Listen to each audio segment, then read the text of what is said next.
We have some business to attend here tonight. Are you ready?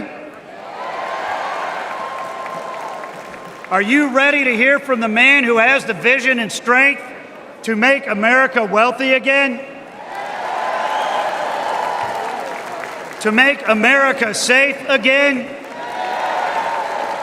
To make America strong again? And to make America great again? Are you ready to hear from the next President of the United States? Then let's get this show on the road. I hereby open the final session of the 2024 Republican National Committee.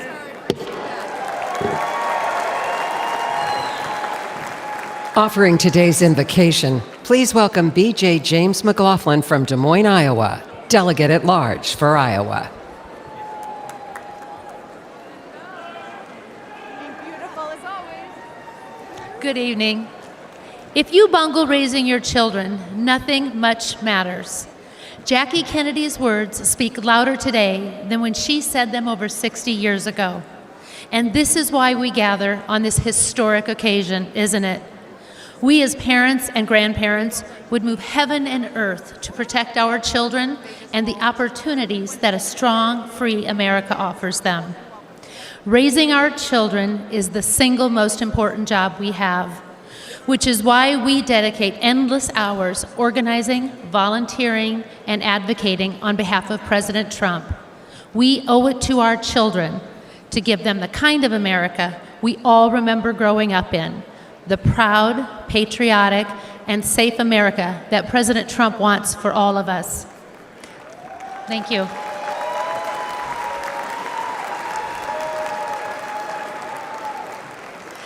At home, every night, when we finish our prayers with the prayer to St. Michael. We pray for all the children, our grassroots warriors, our country, and President Trump and his family. Tonight, I would like to add my boys, JJ, Jack, and George, and God bless you, Kevin. And President Trump, St. Michael the Archangel, defend us in battle. Be our protection against the wickedness and snares of the devil. May God rebuke him, we humbly pray. And do thou, O Prince of the heavenly host, by the power of God, cast into hell Satan and all the evil spirits who prowl about the world seeking the ruins of souls. Amen, and God bless President Trump.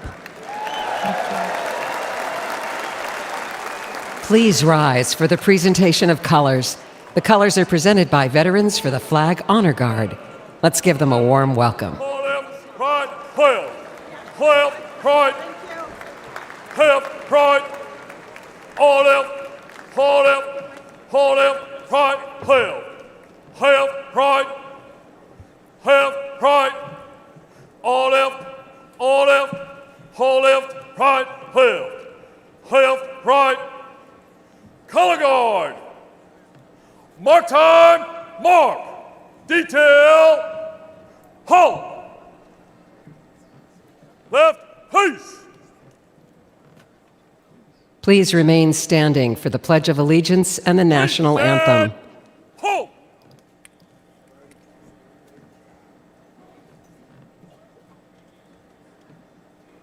Please welcome Gabe Guidarini to lead us in the Pledge of Allegiance.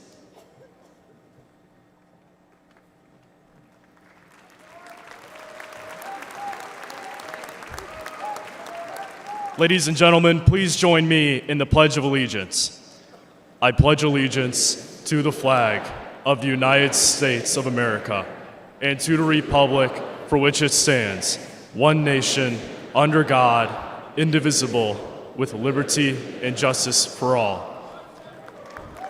Thank you. Thank you. And may God bless our great nation. Now to perform the national anthem, please welcome award-winning international singer, Mary Milben.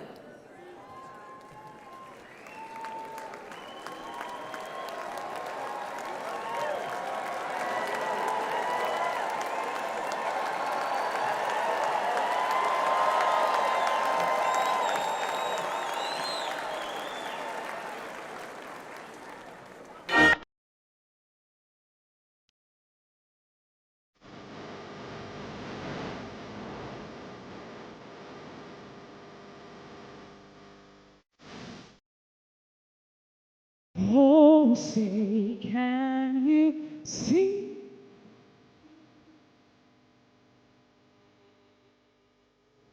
By the dawn's early night, it's so proudly we have the twilight has come.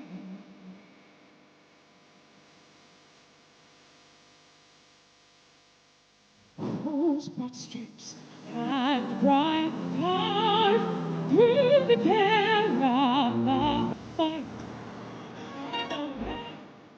Sweet lost, mercy, power.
God bless America.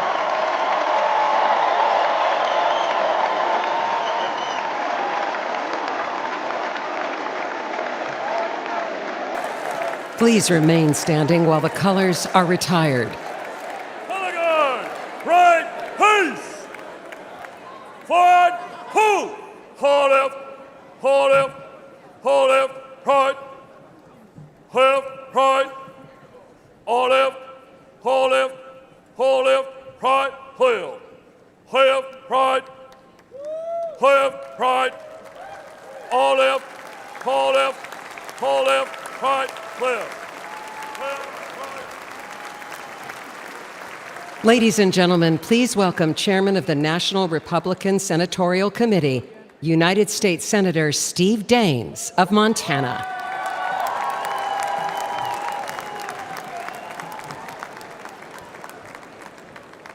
Wow, how about that national anthem sung by Mary Milburn?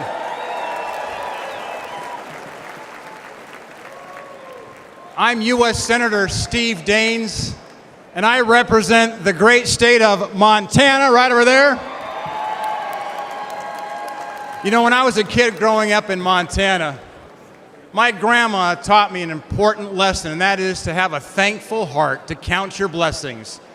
So this morning, as I was headed down to breakfast, I thanked God for my sweet wife, Cindy, of 37 years. I thanked God for our 4 children and their spouses. I thanked God for our 6 grandchildren. And then I thank God that in 6 months, Joe Biden will no longer be president of the United States.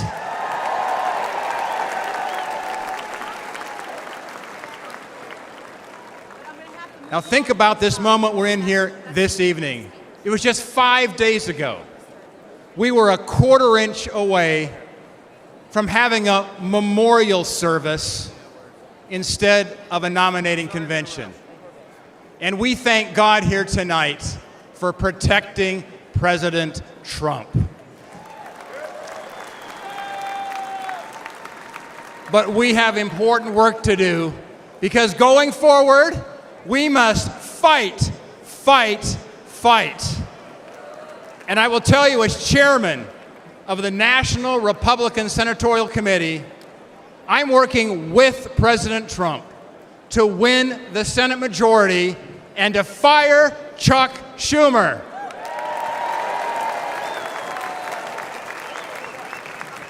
Back in early 2023, President Trump and I met at Mar-a-Lago.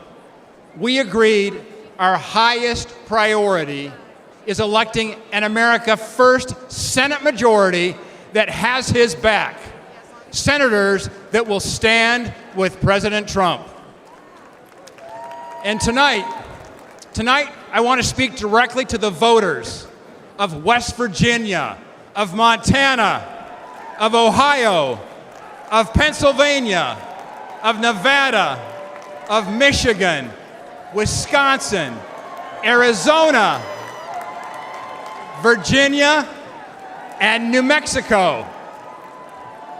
And here's why. Because your Democrat senators are lying to you. Look, they talk like moderates, but they vote like radicals. You know, they say they're with you, but they vote with Joe Biden. Never forget, these liberal senators voted to impeach President Trump twice. And I will tell you, an America First majority will stand with President Trump.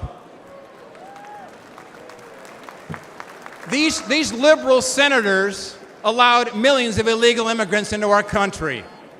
An America First majority will secure the border, and we're going to build the wall.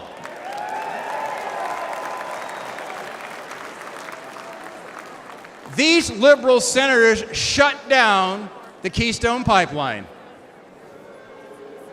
An America First majority, we're going to drill, baby, drill.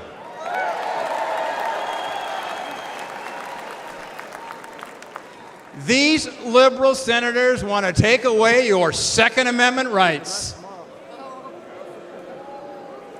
Those are fighting words back in Montana. An America First majority will protect your precious right to keep and bear arms. These liberal senators covered for Biden after 13 American service members were killed during his botched Afghanistan withdrawal. an America First majority. By the way, I'm the son of a U.S. Marine. An America First majority is going to stand with our military. These liberal senators stood with anti-Semitic mobs. An America First majority is going to stand with Israel. And look, these liberal senators want boys in girls' sports. I'm the father of 2 daughters. They want men in your daughter's and my daughter's locker room. And you know, they can't even define what a woman is. But let me tell you something. Back in Montana, we know the difference between a bull and a cow.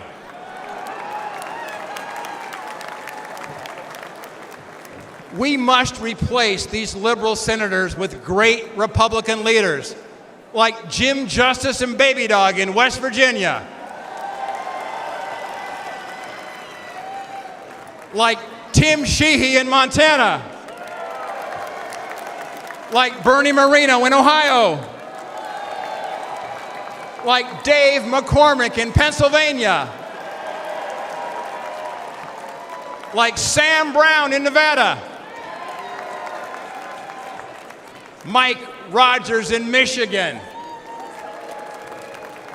Eric Hovde right here in Wisconsin, Hung Cao in Virginia, Nella Domenici in New Mexico, and of course, Carrie Lake in Arizona.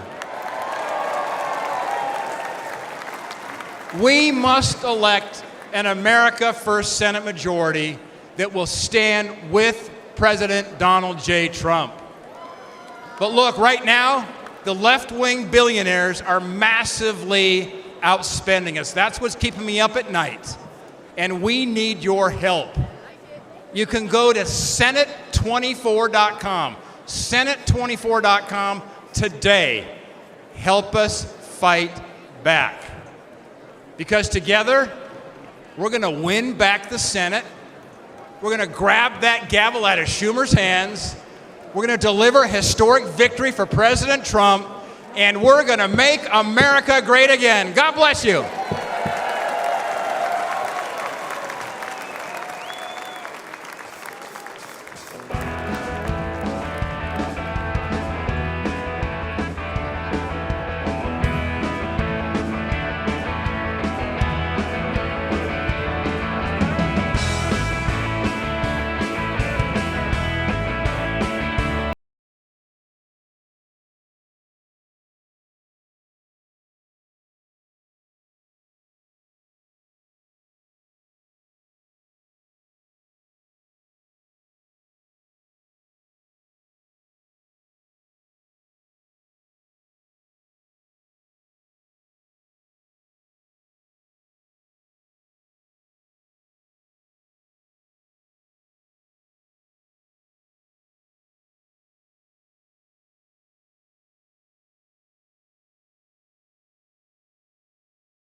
Ladies and gentlemen, please welcome the chairman of the National Republican Congressional Committee, Congressman Richard Hudson of North Carolina.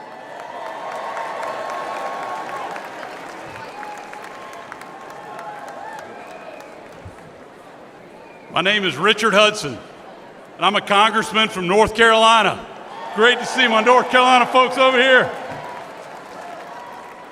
Also want to acknowledge my brilliant, amazing, smoking hot wife, Renee, who worked 4 years in the Trump White House. She's here with us tonight. Love you. I love you too, AJ.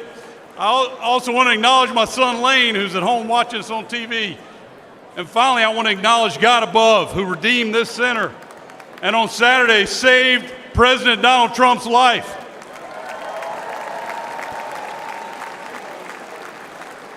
Now, my job as NRCC chairman is to grow the House majority. But in my district of North Carolina, we have the largest military base in the world, Fort Bragg, home of the Airborne and Special Forces. The men and women there, the men and women at Fort Bragg are willing to give their lives for the flag. And if they make that ultimate sacrifice, that same flag accompanies them home on that final journey. They deserve a commander-in-chief who respects them and who honors their service. Ladies and gentlemen, Donald Trump is that commander-in-chief.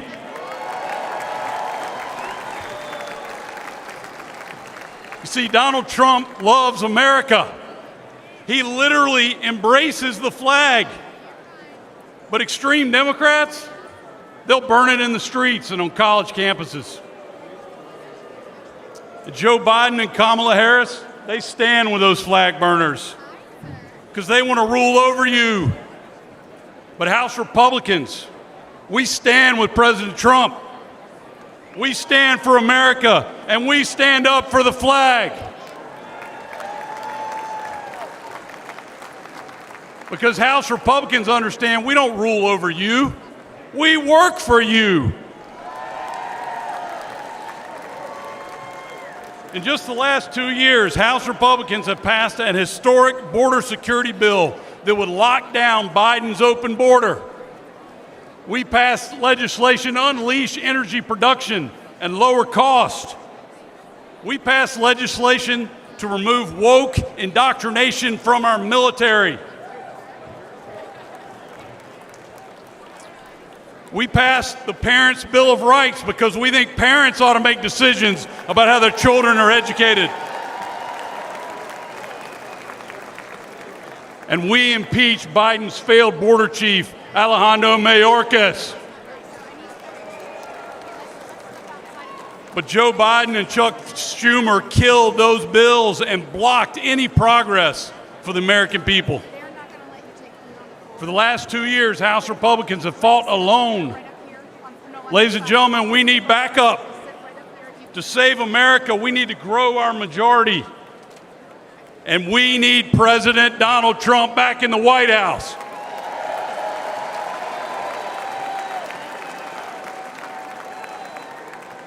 A Republican House is also essential to ensuring Donald Trump's success as our president.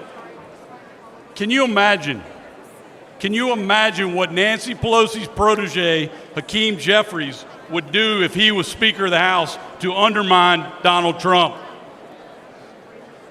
If Democrats control the House, they'll block every tax cut, budget, border bill, and crime bill that he proposes.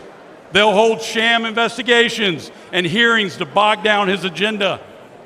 They'll impeach him for doing his job.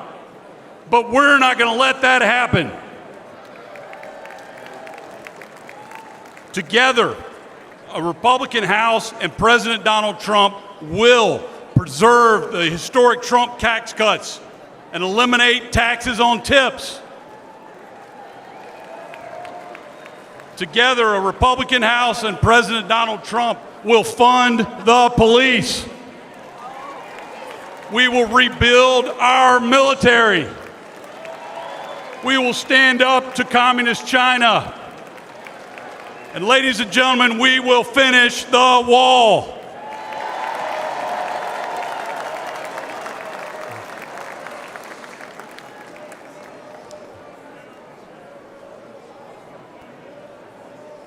A House majority will make Donald Trump's second term even more successful than his first. So let me ask you, let me hear from you. Who can we count on? Who can we count on to return us to unprecedented American prosperity?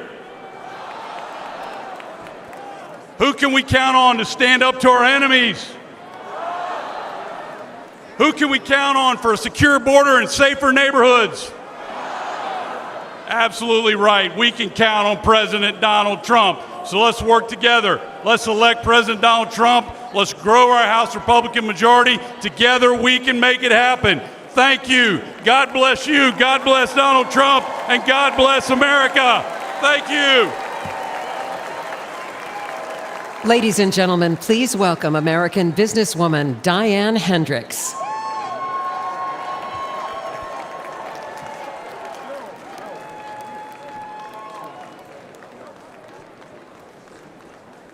Good evening. My name is Diane Hendricks. And I'm living proof that the American dream is possible with hard work and determination. I grew up on a dairy farm in Wisconsin. I was one of 9 girls, no boys. I dreamed of moving to the city and wearing a blue suit. But at the age of 17, I became pregnant. That was not part of my plan. But I truly believe that every life is a sacred gift from God.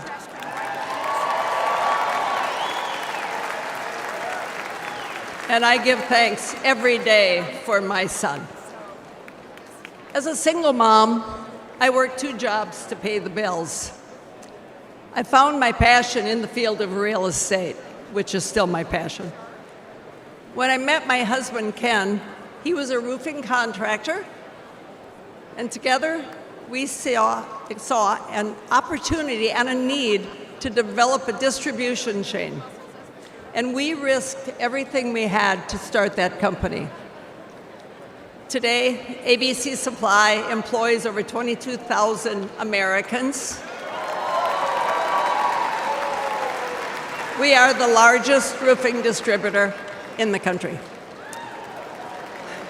But what's even more important is we are creating these jobs right here in the United States of America.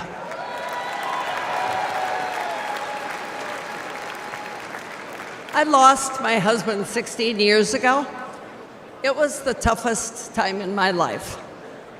Thank God I had our 7 children to be my support. But I had to decide whether to fight or fold. And I chose to fight.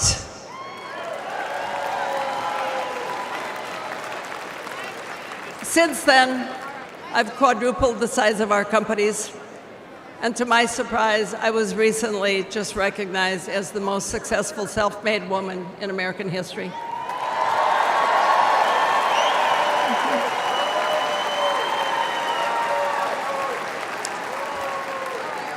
So to all of you aspiring entrepreneurs out there, if I can make it, you can make it too. My success story as a teenage mom without a college degree was only possible because I was so blessed to be born in the United States of America. But today, the American dream is under threat. Since Joe Biden and Kamala Harris took over the offices, prices have risen over 20%. Aspiring entrepreneurs can't afford to take out a loan at 7, 10, 15% interest. Regulations have surged, and the administration has proposed $7 trillion in tax increases. I know how hard it is to build a company from nothing. And we need a president who understands that too. We need a builder back in the White House.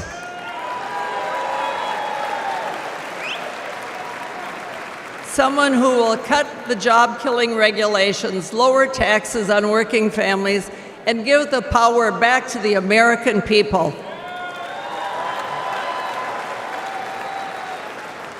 In life, it's easy to quit, and it's very hard to win.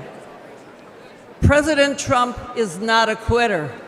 He's a fighter, and I am confident that if we do all of our part, we can and we will win right here in Wisconsin. And he will win for America over the next 4 years. Thank you. God bless you. God bless America.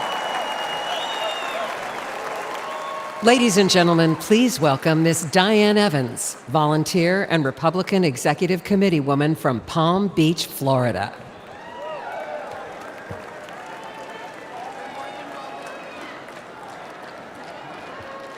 Hello, Milwaukee. My name is Diane Evans. I'm a volunteer with more than 1,000 hours working for the Trump campaign since last year. If you told me I'd be here 5 years ago, I'd have said you're crazy. But here I am, and I'm very excited to re-elect Donald Trump as President of the United States this November.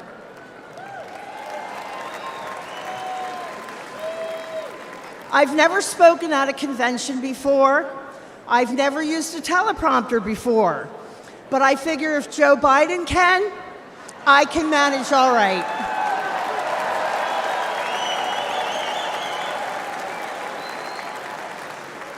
I'm pretty new to politics. I voted my whole life, but I've never got involved as a volunteer. I was busy raising my family, spending time with my husband, starting a small business, and walking the dog. Moms are busy people. When it came to politics, I always figured let everybody else take care of it. But then the 2020 election happened. After that, you better believe I got involved. I joined my local Republican Executive Committee. And when Trump headquarters asked for a volunteer to help with office staff, I started showing up whenever they needed me, or if they didn't need me, I showed up anyway. I showed up once a week and did little things like refilling coffee creamers, anything that they needed, even taking out the garbage. And now I'm helping to take out the garbage at 1600 Pennsylvania Avenue.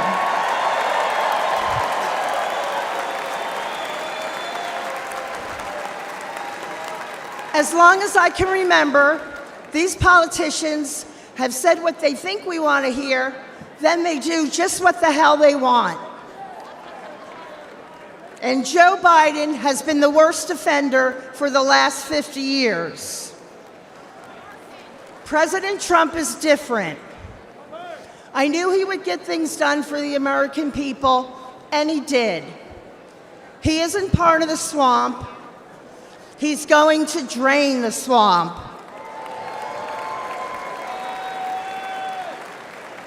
The Democrats are going to do everything in their power to stop him.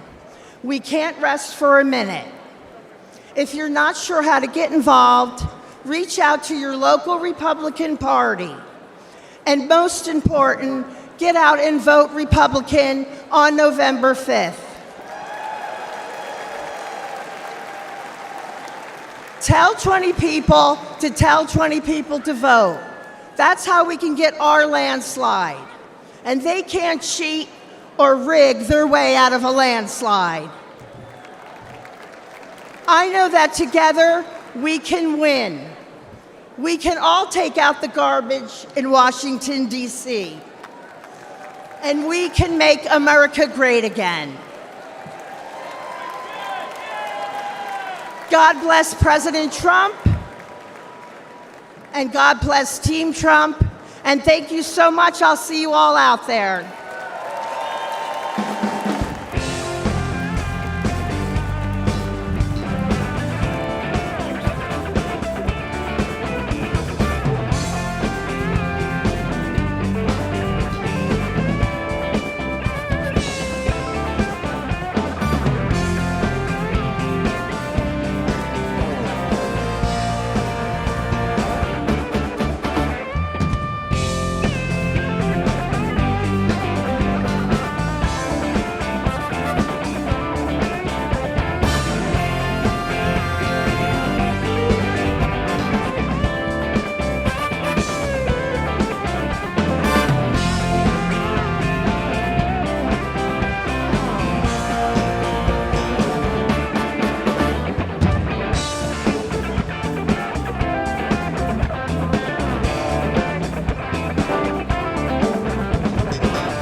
Ladies and gentlemen, please welcome the 25th Administrator of the United States Small Business Administration, Linda McMahon.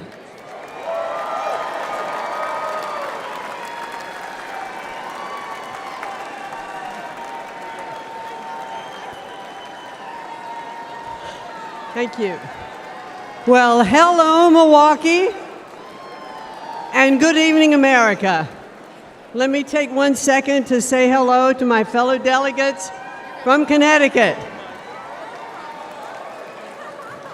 My name is Linda McMahon, and I am the chair of the America First Policy Institute. I'm perhaps one of the few people who's been privileged to call Donald Trump a colleague and a boss, but he's also a friend. Let me share a little story that's probably not the typical Donald Trump story.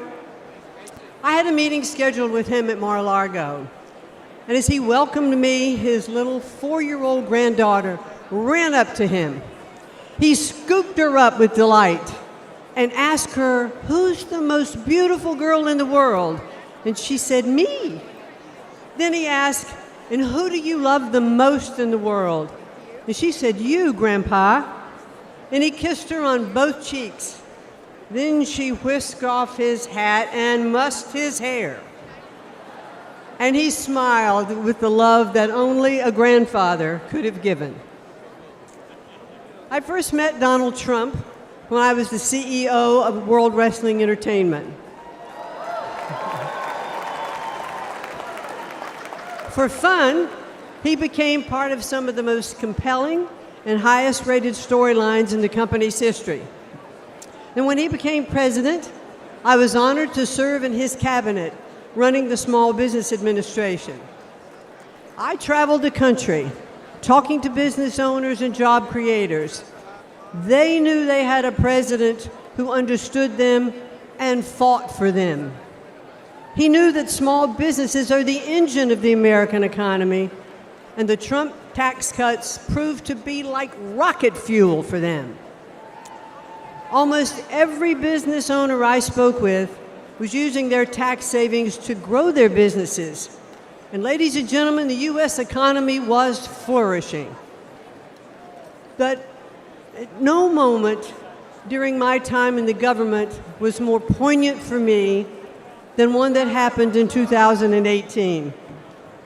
I traveled with the president to view the destruction which Hurricane Florence had levied on my hometown of New Bern, North Carolina.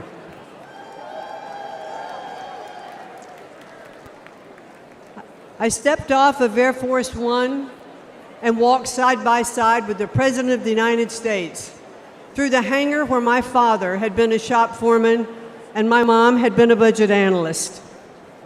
I watched Donald Trump walk through neighborhoods of my childhood, comforting those who had suffered such great damages. Because he was a builder, he talked to them about what it would take to rebuild, what kind of materials they should use. And he didn't just show a personal interest, he was one of them. But now Joe Biden and the Democrats want to penalize small businesses again by hiking their taxes. But when he's reelected, Donald Trump will make those tax cuts permanent. And he will also offer new tax cuts like no taxes on tips. Instead of taxing American companies, Donald Trump put tariffs on China that raised billions of dollars and protected American industries. And if reelected, he'll do it again. President Trump is a job creator and the best friend American workers have ever had in the White House. He is a champion of the forgotten men and women, as I have experienced firsthand. But the media doesn't like to acknowledge that very often. Donald Trump is not only a fighter, ladies and gentlemen, he is a good man.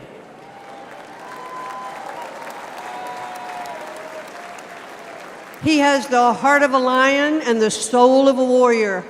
And I believe that if necessary, he would stand at the gates of hell to defend our country. He loves this country, and he would do anything to defend it and to protect us from all harm. I am confident that he will make America great again. And why? Because he did it before. So I ask all of you here tonight, and those of you who are watching from home, to re-elect Donald J. Trump as the 47th President of the United States. Thank you, and good night. Everywhere you look, the Trump economy crushes the Biden economy. Gas prices, they were low under President Trump, then skyrocketed under Biden. And credit card fees have increased 50% under Biden. Grocery store prices, everything from meats and vegetables to apples, now astronomical under Biden. Take-home pay, up $6,000 under President Trump. Under Biden, Americans' income has gone down 3 straight years. Mortgage rates, they were low under President Trump. Now they're punishing under Biden. And personal and retirement investments, up 40% under Trump. Under Biden, your investments fell, along with other things. President Trump, he'll make America's economy strong again.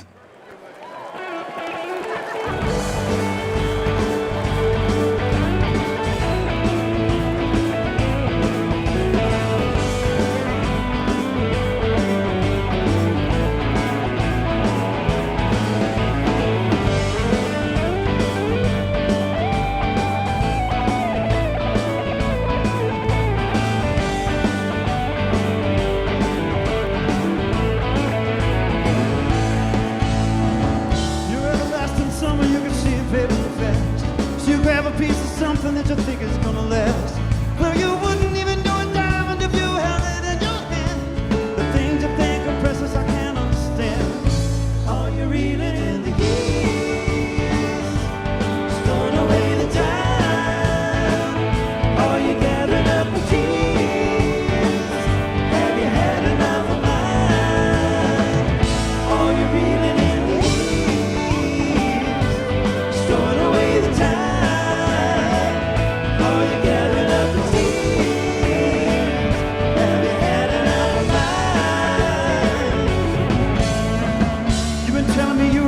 Since you were 17. All the time I've known you, I still don't know what you mean. The weekend at the college didn't turn out like you planned. The things that pass for knowledge I can't understand. Are you reeling in the years? Storing away the time? Are you gathering up the tears? Have you had enough of mine? Are you reeling in the years?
Hollywood is just upon my mind.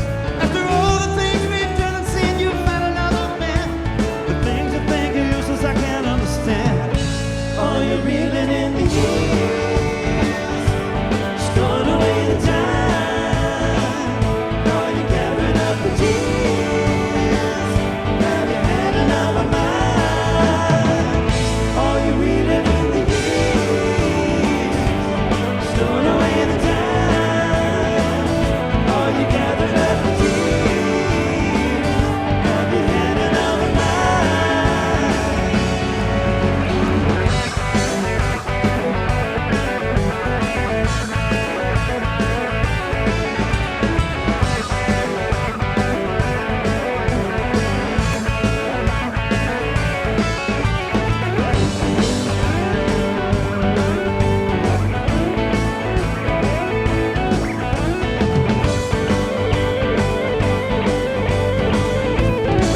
Ladies and gentlemen, please welcome the 70th United States Secretary of State, Mike Pompeo.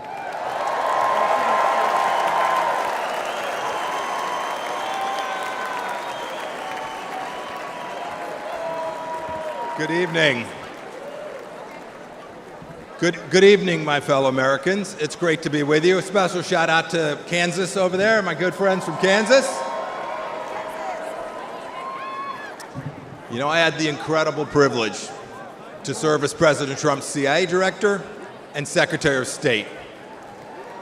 It was my greatest honor to work with him every single day to serve you, the American people. Now you all are paying attention, so you know what the Trump administration achieved, but it's worth going through a few of these accomplishments. Let's start with this.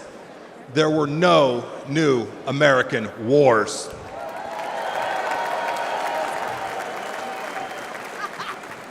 Our border, our southern border, closed.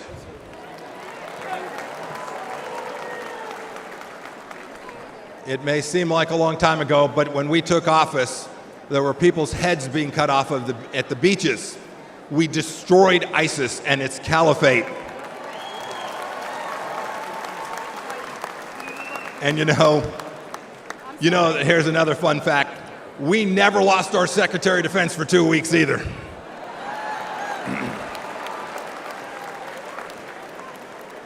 You'll remember, for those 4 years, the evil of Vladimir Putin was held at bay.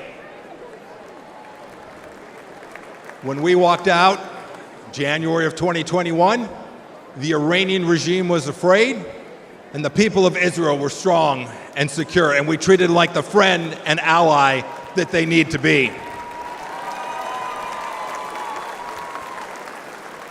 Everywhere we went, religious freedom was protected. We held 3 summits in North Korea, and North Korea was quieted. We'd begun an honorable exit from Afghanistan, and not a single Chinese spy balloon flew across the United States of America. 4 years. Had I been the Secretary of State and a Chinese spy balloon flew across our country, I would have been the former Secretary of State, and rightfully so. You know, under President Trump, the Chinese Communist Party, which to this day presents the greatest threat to our nation from outside of our country, we confronted it like never before. Look, ladies and gentlemen, in short, we put America first every single day.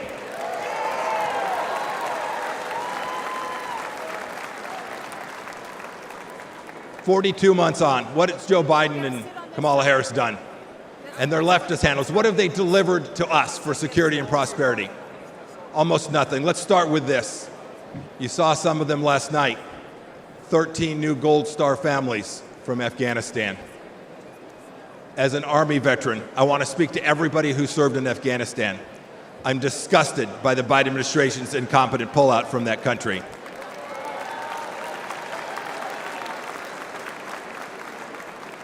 To those of you who served there, know this. Know that your service was honorable, that you saved American lives, and that the Pompeos love and admire you for what you did for America. Thank you, and God bless each and every one of you.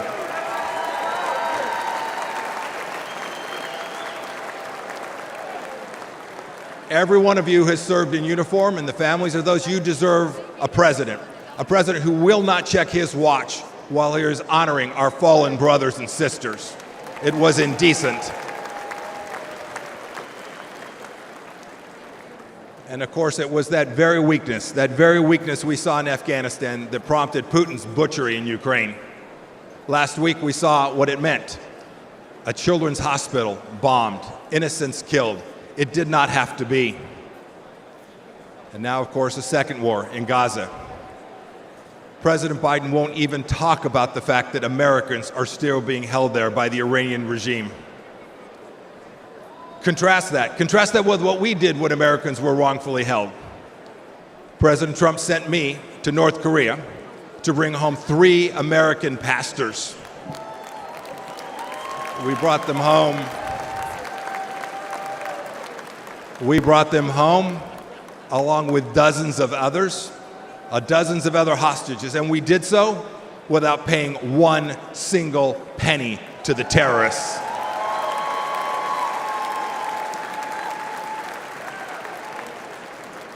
And what about Iran today? When Joe Biden eased up on President Trump's maximum pressure campaign, we gave money to the Ayatollah so he could cut more checks to the genocidal maniacs who conducted attacks, barbaric attacks in Israel. And now, of course, closer to home, a massive national security challenge. Our southern border is a welcome mat. It's a welcome mat for Islamist terrorists, drug dealers, Chinese spies, and violent criminals. Ladies and gentlemen, President Biden sold out our citizens and our security and our sovereignty, and we need to get it back, and I am confident that we will get it back. I had this incredible privilege to serve as your top diplomat. I saw how the world always looks to our nation as the unrivaled example of what a free society should look like. But unfortunately, President Biden struts the global stage. Maybe I should say he shuffles the global stage. He talks a big game about American values. But what's he done at home? What's he shown the world? What have he and his leftist base actually shown other nations? He's censored free speech here at home. He's put woke into the military that I and you so desperately love. We must reclaim it. He put it in our schools as well.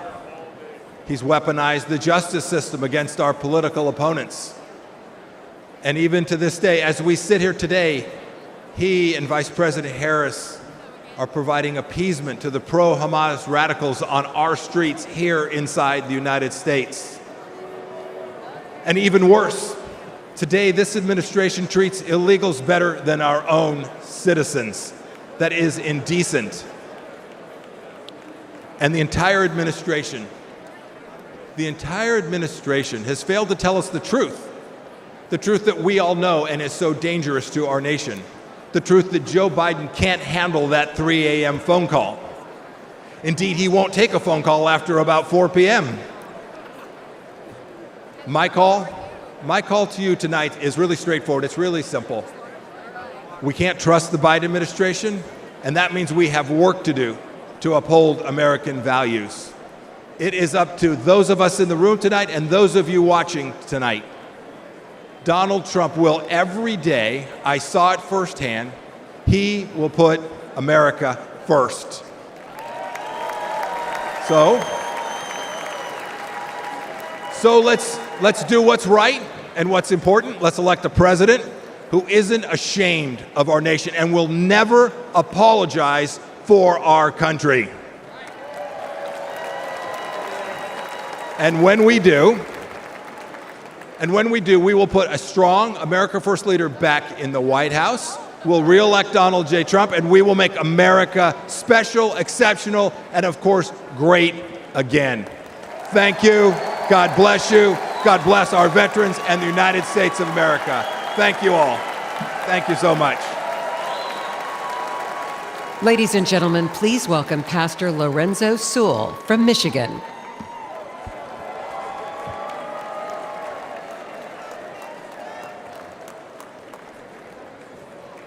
My name is Pastor Lorenzo Sewell. I have the honor and the privilege of being the senior pastor at 180 Church.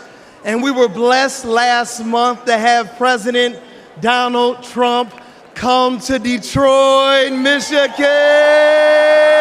Let's go! Can you imagine it? Can you imagine President Donald Trump coming to a city and calling a pastor like me, a pastor who was born and raised on the east side of Detroit, I was mentored by murderers. I was a student of the street. But I had a radical experience with Jesus Christ that changed my life forever. Come on, if you believe that Jesus still changed lives, come on, put your hands together and give our great God great glory.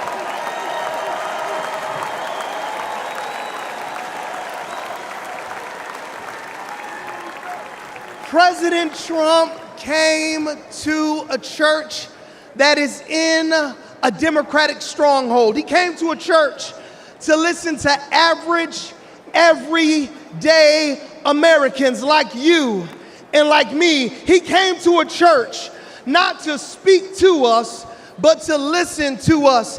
He came into a church, and a lot of people, they were upset. A lot of people, they would ask me questions. Why would you allow Donald Trump to come into your church? How many know that the Bible says we are all sinners and we all need the grace of God? How many know that the Bible says, he who has not sinned, let him cast the first stone?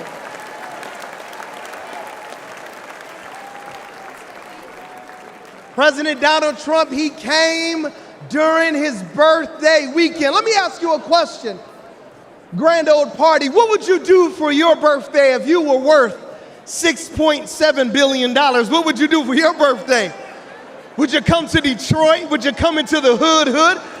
He came to the hood because he cares about average, everyday Americans.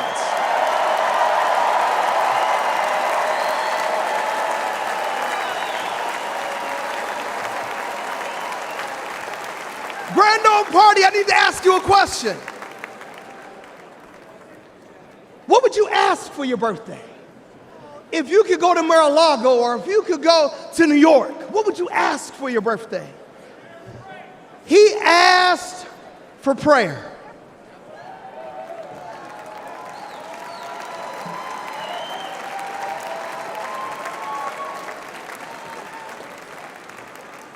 I believe that prayer is preventative and prayer is proactive.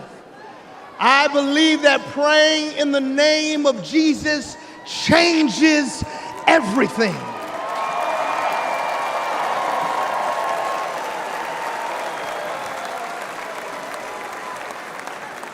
And when we prayed for President Trump, only God knew that 30 days later, there would be a miracle by a millimeter. Only God knew that if we prayed for him during his birthday, there would be a miracle by a millimeter.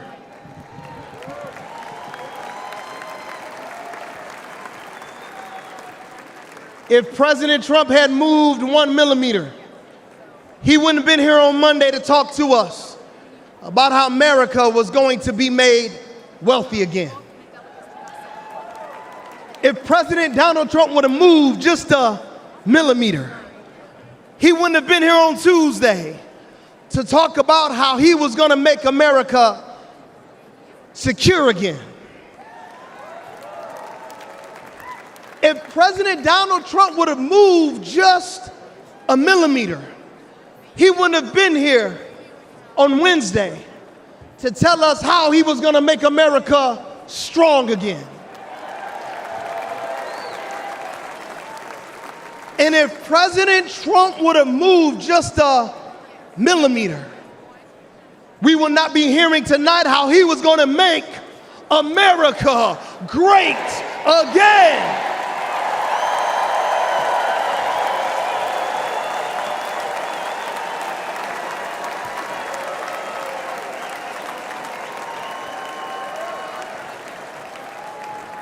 Before I take my seat, I just got to talk to you about something called providence and something called sovereignty.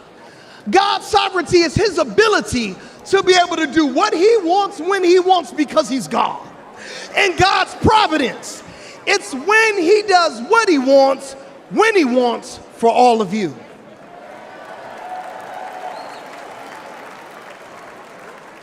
Did you know that President Trump was shot on 6/11? And do you know that Ephesians chapter number 6, verse number 11 says, be strong in the Lord and in his mighty power?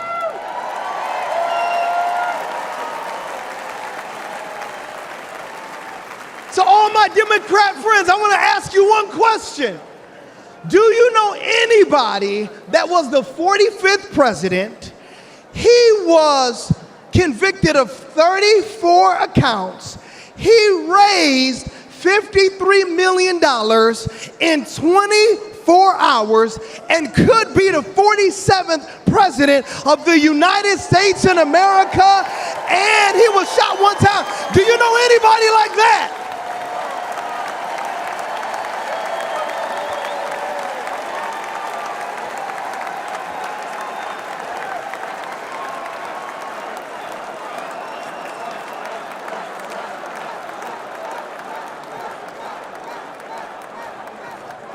To all my friends back in Detroit who are Democrats, I want to ask you just one simple question. You can't deny the power of God on this man's life. You can't deny that God protected him. You cannot deny that it was a millimeter miracle that was able to save this man's life. Could it be that Jesus Christ preserved him for such a time as this? Could it be?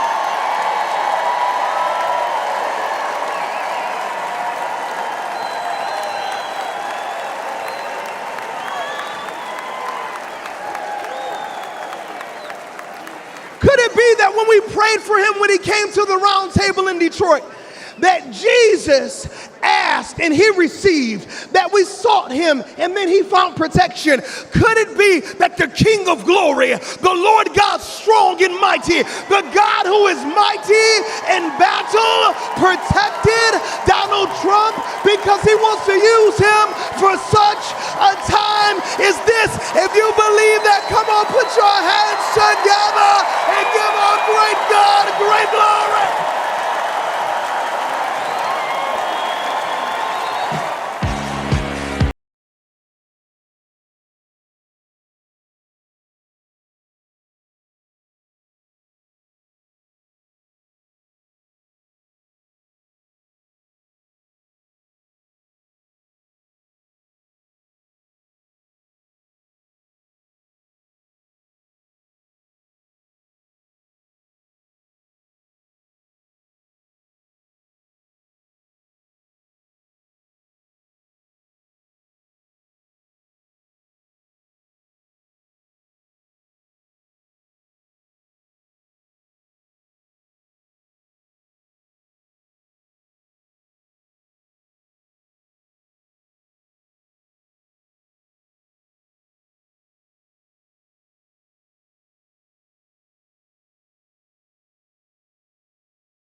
And now, ladies and gentlemen, please welcome the next President of the United States, President Donald J. Trump.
Ladies and gentlemen, please welcome John Neaporti from Florida.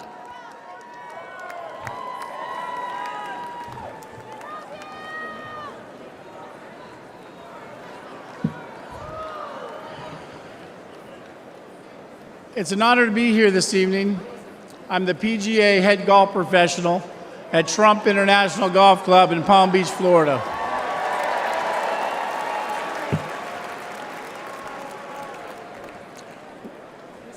We all know that President Trump loves his family because we see that. And we all know that President Trump is willing to die for our country because we just witnessed that. But what I'm here to tell you tonight is that Donald Trump is a great boss and one hell of a golfer. At our club championship in March, I watched President Trump hit a perfect 210-yard 4-iron to within 10 feet of the hole. Yep. He needed to sink that putt to win. Do you think he sank it? You better believe you sunk that putt. Donald Trump, 21 club championships. Joe Biden, 0.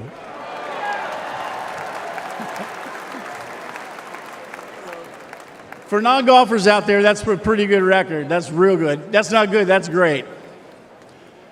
25 years ago, I was working multiple jobs. And one of those jobs was caddying at Trump International. And that's where I met Mr. Trump.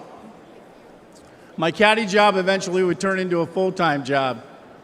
One day, I was out caddying for Mr. Trump when he mentioned to me that he needed to find a teaching pro. He knew I could play, so he said, tomorrow, dress like a golf pro and come out and play golf with me.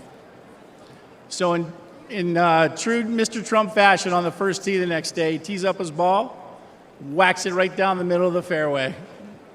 And I turned to him and I said, hey, I'm pretty nervous. And he said, John, you just relax and play your game. And it was great advice, because after 9 holes, he turned to me and he said, I've seen enough. You've got the job. Thank you. Later, I went on to become the head golf professional, and I'll never forget that moment with Mr. Trump. He truly changed my life. That's who Donald Trump is. For 25 years, I've seen his generosity and his remarkable character firsthand. His entire family reflects these values as well. With all the hate the president gets, I think to myself, how can someone go through all this? He could have chosen a quiet life. He could have played more golf, but he cares so deeply about America and our people. He just keeps working, and he does it for us.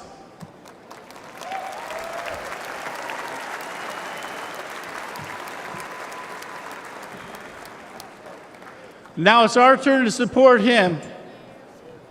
So let's help him. Let's hear it. Make America great again. That's it. Thank you, President Trump, for believing in me and in our country. As much as I'll miss him in the White House or in the clubhouse, we need to vote him back in the White House. Thank you very much.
Witkoff from New York.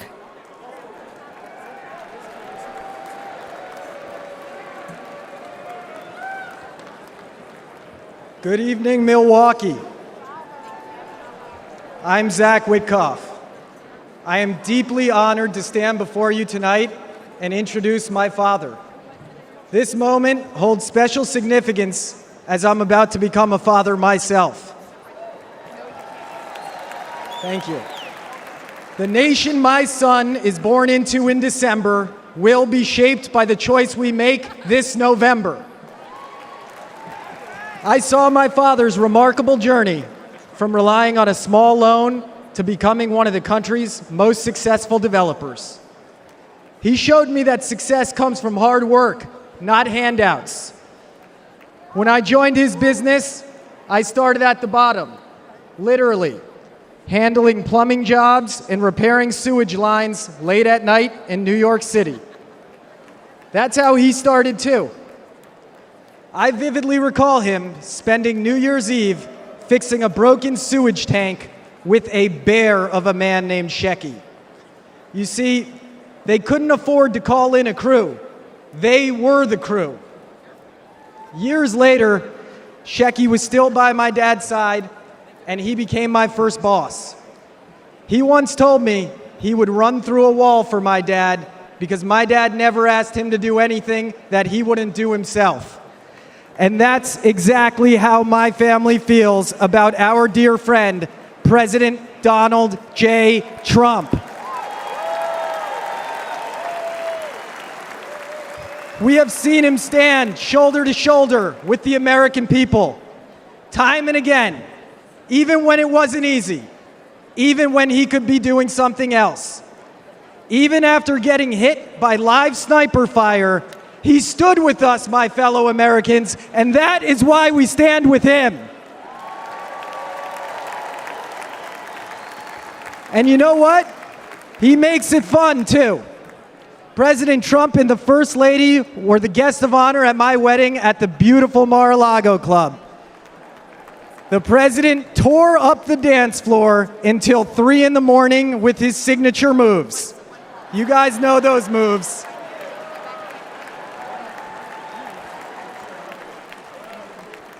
The essence of what my dad taught me: hard work, unwavering loyalty, and perseverance. That is the essence of Donald Trump.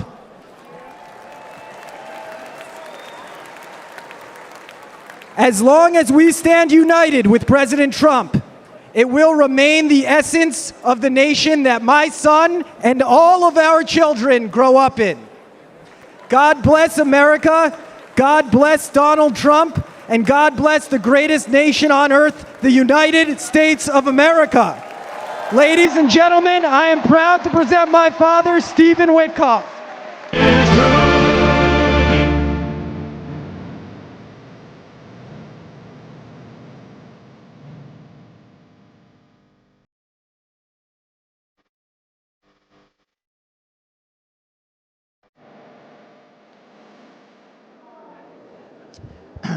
Good evening, everybody.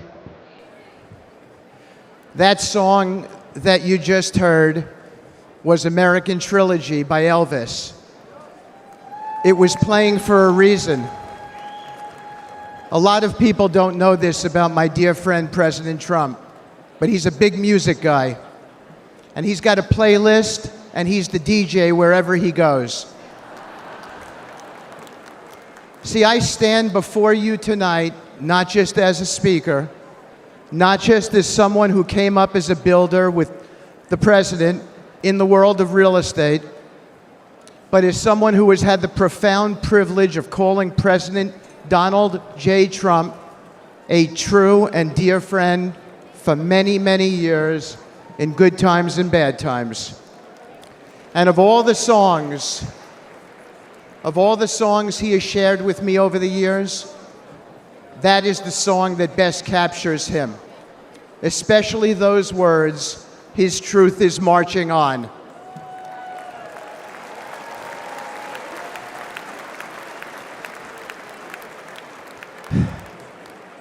I thought of that song after my dear friend was shot a few days ago.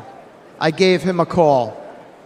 I expected to leave him a voicemail, so it surprised me when he answered the phone.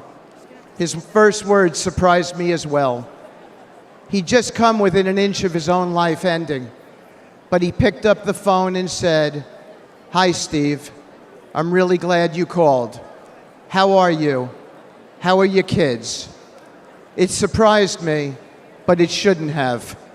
I know this man very well. President Trump is as kind and compassionate a man as I've ever met in my lifetime.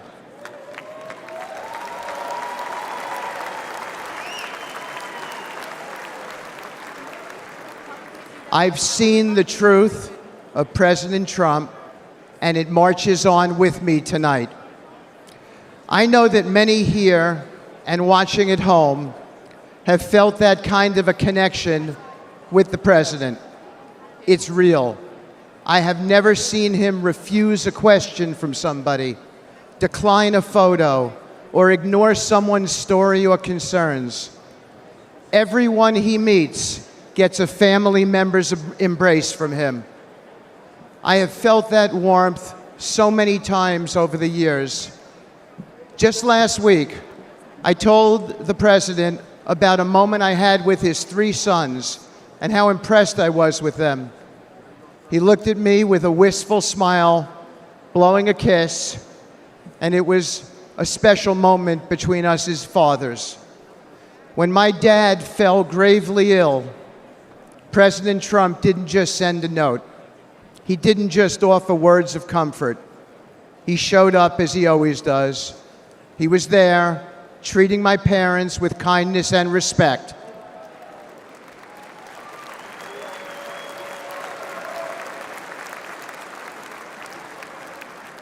Including my mom, who's 91 and here tonight dressed in red and is going to be voting for the president.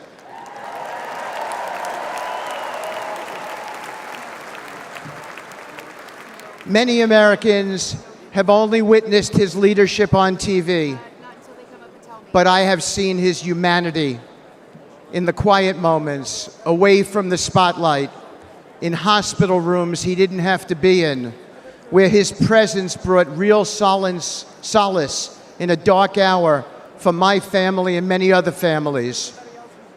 That's who he is. When times are really tough, when he's got everything to lose and nothing to gain, Donald Trump shows up and he's there for you. Thank you.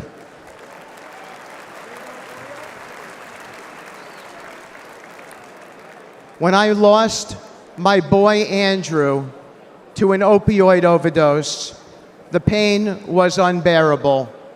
But as usual, Donald Trump showed up. After he became the President Trump, even amid all the responsibilities of his office, he reached out and invited me to speak about Andrew at a conference on opioids hosted by the First Lady, providing a platform to honor my son's memory.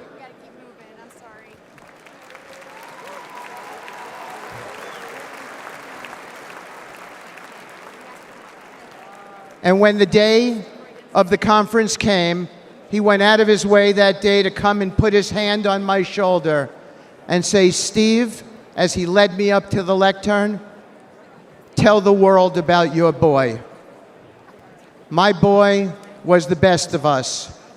Where we lived in New York City, a Trump building, 502 Park Avenue, there were 12 homeless people who stayed outside by the church next to the property. My son got to know them all. He fed them every evening. He became their friend. When he passed away, all 12 came to his funeral.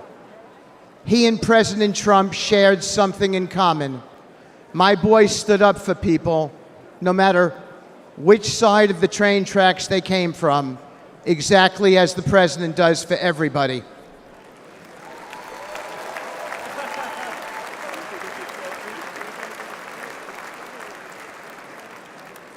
Standing here today, I still feel my boy's hand on my shoulder. After Andrew passed away, I found myself clinging to my son's memory, even his things. His college ID is in my pocket right now. I wear his ring since he died. And I came today with his watch on. I kept his guitar too, and thought I would keep that guitar forever. But I gave it to my dear friend, Andrew's friend, and fellow music lover, Donald Trump.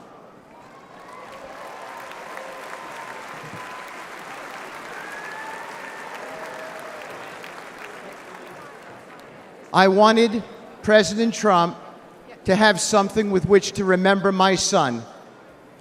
President Trump didn't say something nice to me and put it in a closet somewhere. He put it right out front at his Trump International West Palm Beach property, where he and I both see it whenever we walk in and play, and where everyone who walks into that beautiful building sees it as well as an acknowledgement to my boy, a sacred tribute to a true friend who's gone, and a cause that remains opioid abuse.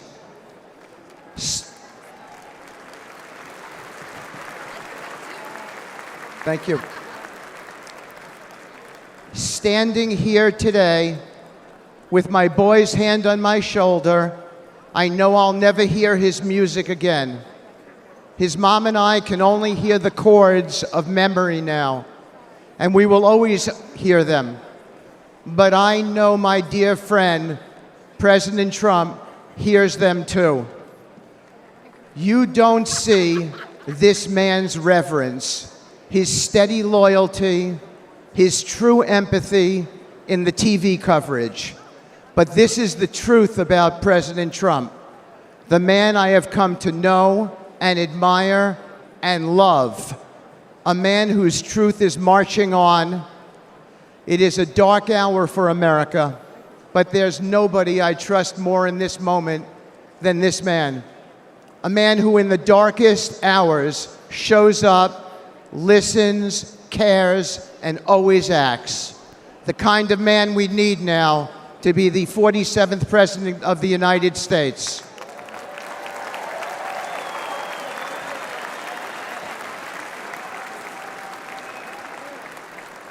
Thank you. May God bless you all. May God bless President Trump and his extraordinary wife and his wonderful family. And may God bless America. Thank you so much. From the very first day that we take back the White House from crooked Joe Biden, the worst president in the history of our country, I believe that we're going to have 4 of the greatest years in the history of our country. I will once and for all secure our elections. We're going to go to paper ballots. We're going to have same-day voting, voter ID. We're going to do it properly. We're going to have good, secure, beautiful elections. We never want what happened in 2020 to happen again. But until then, Republicans must win. And we must use every appropriate tool available to beat the Democrats. They are destroying our country. Whether you vote early, absentee, by mail, or in person, we are going to protect the vote. That's the most important thing we have to do, is protect the vote. Keep your eyes open, because these people want to cheat, and they do cheat. And frankly, it's the only thing they do well. We will make sure your ballot is secure and your voice is heard. Many Republicans like to vote on Election Day, and we must swamp the radical Democrats with massive turnout on Tuesday, November 5th. The way you win is to swamp them. If we swamp them, they can't cheat. It just doesn't work out. But if you can't make it, you need to make a plan, register, and vote any way possible. We got to get your vote. So with your vote, we will win a victory the likes of which no one has ever seen before. We will evict crooked Joe Biden from the White House, and we will take back our country on November 5th, 2024, the most important day in the history of our country. That's what it's going to go down as. Thank you. Ladies and gentlemen, please welcome attorney and senior advisor for President Donald J. Trump, Alina Habba.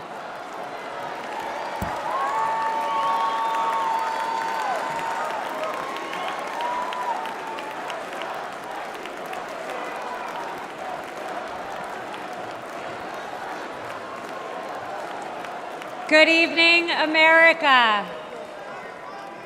My name is Alina Habba, and I have had the great privilege of representing President Donald J. Trump.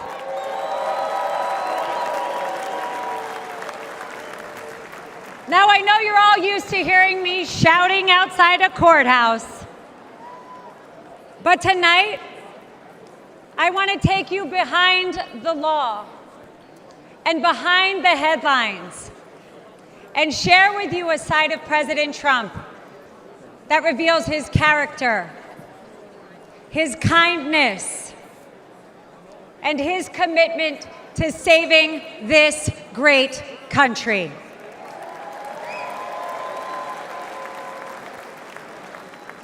As a devout Catholic,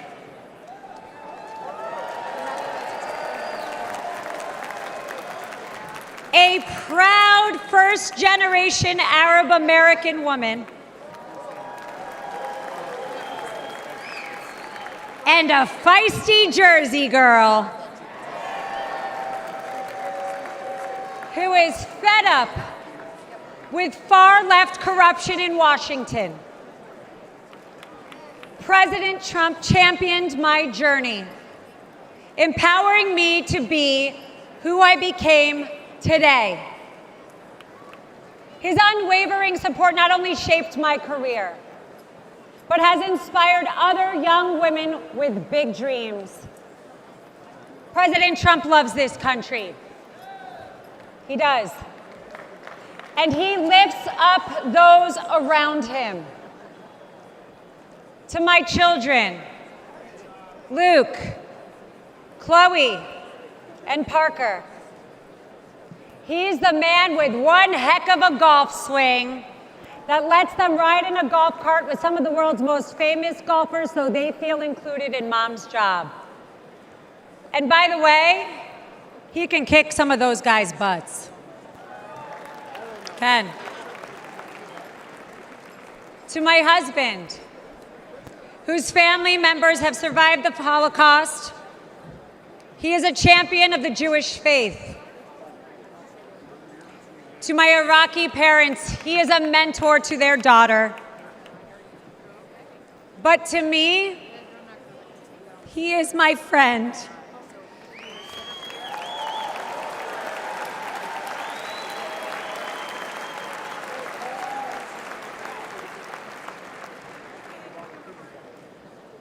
Not too long ago, a supporter shouted, "God bless you and President Trump," in the middle of Manhattan after one of our trials. Little did that man know that I was on the phone with the president himself. And he immediately asked me to pause, give the man my phone, and spent time speaking to him and thanking him for his support.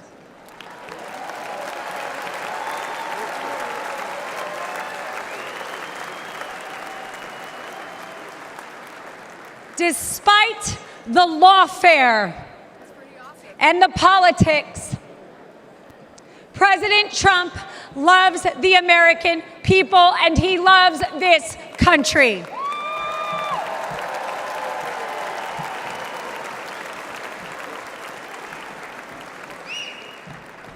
For decades, the Trump Organization transformed skylines and created thousands of jobs.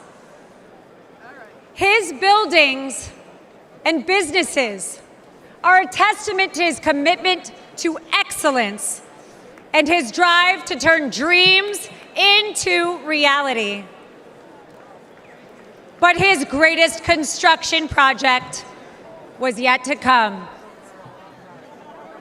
The left has tried to demolish President Trump, but there is no bulldozer big enough or strong enough to remove the legacy that he has built or the future he is creating.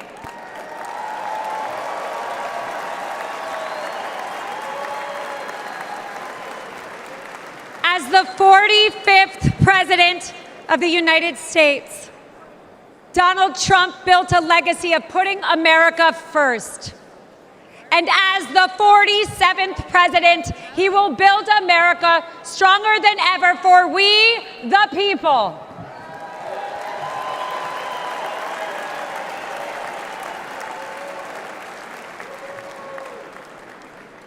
As we stand on the brink of a new chapter in America's story, I am reminded of the country my family fled 4 decades ago.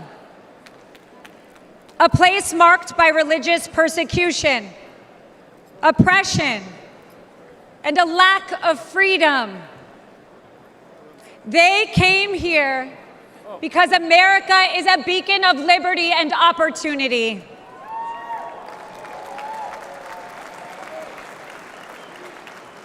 It is now our duty to protect the values that define us and keep this the greatest nation on earth. Amen.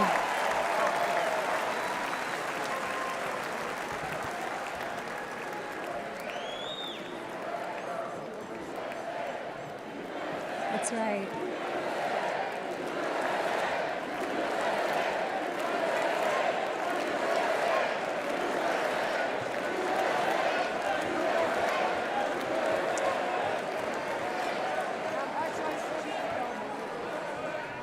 Every attack on President Trump only strengthens our movement. The left's madness is only a sign of desperation. Sham indictments and baseless allegations will not deter us, because the only crime President Trump has committed is loving America.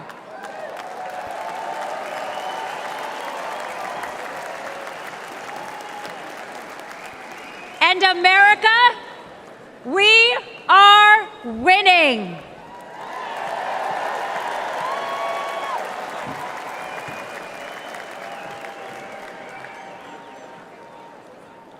Outside of his family and our country, President Trump also has another love: music. A few years ago, he wanted me to hear a new song he had selected for an upcoming rally. I could hear it blaring in the background at Mar-a-Lago. He landed on a song called "Hold On, I'm Coming."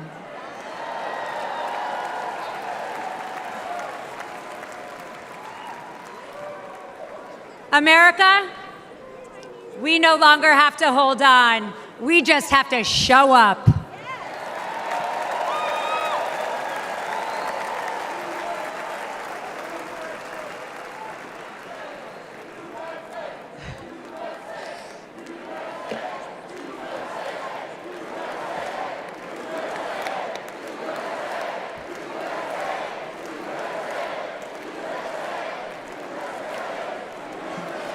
So if you're ready to end the Democrat destruction, and if you're eager to unleash the best America has to offer, then let's send Donald Trump and J.D. Vance to the White House in November.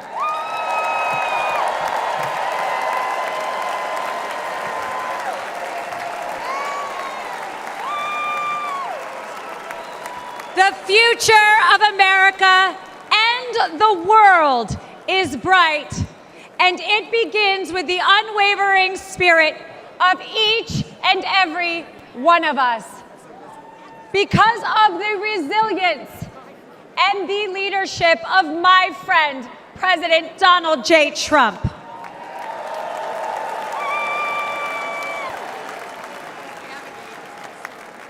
So let us not forget that President Trump did not just take a bullet in Butler, Pennsylvania.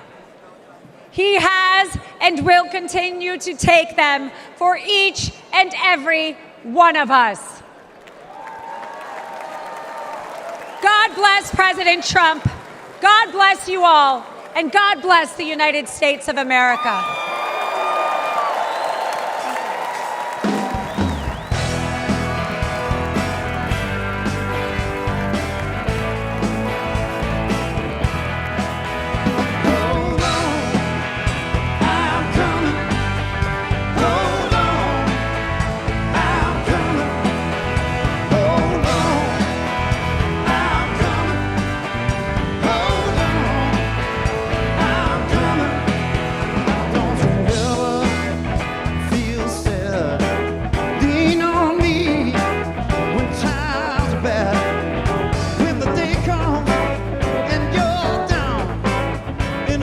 trouble, you're about to drown. Just hold on, I'm coming. Hold on, I'm coming. Hold on, I'm coming. Hold on, I'm coming. Yeah, I'm on my way. Your lover, when you get cold, I'll be your cover. No need to worry.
Please welcome President Ronald Reagan, who has a few questions for you.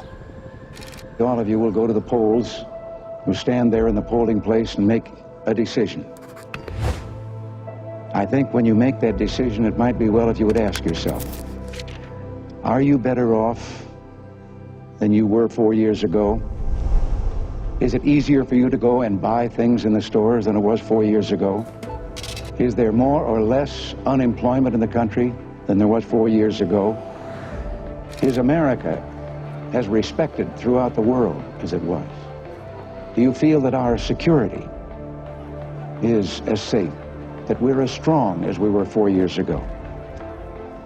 If you don't think that this course that we've been on for the last 4 years is what you would like to see us follow for the next 4, then I could suggest another choice that you have. President Trump. He'll make America great again.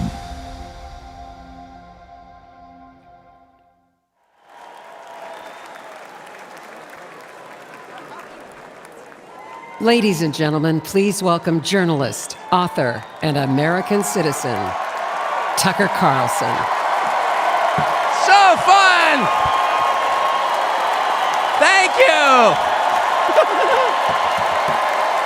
Oh, this is wild.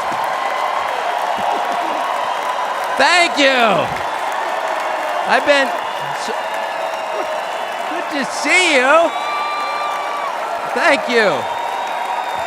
I feel like I know about half the people in the room. This is wild. What are you doing? Justin Wells. Thank you, guys. Okay. Can I just say, Peter Navarro is back. Welcome to Peter Navarro.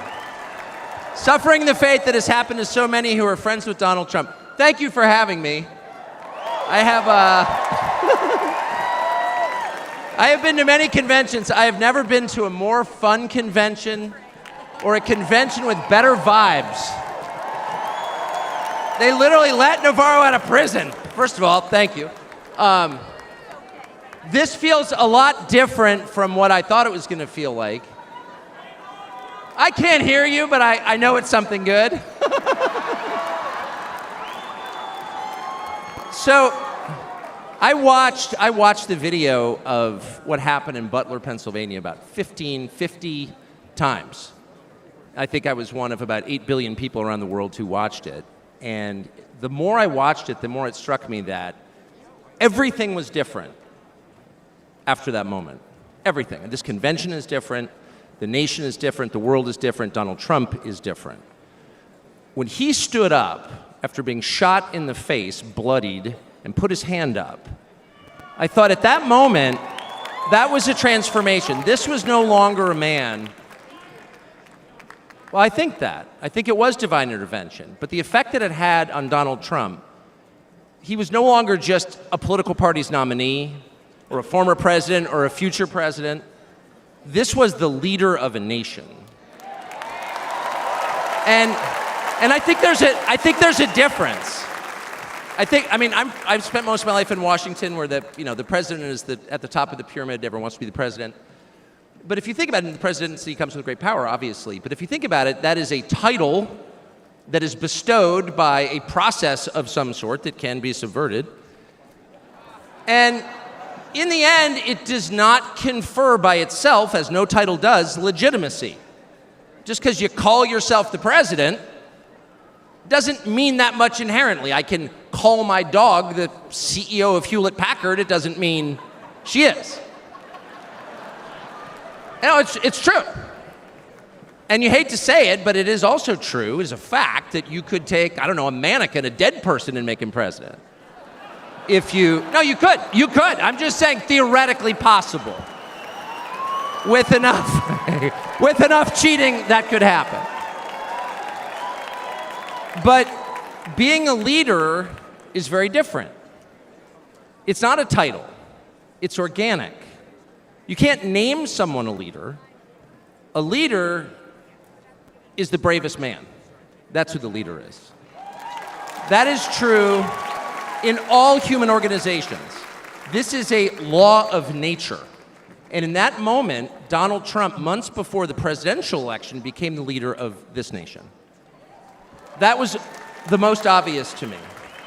And I have to say, you know, I think it changed him. He reached out to Trump within hours of it that night.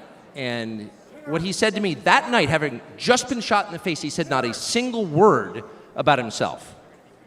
He said only how amazed he was and how proud he was of the crowd, which didn't run. And I thought two things.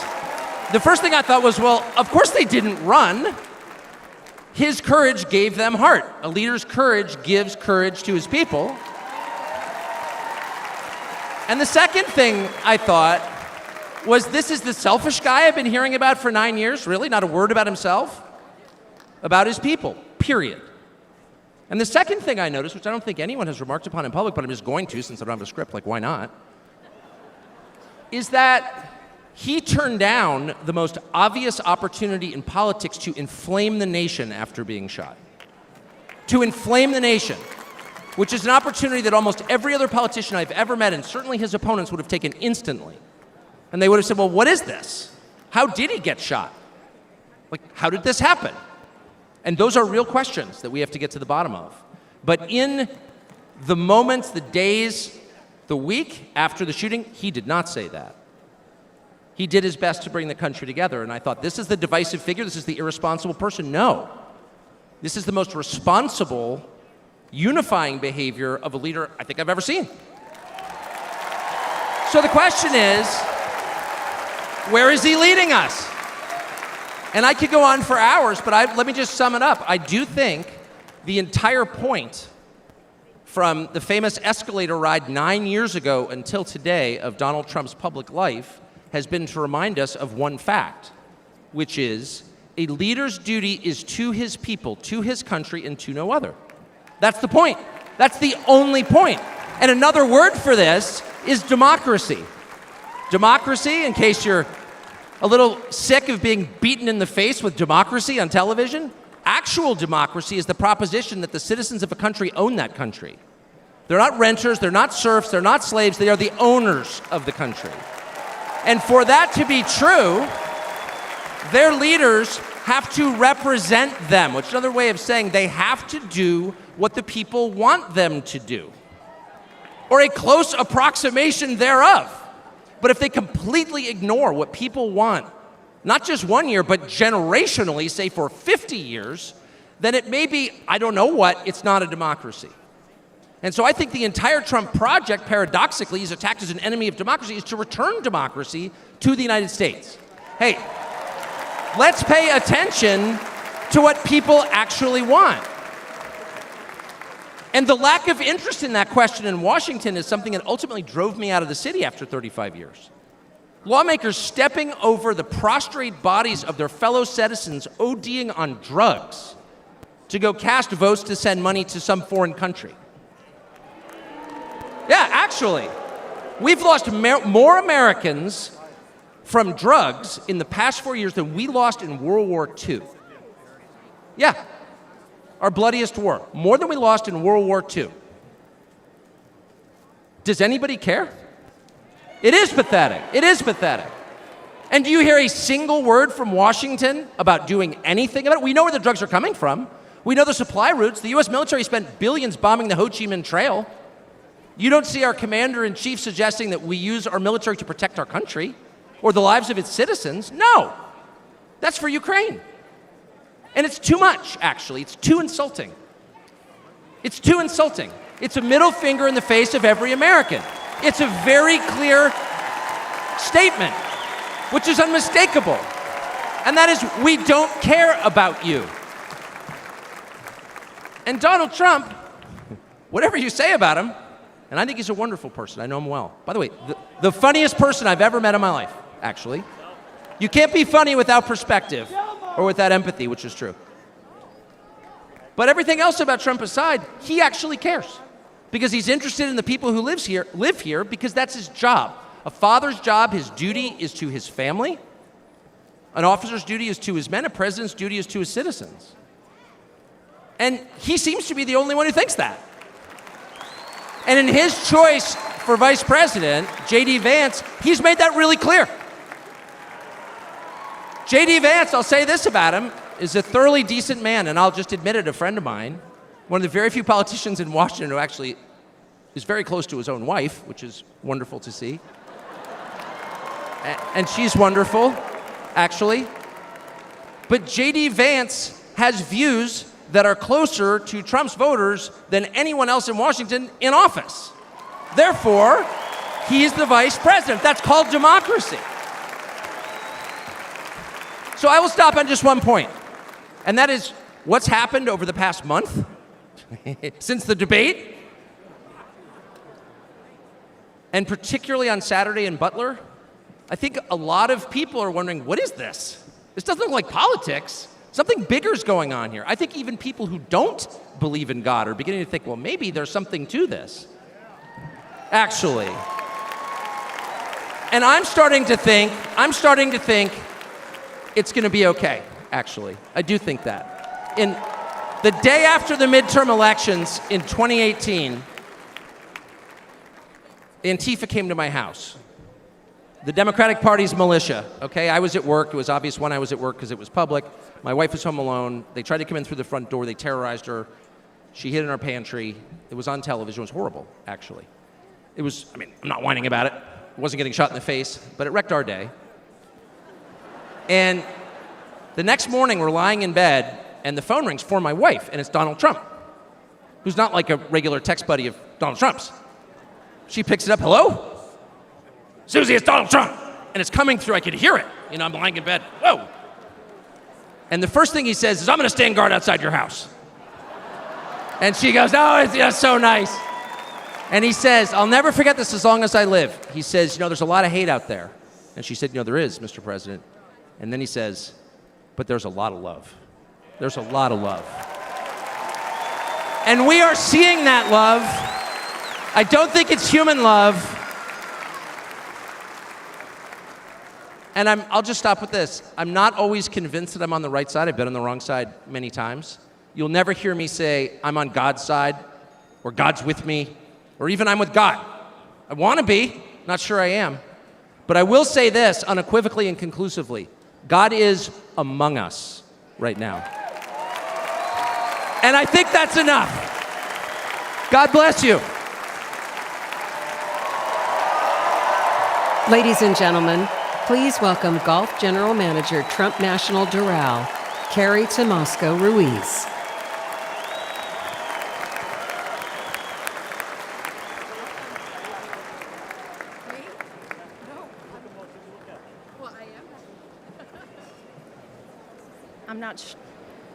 I'm not sure how I follow Tucker, but I'm going to give it a go. Good evening, everyone. My name is Carrie Ruiz, and like some people on this stage this evening, I am not a politician. I am not a public figure. I'm a mom of 3 and a woman of faith who's been fortunate to work side by side with Donald Trump and his amazing family.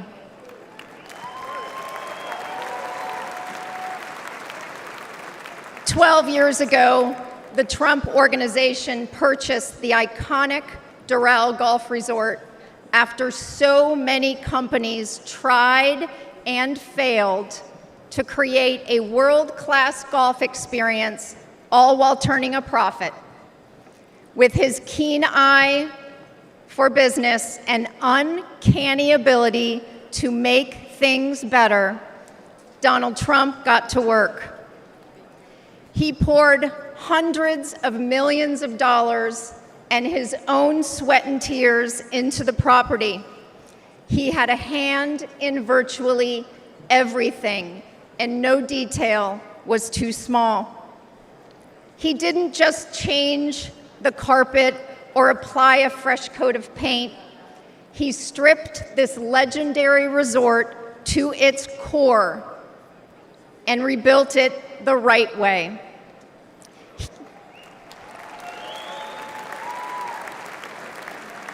He did the hardest things to make it great again. He also built up the resort's people. Thank you, boss.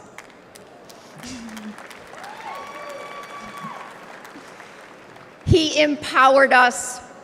He listened to us, all of us, and he still does. No matter your role, he asks questions. He wants different opinions. He never demands more of us than he is willing to give. He is as generous as he is brave.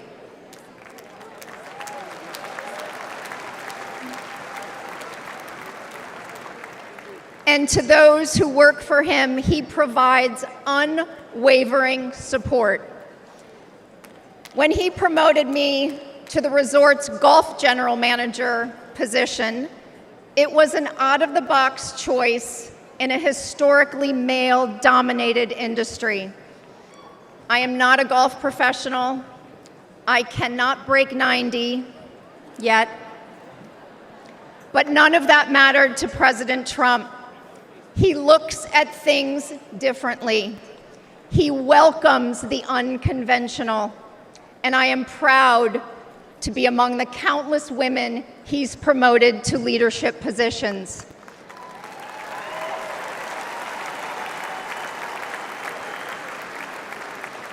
I might add, he did it all while no one was looking. The simple truth is, no one can match President Trump's vision and unrelenting drive to make things better.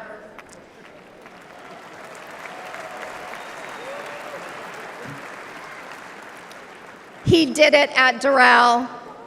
He did it as president. He will do it again.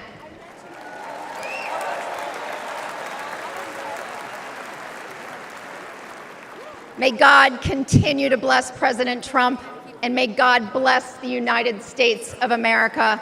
Thank you.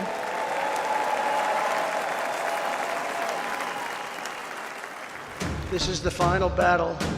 With you at my side, we will demolish the deep state. We will expel the warmongers from our government. We will drive out the globalists. We will cast out the communists, Marxists, and fascists. We will throw off the sick political class that hates our country.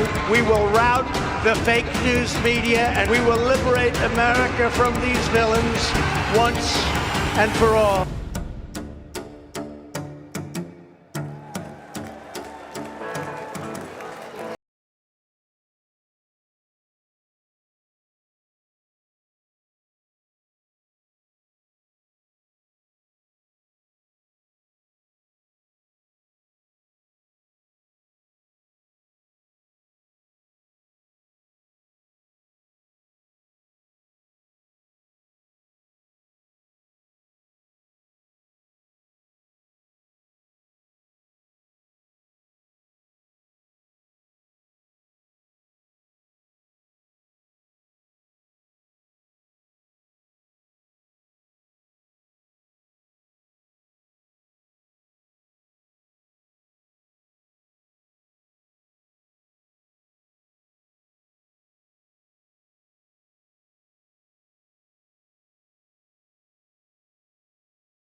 Ladies and gentlemen, please welcome Advocate for Safe Schools, Annette Albright from North Carolina.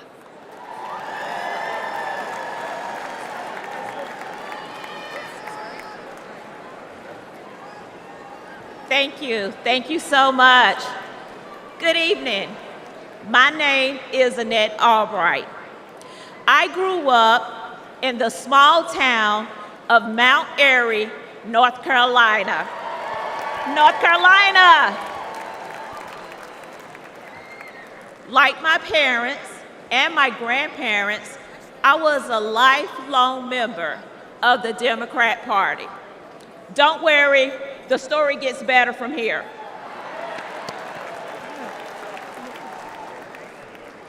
After completing a degree in criminal justice, I started a career working with the North Carolina Department of Corrections. I left my job in the criminal justice system to work for Charlotte-Mecklenburg School District to engage our youth before they got stuck in the system. It didn't take long for me to realize that public schools are a part of the problem.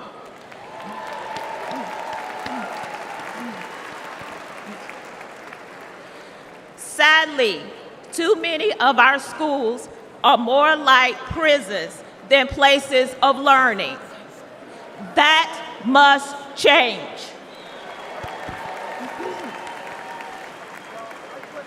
In one public high school, I witnessed a full-blown riot. I saw many violent altercations between students and physical attacks on staff. During my 14 years working with the Department of Public Safety, offenders never laid a hand on me. Yet, I was violently assaulted by a group of students in a public high school.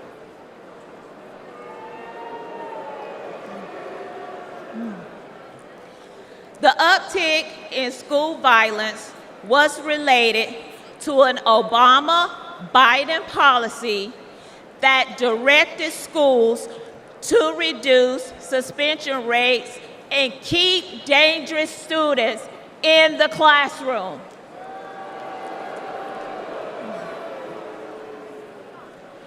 President Trump reversed the Obama policy and put the safety of our kids first.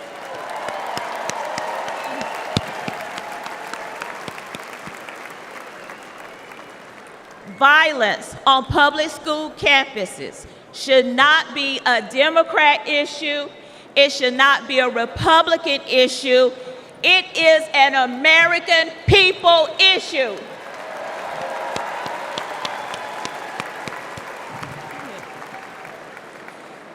Sadly, I've repeatedly seen that the Democrat Party cares more about appeasing the teachers' union than they do about prioritizing the needs of our kids.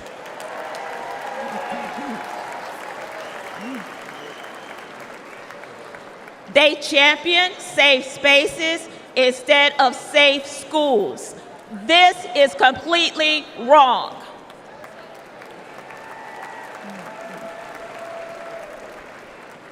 Little by little, I began to see the truth.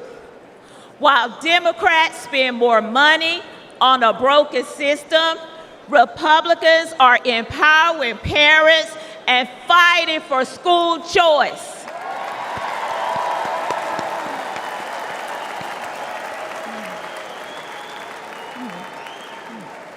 While Democrats think school resource officers are a threat to our students, Republicans know that they protect our kids.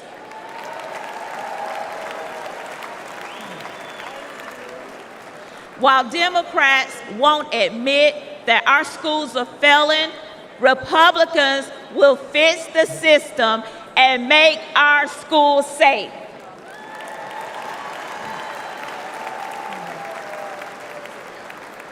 That's why this year, for the first time in my life, I am registered as a Republican.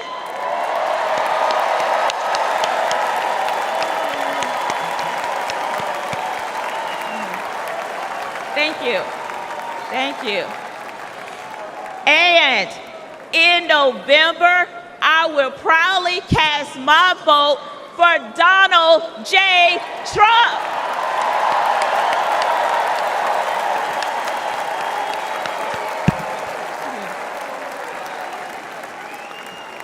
Only together we can make America's schools great again.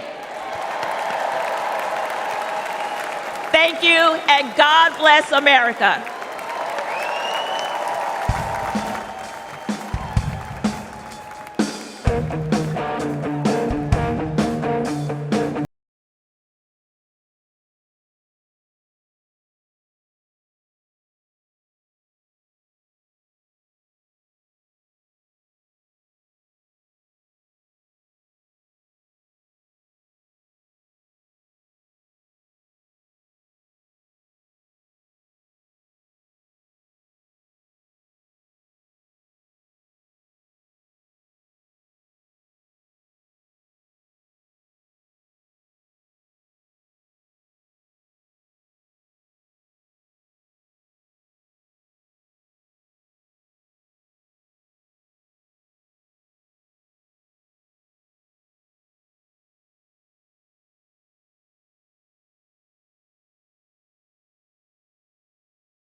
Well, let me tell you something, brother.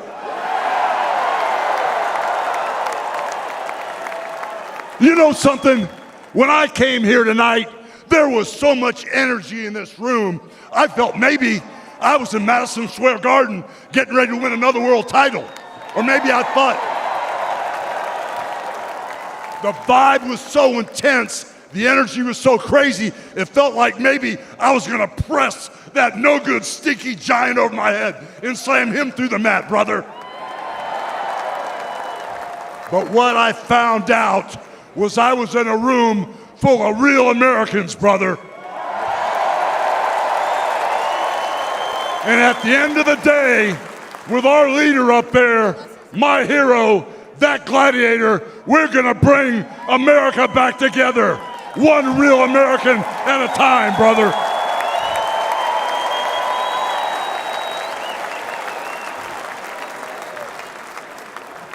You know something? I've seen some great tag teams in my time. Hulk Hogan and, ooh yeah, the Macho Man Randy Savage. But you know something? I see the greatest tag team of my life standing upon us, getting ready to straighten this country out for all the real Americans.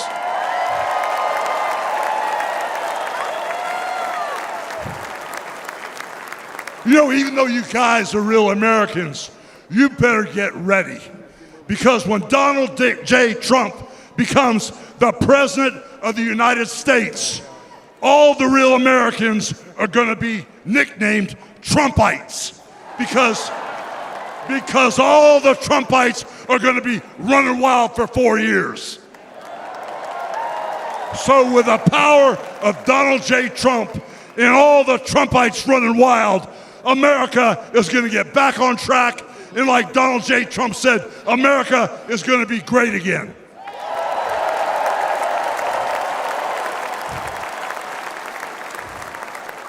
You know, when I look out and I see all the real Americans, I think about how Donald Trump, his family was compromised. When I look out there and I see Donald Trump, I think about how his business was compromised. But what happened last week when they took a shot at my hero and they tried to kill the next President of the United States? Enough was enough. And I said, let Trumpomania run wild, brother. Let Trumpomania rule again. Let Trumpomania make America great again.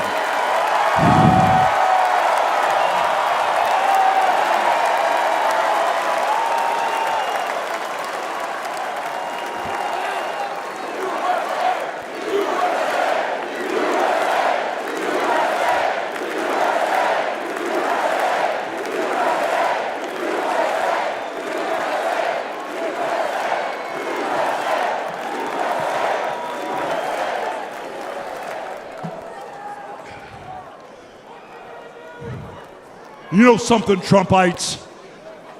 I didn't come here as Hulk Hogan, but I just had to give you a little taste. You know, my name is Terry Bollea. And as an entertainer, I love you too. And as an entertainer, I tried to stay out of politics. But after everything that's happened to our country over the past 4 years, and everything that happened last weekend, I can no longer stay silent.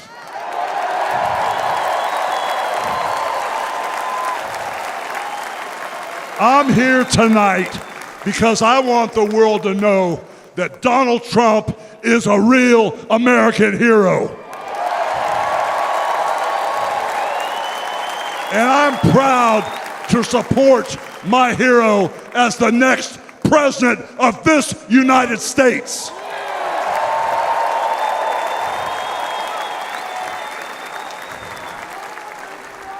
You know, guys, I've known Donald Trump for over 35 years.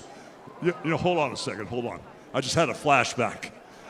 I just had a flashback, man. This is really tripping. You know, the last time I was up on stage, Donald Trump was sitting at ringside at the Trump Plaza. I was bleeding like a pig, and I won the world title right in front of Donald J. Trump. And you know something? He's gonna win in November, and we're all gonna be champions again when he wins.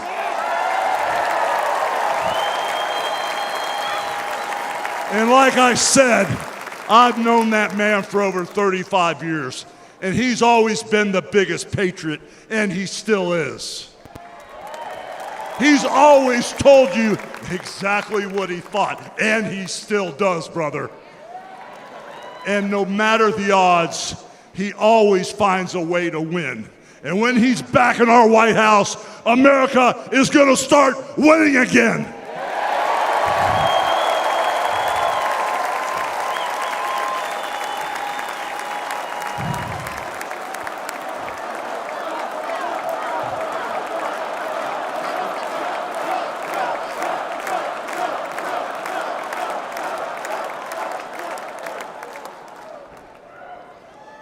You know, guys, over my career, I've been in the ring with some of the biggest, some of the baddest dudes on the planet.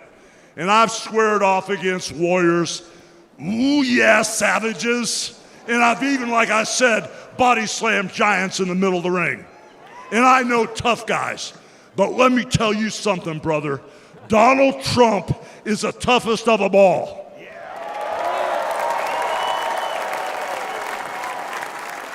They've thrown everything at Donald Trump. All the investigations, the impeachments, the court cases, and he's still standing and kicking their butts.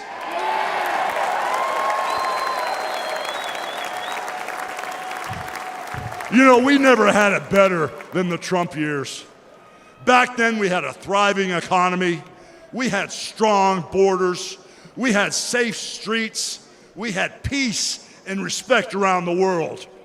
But then we lost it all in a blink of an eye. Crime is out of control.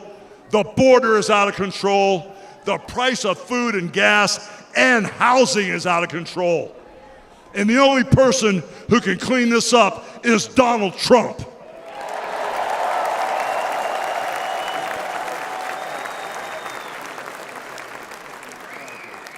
You know, guys, I really, really love this country. And I've lived the American dream. And I want my kids, your kids, and all those little teeny Hulkamaniacs out there to live the American dream too.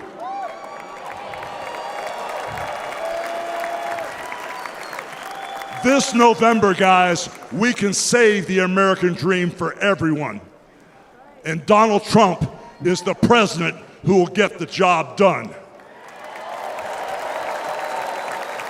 So all you criminals, all you lowlifes, all you scumbags, all you drug dealers, and all you crooked politicians need to answer one question, brother. What you gonna do when Donald Trump and all the Trumpomaniacs run wild on you, brother? God bless you, and thank you.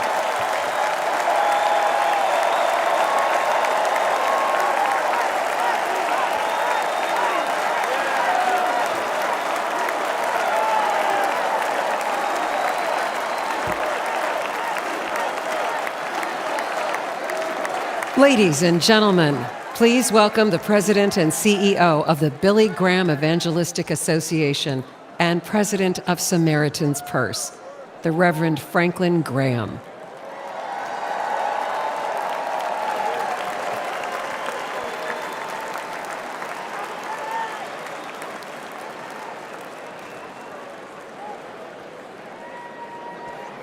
Good evening. I've got the hardest job tonight. I have to follow Hogan. But I stand here tonight as a private citizen who loves this country. I've been asked to say a few words and then to pray, and we're going to do that. Last Saturday, In Butler, Pennsylvania, President Trump had a near-death experience, no question. But God spared his life. And when we go through those experiences, it changes us. It can cause us to examine our lives and to reevaluate our priorities, as you should. When President Trump rose from that platform, he rose with his fist raised in strength, showing America his unshakable resolve to fight for them in this nation.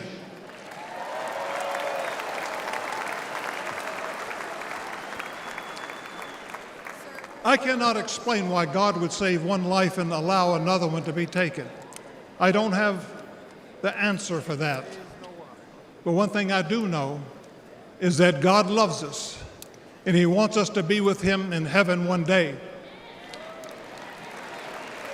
And that's through faith in his Son, Jesus Christ. You see, the Bible says that God so loved the world that he gave his only begotten Son, that whosoever believeth in him shouldn't perish but should have everlasting life. For as long as I've known the President Trump, I've found him to be a man of his word.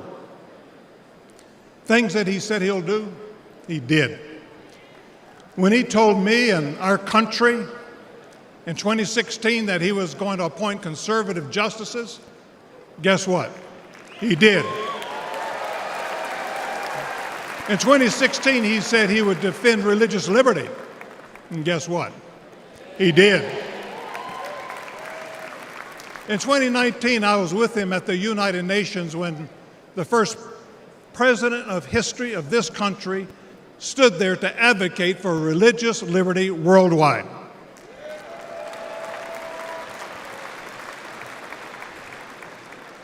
When American citizen and Pastor Andrew Brunson was being held in a Turkish jail on false accusations, President Trump demanded that he be released.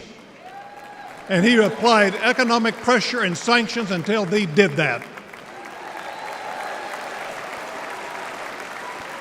I'm grateful and thankful for what he did as a 45th president of the United States. And I know that as the 47th president, he will keep his word to the American people to make America great once again.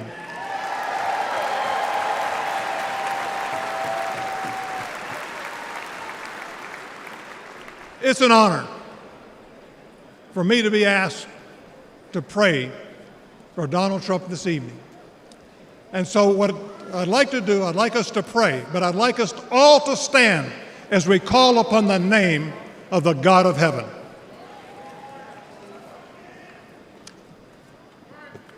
Our Heavenly Father, we come before you this evening with grateful hearts. Thank you for saving the life of President Donald J. Trump. In his own words, it was you and you alone who saved him. We pray for the others that were injured on Saturday, for the family who lost their loved one. Put your loving arms around them. Comfort them, and may they sense your presence. We stand before you tonight. We say thank you for the provisions you have given to the United States of America. You have blessed this country more than any country in the world. Sadly, as a nation, we have forgotten who is responsible for all the freedoms, the liberties, and the bounty that we enjoy. It has all come for you. Thank you. This evening, our nation is in trouble. We're divided politically, racially, economically, with millions of people seeking refuge and hope in our dry and thirsty land. You're the only one who can fix the complexity of the problems that we face today. We pray for President Trump that you would give him wisdom, strength, and a clear vision for the future of this nation and the task that is at hand. Continue to protect him from his enemies. I pray that you would surround him with men and women who will give him sound counsel and guidance. We pray for Melania, for Barron, and for all the President Trump's children and grandchildren.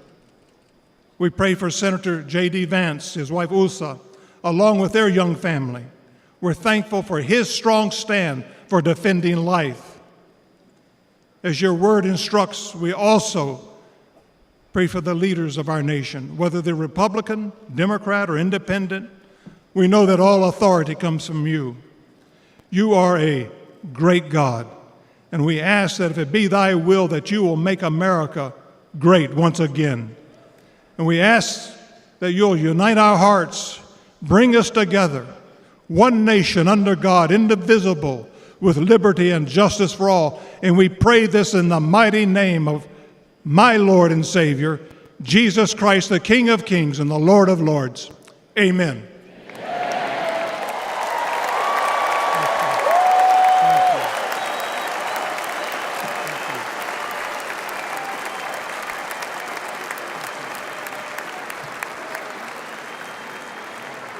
Ladies and gentlemen, please welcome businessman and Executive Vice President of the Trump Organization, Eric Trump.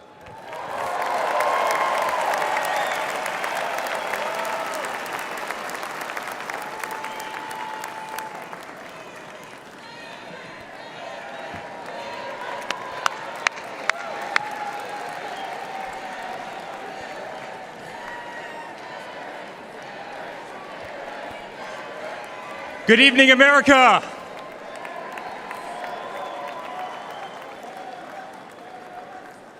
Eight years ago, my father sat our family down.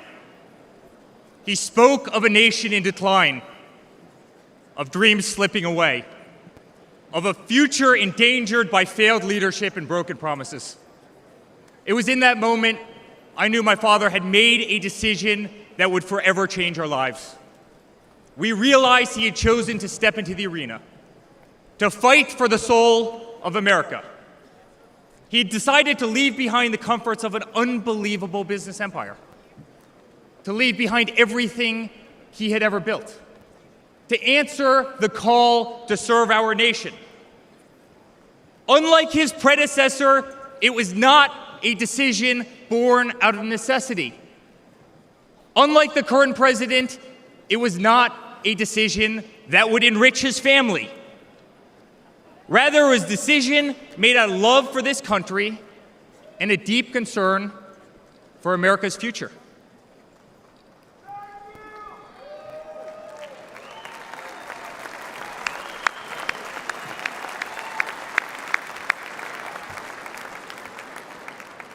My father was clear it would not be easy, that there would be a huge price to pay, and that the attacks would be vicious. Looking back, that was an understatement. The made-up Russia hoax, the sham impeachments, the efforts to destroy an unbelievable company, a company that I run today, the efforts to cancel us, to silence him, to gag his free speech, and to drag him through every radical left courthouse in America, to take his life. Yet through it all, he's shown unwavering courage and determination, not just in public, but in every private conversation with me and our family.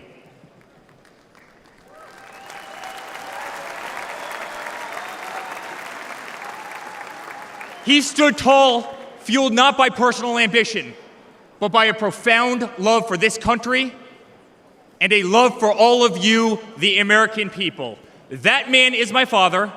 That man is the 45th president and soon to be 47th president of the United States. That man is Donald J. Trump.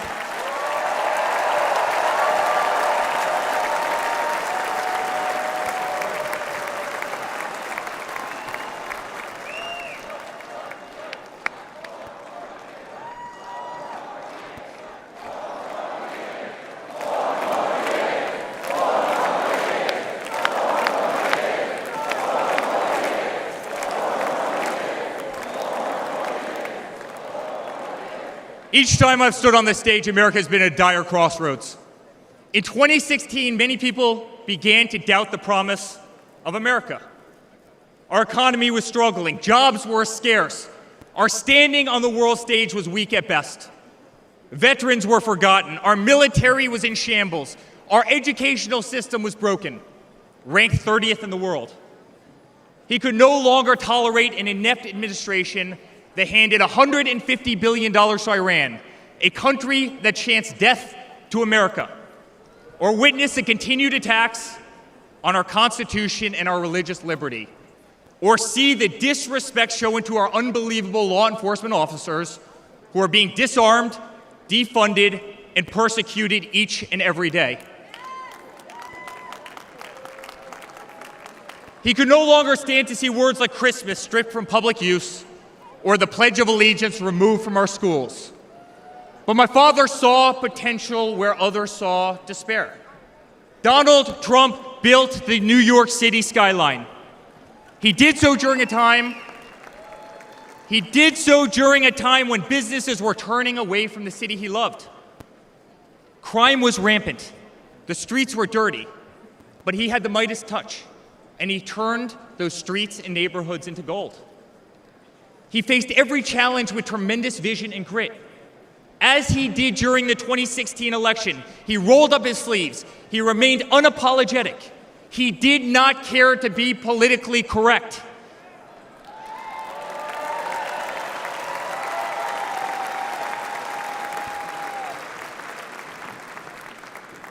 He restored hope.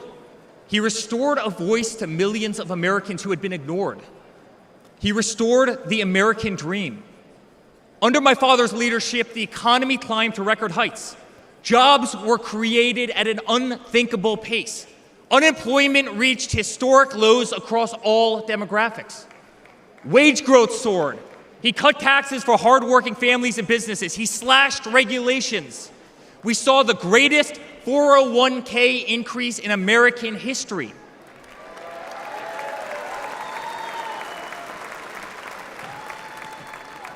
People bought their first homes in an environment that saw 2 to 3% interest rates. They started their families. My father made the United States energy independent with the lowest gas prices in decades.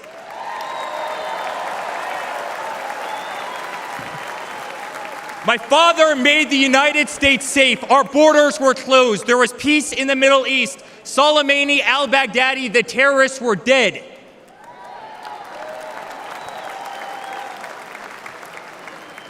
My father made the United States respected again, with the courage to walk into countries like North Korea, with the courage to impose tariffs on China, and with the courage to tear up trade deals that cost Americans their jobs.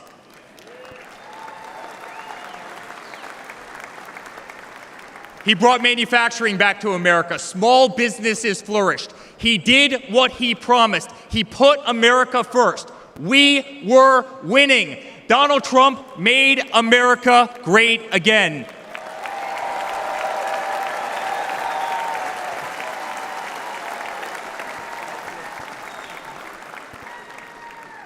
But he also created a movement that threatened the special interests in the political elites. A movement that cast a bright light on the institutions weaponized against the American people. You see it in our schools. God bless the moms who fought back.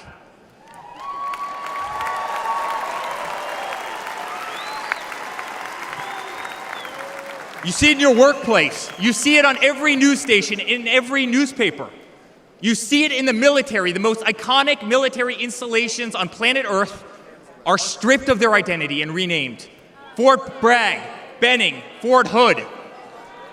You see it in Hollywood. You see it in our two-tier judicial system. They don't even hide it anymore. My father has been censored. The former president ripped off Twitter, Instagram, and Facebook while terrorist organizations remain intact. My father has been persecuted, targeted by far-left Democrats funded by special interest groups and hand-picked judges. My father has been pulled off the ballots of states, radical justices attempting to defy the will of millions of Americans who adore who he is and what he stands for. My father even became the target of an assassin who almost killed America's single greatest hope for our future. The swamp is terrified of this incredible movement. They're terrified of it. They're terrified of you and the tens of millions of people watching us on TV right now. They've tried everything to keep him from you, everything, to destroy his legacy, to destroy his family. They have failed, and they will not win.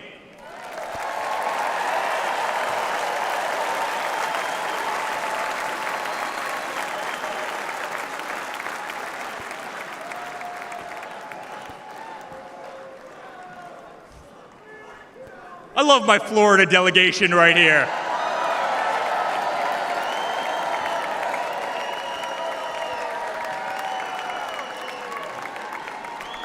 Thank you. My father stands before you with the most votes of any Republican candidate in the history of our nation. He has defied the predictions of every political pundit. He fills stadiums across our country. He energizes Americans to the issues facing this nation and does so with unvarnished honesty. He is not a threat to democracy. He is a threat to those who despise our republic, many of whom are bought and sold, bribed and coerced, people who have never signed the front of a check and who have been dependent on the government their entire adult lives.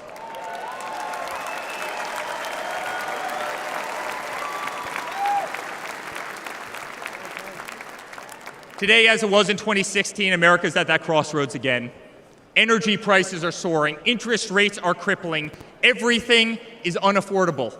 The US dollar has been diminished. Inflation has made it impossible for Americans to live, to save for their future. Our infrastructure is crumbling. Our border is out of control. Millions are dead and displaced in Russia and Ukraine, a war that has no end and a war that we are funding. The Middle East has become a hornet's nest. Our greatest ally, Israel, totally under siege. Fentanyl is killing our youth and destroying families, while the current administration stands idly by, hoping their inaction will import illegal votes. Crime terrorizes our cities and our suburbs as far-left policies handcuff police. Male athletes, guys my height, 6'5", are swimming in women's sports.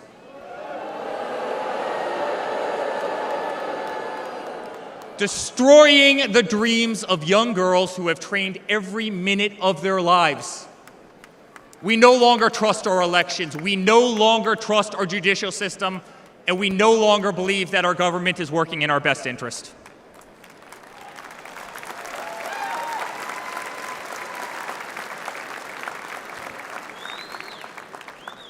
In spite of where we are today as a nation, I'd like to speak to every American.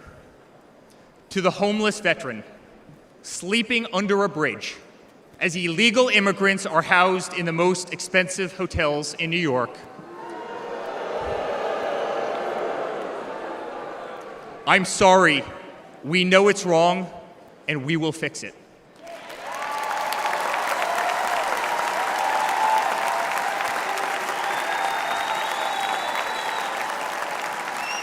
To the single mother who can no longer afford her rent, afford groceries, and has been forced to work 3 jobs, I'm sorry.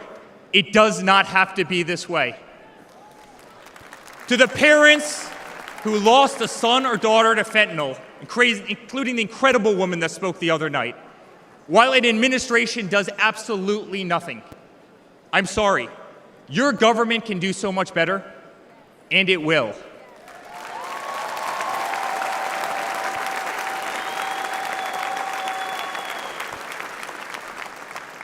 To the children who are being brainwashed instead of learning the fundamentals in school, I'm sorry.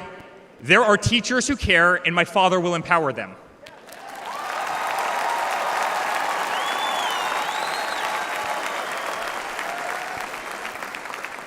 To the law enforcement officers, our brave Border Patrol, Secret Service agents who work every single day to protect our communities, knowing damn well that the system will throw you under the bus, I'm sorry.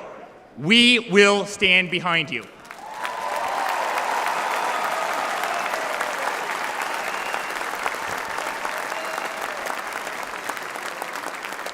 To commuters often petrified to take a bus, take a train, or walk the streets in cities across our nation, I'm sorry. That man right there will fix this.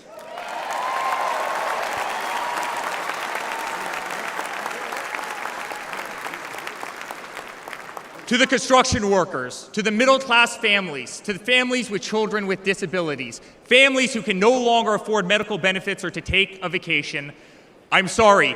We will make America great again.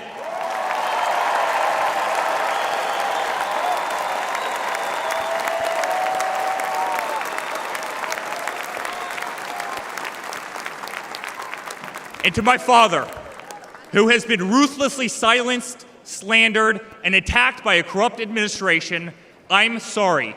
We know, and America knows, that they're not just after you, they're after all of us, and you just happen to be standing in their way.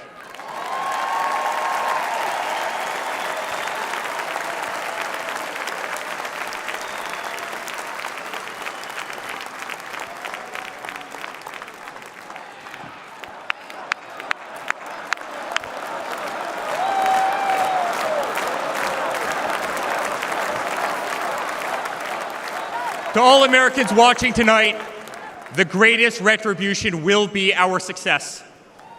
Success not just for ourselves, but for our grandchildren and our children.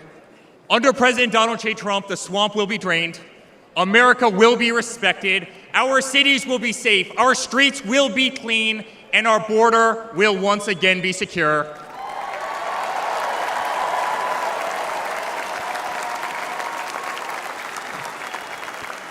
We will have peace. We will have prosperity. Your hard-earned tax dollars will enrich a better America, not be squandered in corrupt foreign nations. Education will be handed back to the states. We will no longer be 30th in the world. We will be first.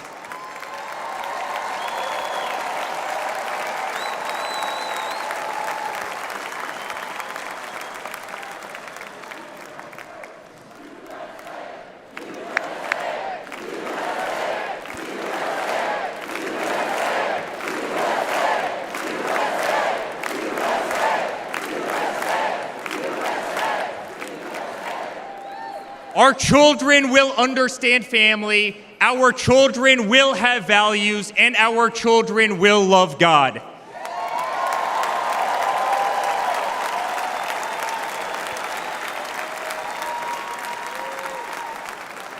Our country will prioritize free speech, respect freedom of religion, and honor our Constitution.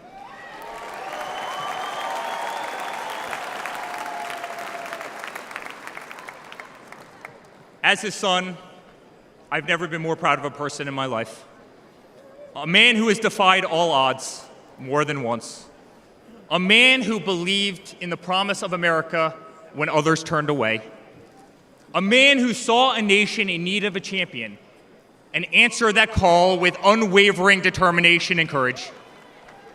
A man who survived a bullet that was intended to eliminate him permanently from our future and from our family. Never have I been more proud to be a Trump.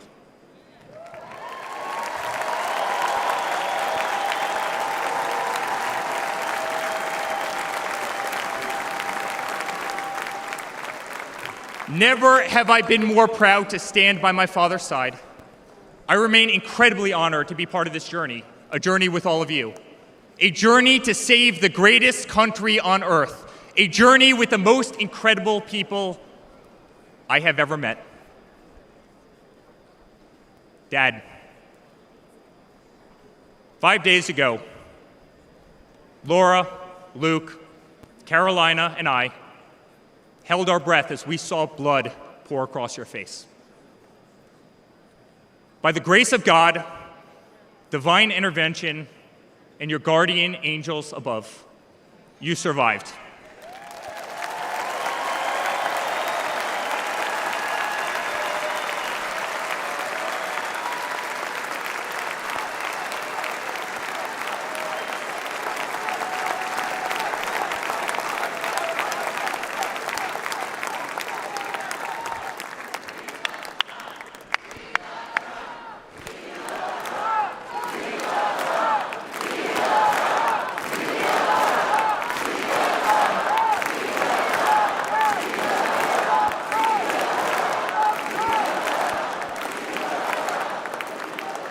You are the greatest fighter I have ever seen. You are strong, you are full of life, and you are unapologetic. Your optimism is contagious. Your backbone is unbreakable. Your conviction to fight for what is right and against all that is wrong is truly next level.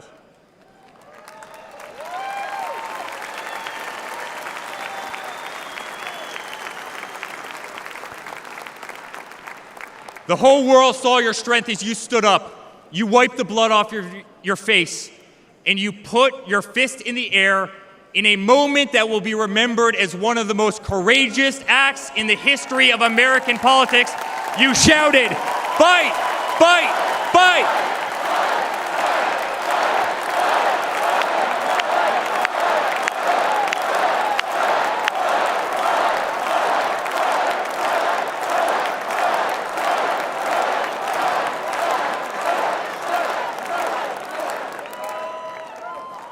I'm honored to be your son. I'm honored to speak to our great nation tonight. You are a true leader. You epitomize strength. Our country loves you. Our country appreciates you. Our country misses you. And on November 5th, our country will re-elect you as the 47th President of the United States of America. Good night, Milwaukee. God bless you all.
Ladies and gentlemen, the next First Lady of the United States, Mrs. Melania Trump.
This is a story as uniquely American as the ideals and freedoms we all cherish.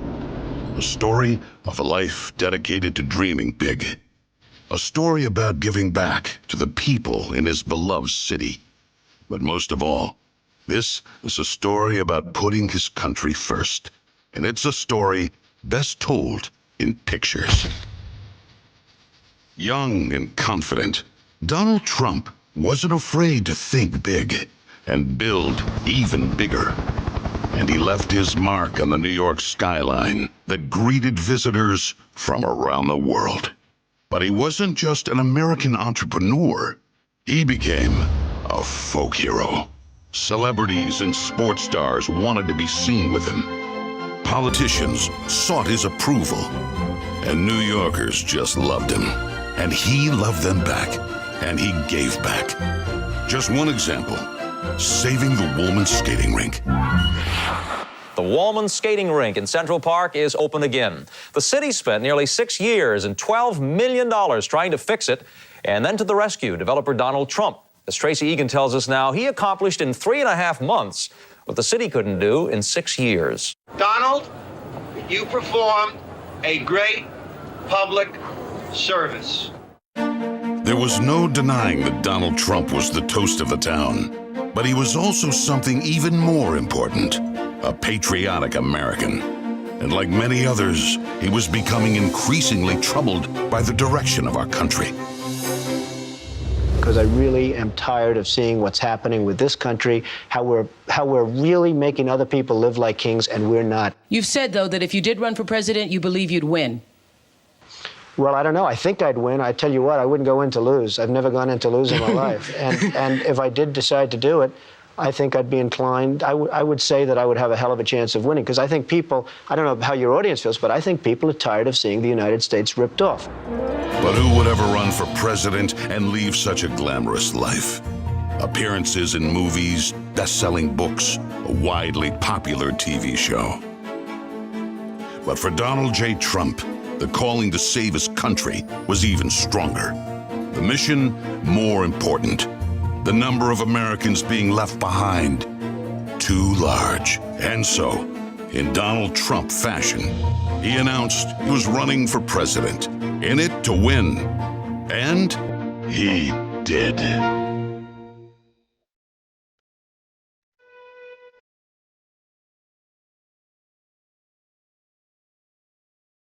From his first day in office, the Washington politicians learned something about President Trump.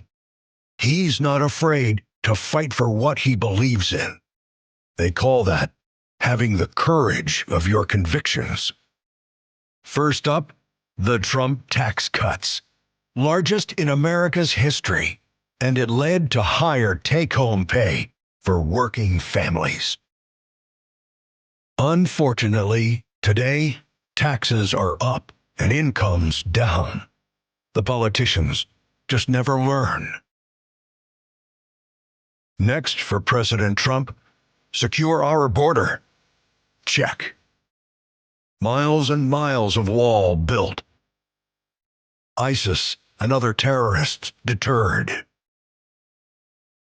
But now, we have the Barney Fife of border security, leading to 250,000 Americans dead from fentanyl coming in. Brutal migrant crime spreading across America. And ISIS, now here. President Trump promised he'd keep America out of endless wars. Welcome words to the families of our young men and women who serve. And another promise kept. He started by strengthening our military, then traveled the world, meeting with our allies, and even with our main adversaries, just so they understood that America's strength and resolve was back. Because that's what a strong commander-in-chief does.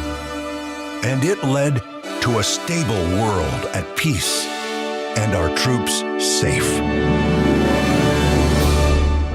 Today, a different story. Our enemies smelled weakness, then set the world on fire. Putin saw it, then invaded Ukraine. Hamas saw it, then started a war in the Middle East.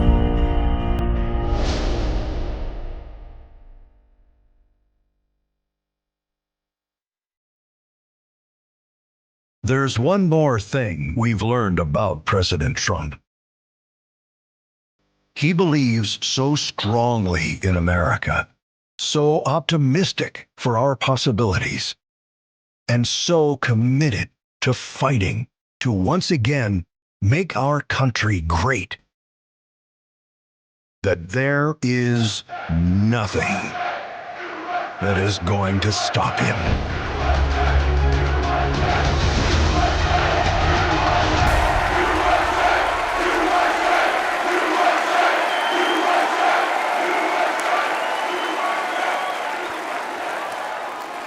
Ladies and gentlemen, please welcome Kid Rock.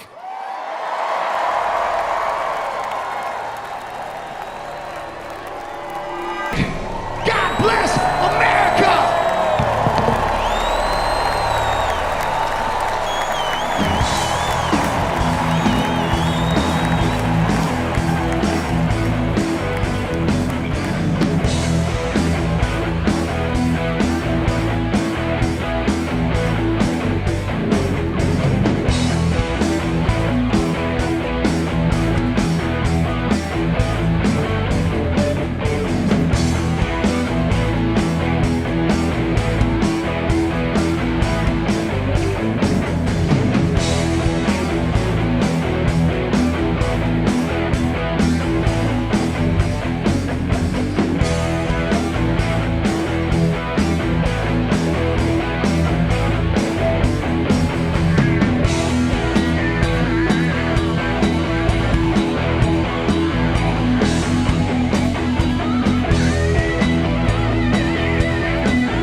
Good evening, ladies and gentlemen. I am Dana White. I am the CEO and president of the Ultimate Fighting Championship. So 2 weeks ago, I got a call from President Trump asking me if I'd be willing to speak tonight. As usual, there was no pressure, no demands. He asked me as a friend, and of course I said yes. Then, after I accepted his offer, he sent me a text message, and I just want to read to you a little piece of what President Trump wrote to me. Dana, I'm so honored that you will be doing the introduction at the National Republican Convention. Think of it as the biggest fight you ever had, a fight for our country and even the world. I only wish you didn't have to interrupt your family trip, but I hope they understand, they love you, and they know how important this is. Now think about this. This man's running for president of the United States. He's fighting for the future of this country, and he's concerned about interrupting my family trip. That's the President Trump that I know, a man who truly cares about people. The mainstream media likes to push the narrative that he doesn't care about anyone but himself. I absolutely know that's not the truth, because I've been friends with this guy for 25 years. And for the people who know me, they'll know this is true. I just want to make something very clear. Nobody in the Trump campaign has ever told me what to say. Nobody tells me what to say, and I'm nobody's puppet.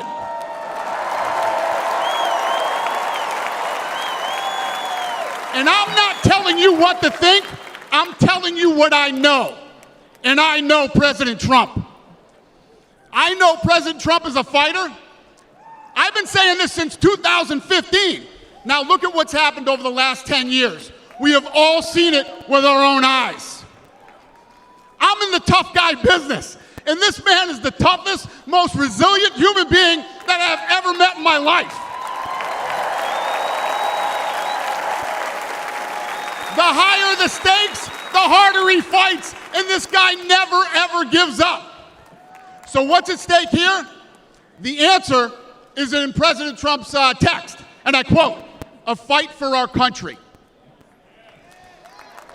I know why he's running for president again. Why else would he put himself through everything he's dealt with just to get back here? We all know he doesn't need this. This guy's got a great life, he has a beautiful family, and he has achieved everything that you could possibly achieve in life.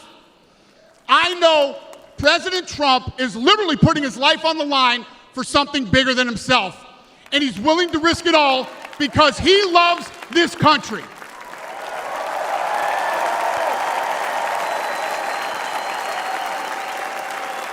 And I know he wants what's best for the American people, all American people.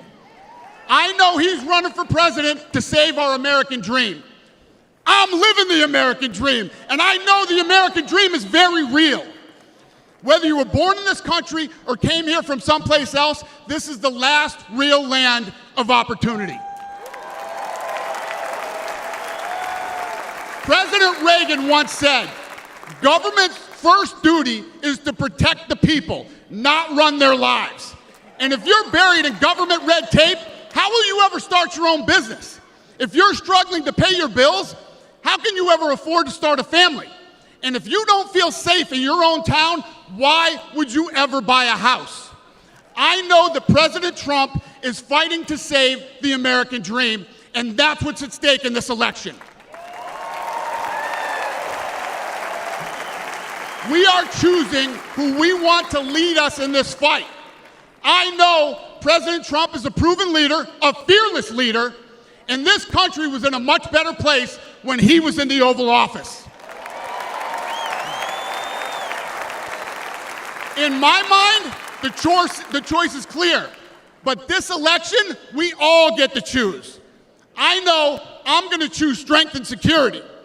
I know I'm going to choose opportunity and prosperity. I know I'm going to choose real American leadership and a real American badass.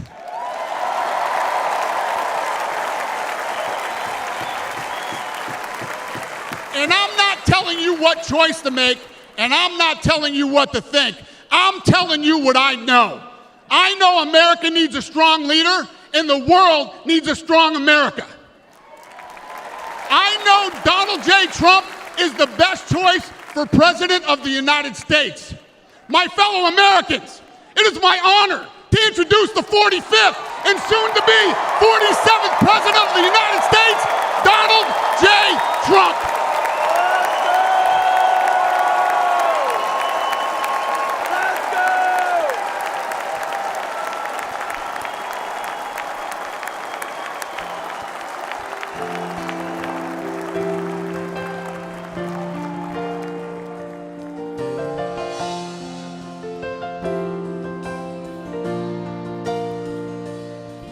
If tomorrow all the things were gone, I'd work for all my life, and I had to start again, just my children and my wife. Thank my lucky stars to be living here today, 'cause our flag still stands for freedom, and they can't take that away.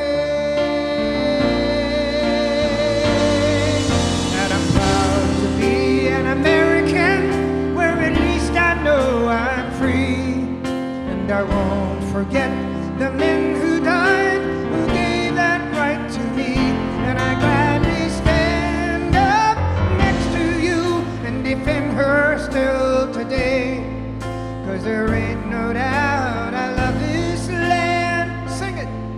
God bless the USA.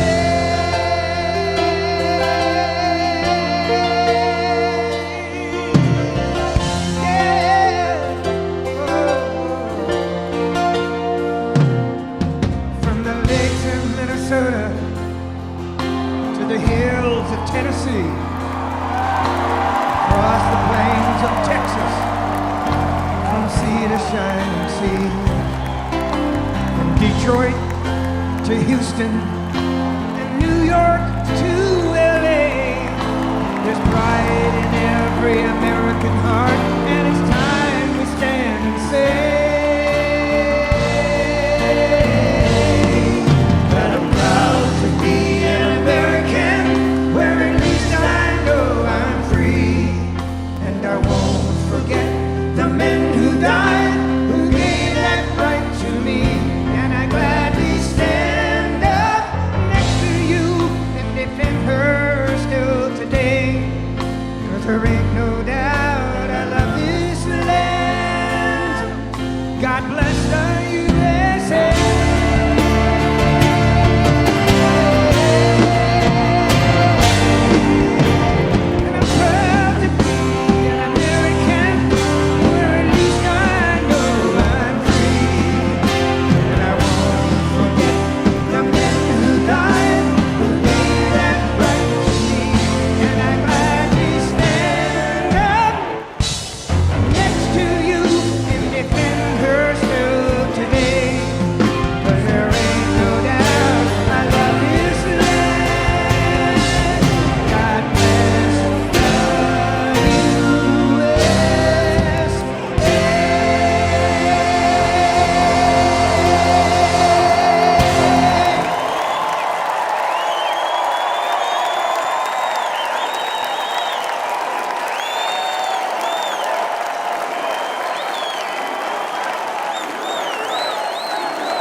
Thank you very much.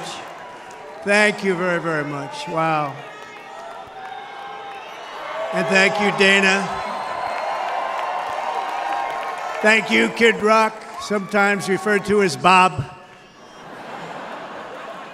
And thank you, Lee, right from the beginning. Thank you very much. What a talent. What a beautiful, beautiful song. Thank you. Friends, delegates, and fellow citizens, I stand before you this evening with a message of confidence, strength, and hope. 4 months from now, we will have an incredible victory, and we will begin the 4 greatest years in the history of our country. Together, we will launch a new era of safety, prosperity, and freedom for citizens of every race, religion, color, and creed. The discord and division in our society must be healed. We must heal it quickly. As Americans, we are bound together by a single fate and a shared destiny. We rise together or we fall apart. I am running to be president for all of America, not half of America, because there is no victory in winning for half of America. So tonight, with faith and devotion, I proudly accept your nomination for President of the United States. Thank you.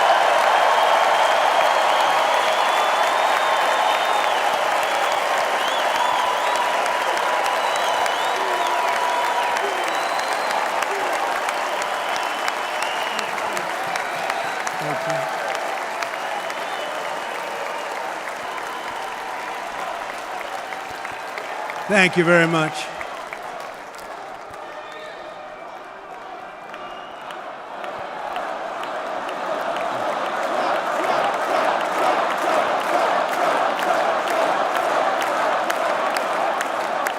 Thank you very much.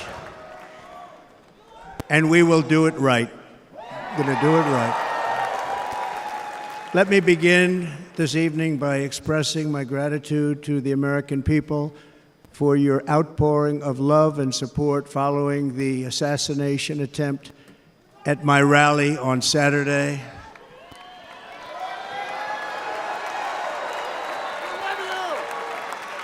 As you already know, the assassin's bullet came within a quarter of an inch of taking my life. So many people have asked me, what happened? Tell us what happened, please. And therefore, I will tell you exactly what happened, and you'll never hear it from me a second time because it's actually too painful to tell. It was a warm, beautiful day in the early evening in Butler Township in the great Commonwealth of Pennsylvania. Music was loudly playing, and the campaign was doing really well. I went to the stage, and the crowd was cheering wildly. Everybody was happy. I began speaking very strongly, powerfully, and happily because I was discussing the great job my administration did on immigration at the southern border. We were very proud of it.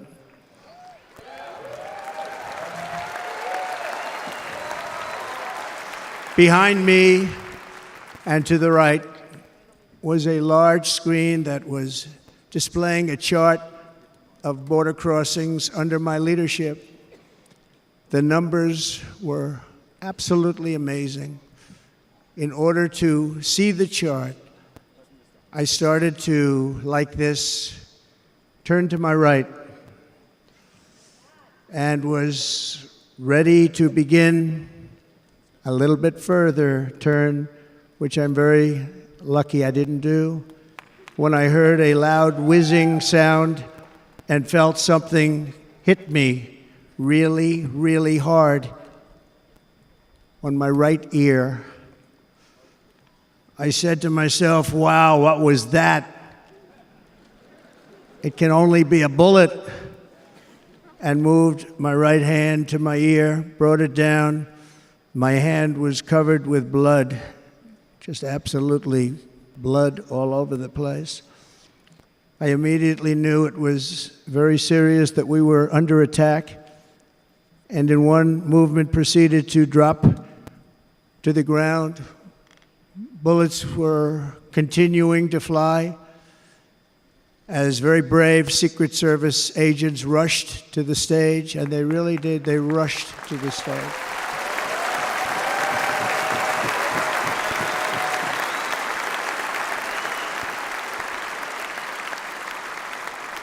These are great people, at great risk, I will tell you, and pounced on top of me so that I would be protected. There was blood pouring everywhere, and yet, in a certain way, I felt very safe because I had God on my side. I felt that.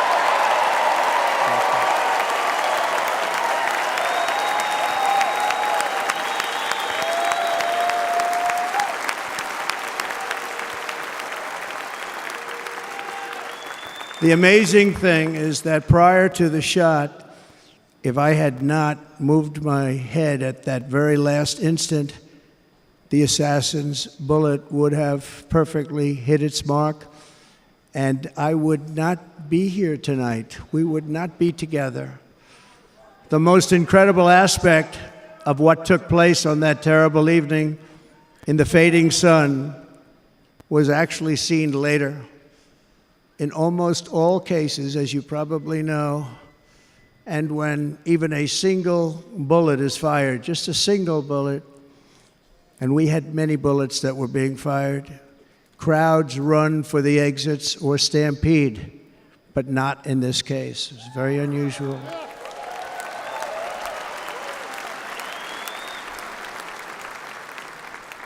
This massive crowd of tens of thousands of people stood by and didn't move an inch. In fact, many of them bravely but automatically stood up looking for where the sniper would be. They knew immediately it was a sniper, and then began pointing at him. You can see that if you look at the group behind me. That was just a small group compared to what was in front. Nobody ran, and by not stampeding, many lives were saved. But that isn't the reason that they didn't move. The reason is that they knew I was in very serious trouble. They saw it. They saw me go down. They saw the blood and thought, actually most did, that I was dead. They knew it was a shot to the head. They saw the blood. And there's an interesting statistic. The ears are the bloodiest part. If something happens with the ears, they bleed more than any other part of the body. For whatever reason, the doctors told me that. I said, why is there so much blood? He said, it's the ears. They bleed more. So we learned something, but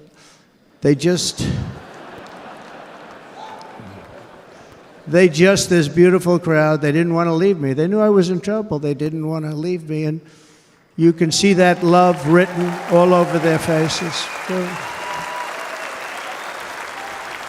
Incredible people. They're incredible people. Bullets were flying over us, yet I felt serene. But now the Secret Service agents were putting themselves in peril. They were in very dangerous territory. Bullets were flying right over them, missing them by a very small amount of inches. And then it all stopped. Our Secret Service sniper, from a much greater distance and with only one bullet used, took the assassin's life, took him out.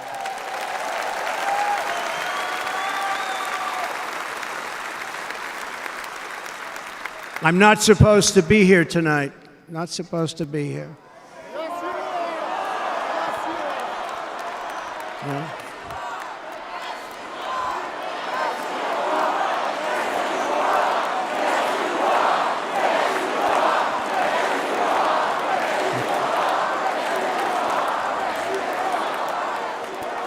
Thank you.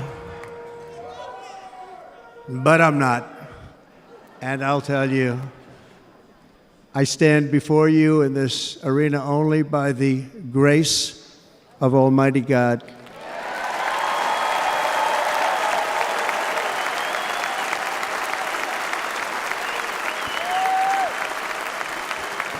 In watching the reports over the last few days, many people say it was a providential moment.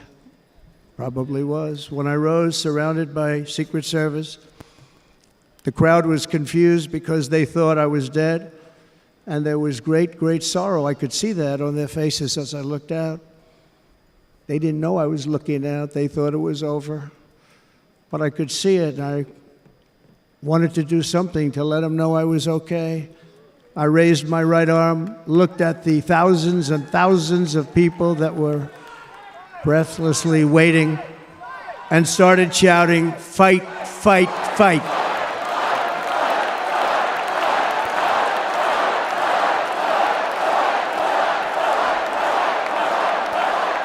Thank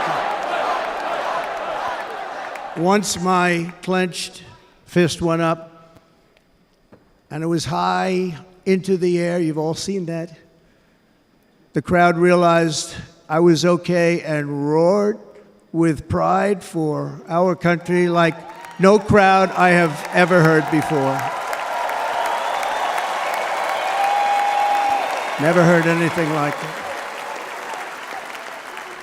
For the rest of my life, I will be grateful for the love shown by that giant audience of patriots that stood bravely on that fateful evening in Pennsylvania. Tragically, the shooter claimed the life of one of our fellow Americans, Corey Comparator. Unbelievable person, everybody tells me. Unbelievable. And seriously wounded, two other great warriors. Spoke to them today. David Dutch and James Copenhaver. Two great people. I also spoke to all three families of these tremendous people. Our love and prayers are with them and always will be. We're never going to forget them. They came for a great rally. They were serious Trumpsters, I want to tell you. They were serious Trumpsters and still are. But Corey, unfortunately, we have to use the past tense. He was incredible. He was a highly respected former fire chief, respected by everybody. Was accompanied by his wife, Helen, incredible woman. I spoke to her today, devastated, and two precious daughters. He lost his life selflessly acting as a human shield to protect them from flying bullets. He went right over the top of them and was hit. What a fine man he was.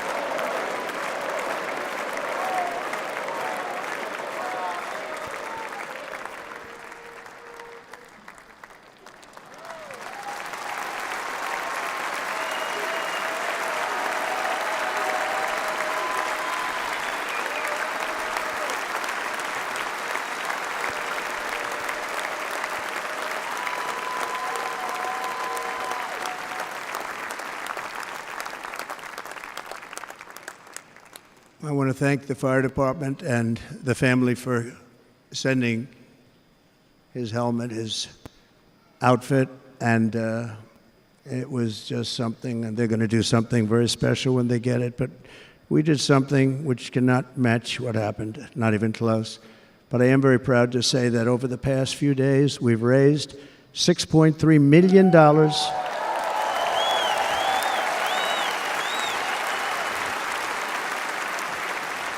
for the families of David, James, and Corey, including from a friend of mine, just called up, he sent me a check right here, I just got it, $1 million from Dan Newland. Thank you, Dan. And again, when speaking to the family, I told them, I said, well, I'm going to be sending you a lot of money, but it can't compensate. They all said the same thing. You're right, sir. We appreciate so much what you're doing, but nothing can take the place in the case of Corey. And the other two, by the way, they were very, very seriously injured, but now they're doing very well. They're going to be okay. They're going to be doing very well.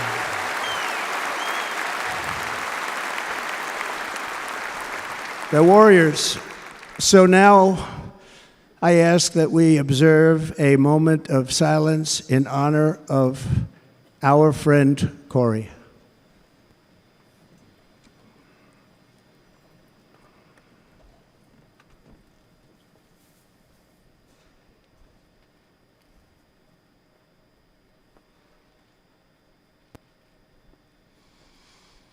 There is no greater love than to lay down one's life for others. This is the spirit that forged America in her darkest hours, and this is the love that will lead America back to the summit of human achievement and greatness. This is what we need. Despite such a heinous attack, we unite this evening more determined than ever. I am more determined than ever, and so are you. So is everybody in this room.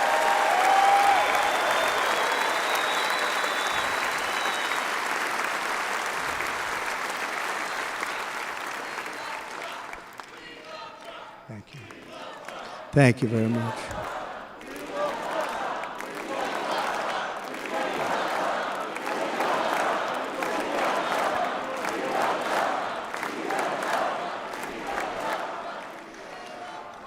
Our resolve is unbroken and our purpose is unchanged to deliver a government that serves the American people better than ever before. Nothing will stop me in this mission because our vision is righteous and our cause is pure. No matter what obstacle comes our way, we will not break, we will not bend, we will not back down, and I will never stop fighting for you, your family, and our magnificent country. Never.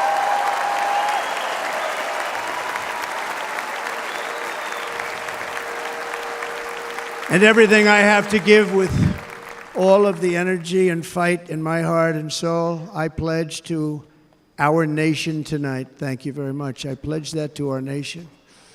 We're going to turn our nation around, and we're going to do it very quickly. Thank you.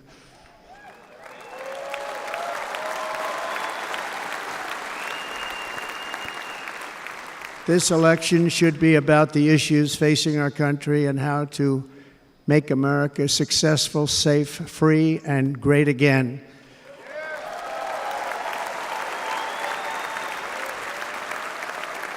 In an age when our politics too often divide us, now is the time to remember that we are all fellow citizens. We are one nation under God, indivisible, with liberty and justice for all.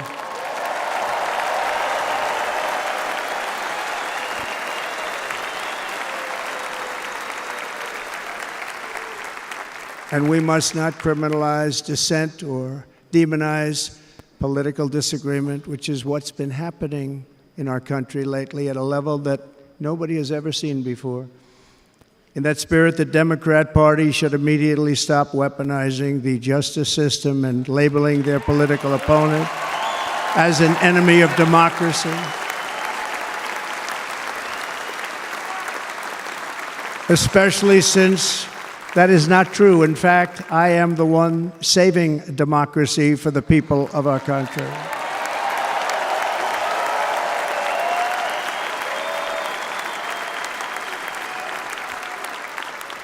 And very big news, as you probably just read, on Monday a major ruling was handed down from a highly respected federal judge in Florida, Eileen Cannon, finding that the prosecutor and the fake documents case against me were totally unconstitutional, and the entire case was thrown out of court.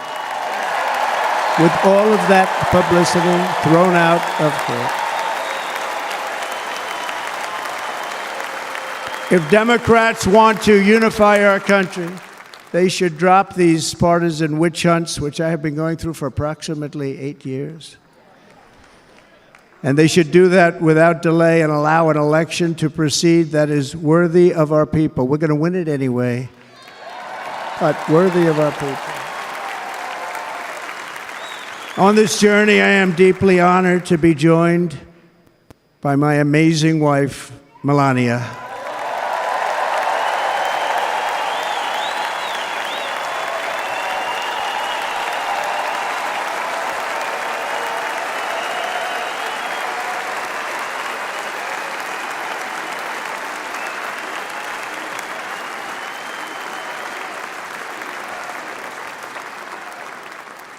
And Melania, thank you very much. You also did something really beautiful, a letter to America calling for national unity, and it really took the Republican Party by surprise. I will tell you, it was beautiful.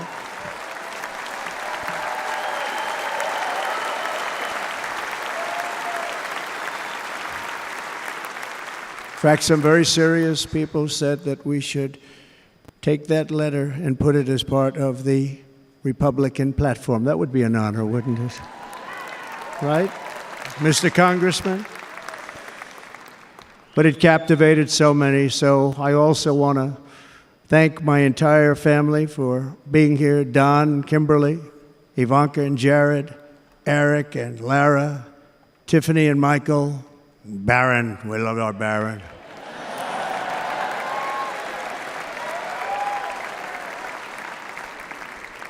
And of course, my 10 wonderful grandchildren. You saw a few of them up there on my lap before.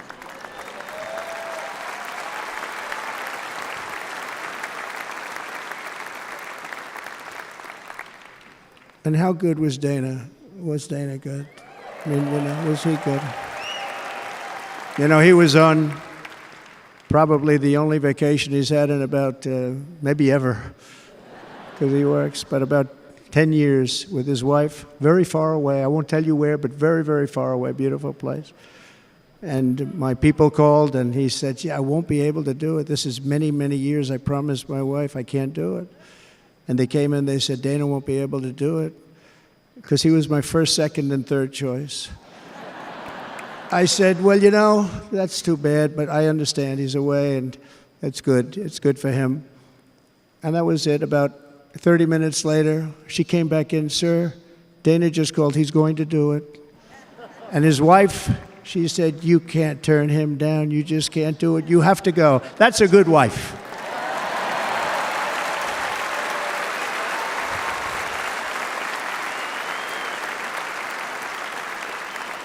So he got on a plane. He got here a little while ago. Now he's going to get on the plane in a little while, and he's going to go back home to his wife.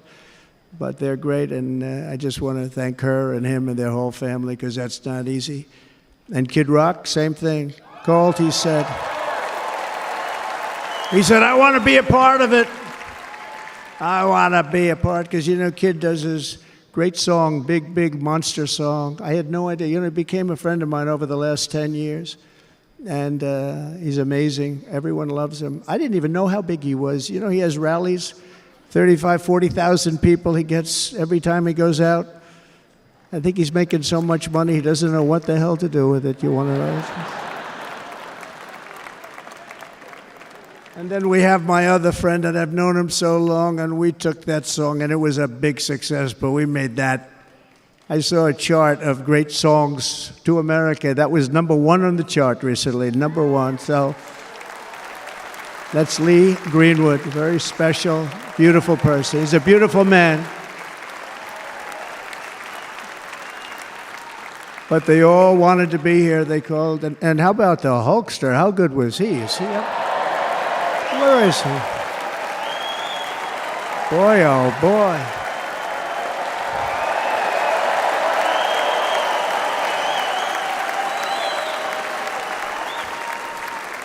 They may call that entertainment. I know about entertainment, but when he used to lift a 350-pound man over his shoulders and then bench press him 2 rows into the audience, I say, maybe entertainment, but he is one strong son of a gun. I will tell you, I watched it many times.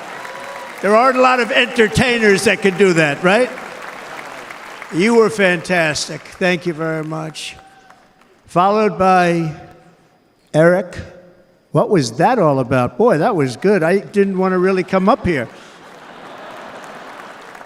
But he was so great, and he's such a good young man. He went through a lot of trouble, and Don last night was incredible. They went through so much trouble. They got subpoenaed more than any people probably in the history of the United States. Every week they get another subpoena from the Democrats, crazy Nancy Pelosi, the whole thing, just boom, boom, boom.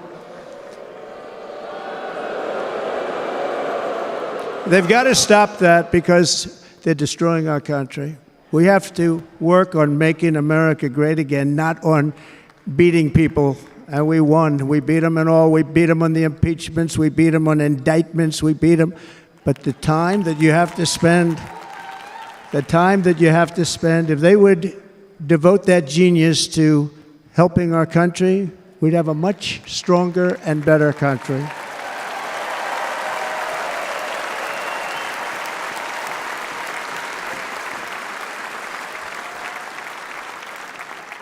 And Jason, the biggest star in country music. Jason, thank you for being here.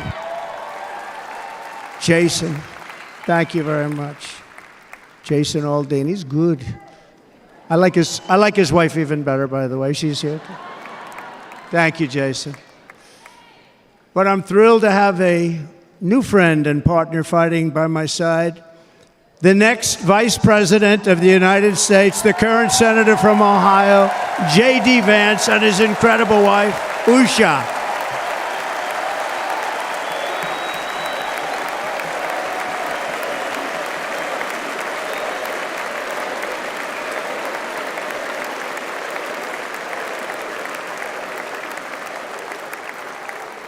He's going to be a great Vice President. He's going to be great. He'll be with this country and with this movement, greatest movement in the history of our country, Make America Great Again.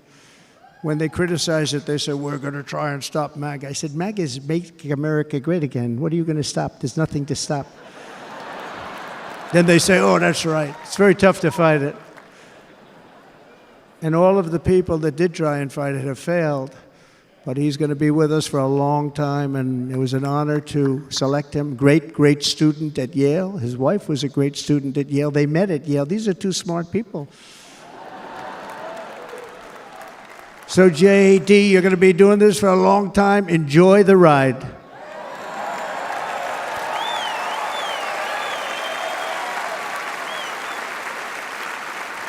And a very special thank you to the extraordinary people of Milwaukee and the great state of, oh, there they are. There they are. You are so easy to spot. And Green Bay's going to have a good team this year, right? They're going to have a good team. They're going to have a good team. Most of the audience doesn't like it, but it's true. You're going to have a very good team this year. And by the way, Wisconsin, we are spending over $250 million here creating jobs and other economic development all over the place. So I hope you will remember this in November and give us your vote. I am trying to buy your vote. I'll be honest about that.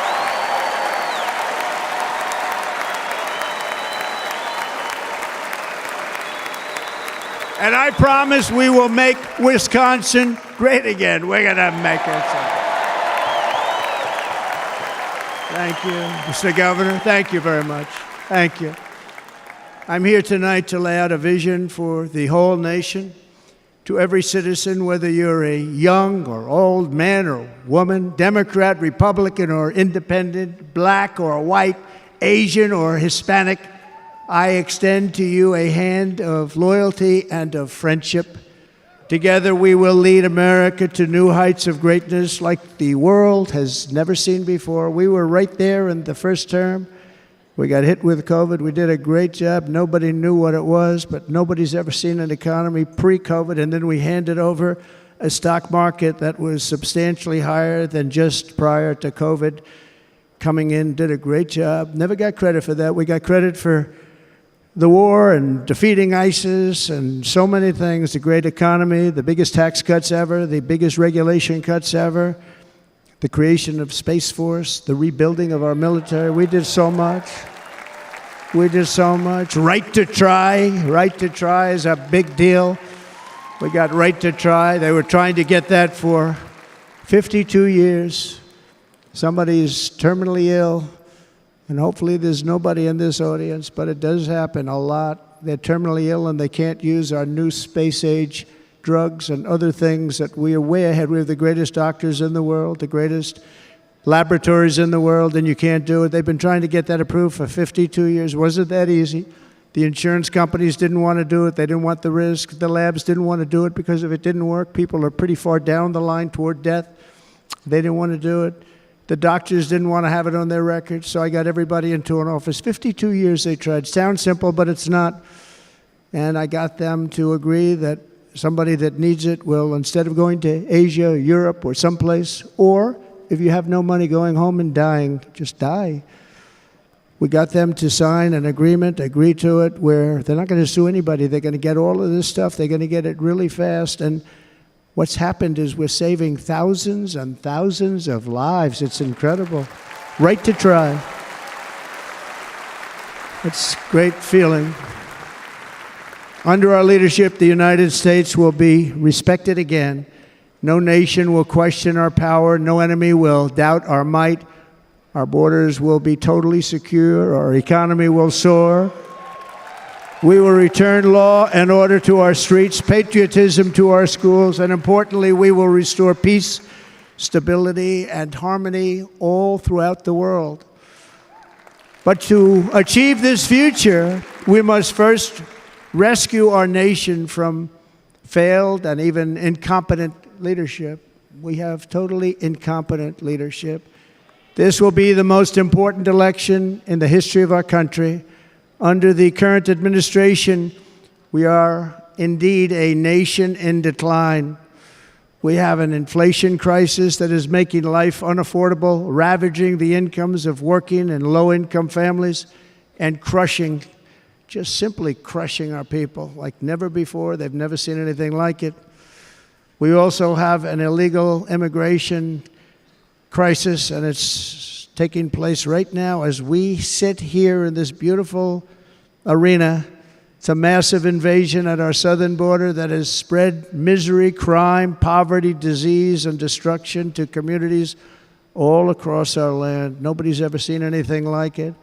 Then there's an international crisis, the likes of which the world has seldom been part of. Nobody can believe what's happening. War is now raging in Europe and the Middle East. A growing specter of conflict hangs over Taiwan, Korea, the Philippines, and all of Asia. And our planet is teetering on the edge of World War III. And this will be a war like no other war because of weaponry. The weapons are no longer army tanks going back and forth shooting at each other. These weapons are obliteration.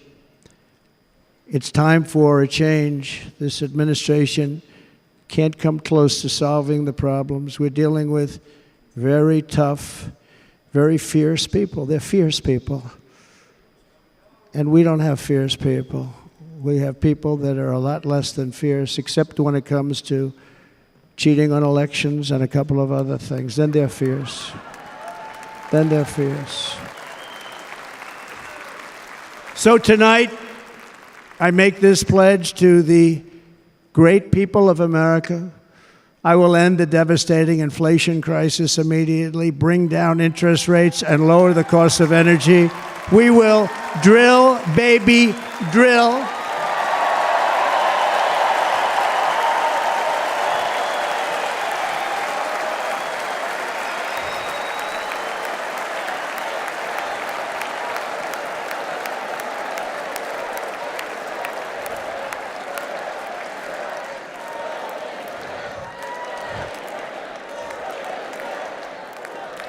Can you believe what they're doing?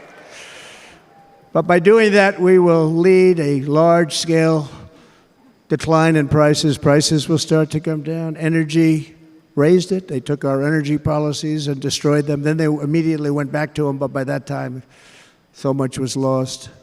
But we will do it at levels that nobody's ever seen before, and we'll end lots of different things. We'll start paying off debt and start lowering taxes even further. We gave you the largest tax cut. We'll do it more.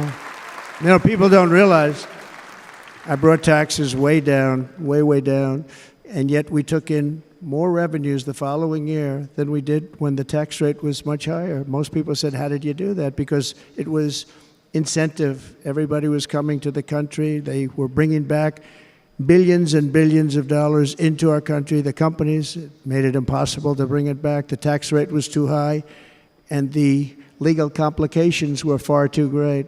I changed both of them, and hundreds of billions of dollars by Apple and so many other companies were brought back into our nation, and we had an economy the likes of which no nation had ever seen. China, we were beating them at levels that were incredible. And they know it. They know it. We'll do it again, but we'll do it even better. I will end the illegal immigration crisis by closing our border and finishing the wall, most of which I've already built.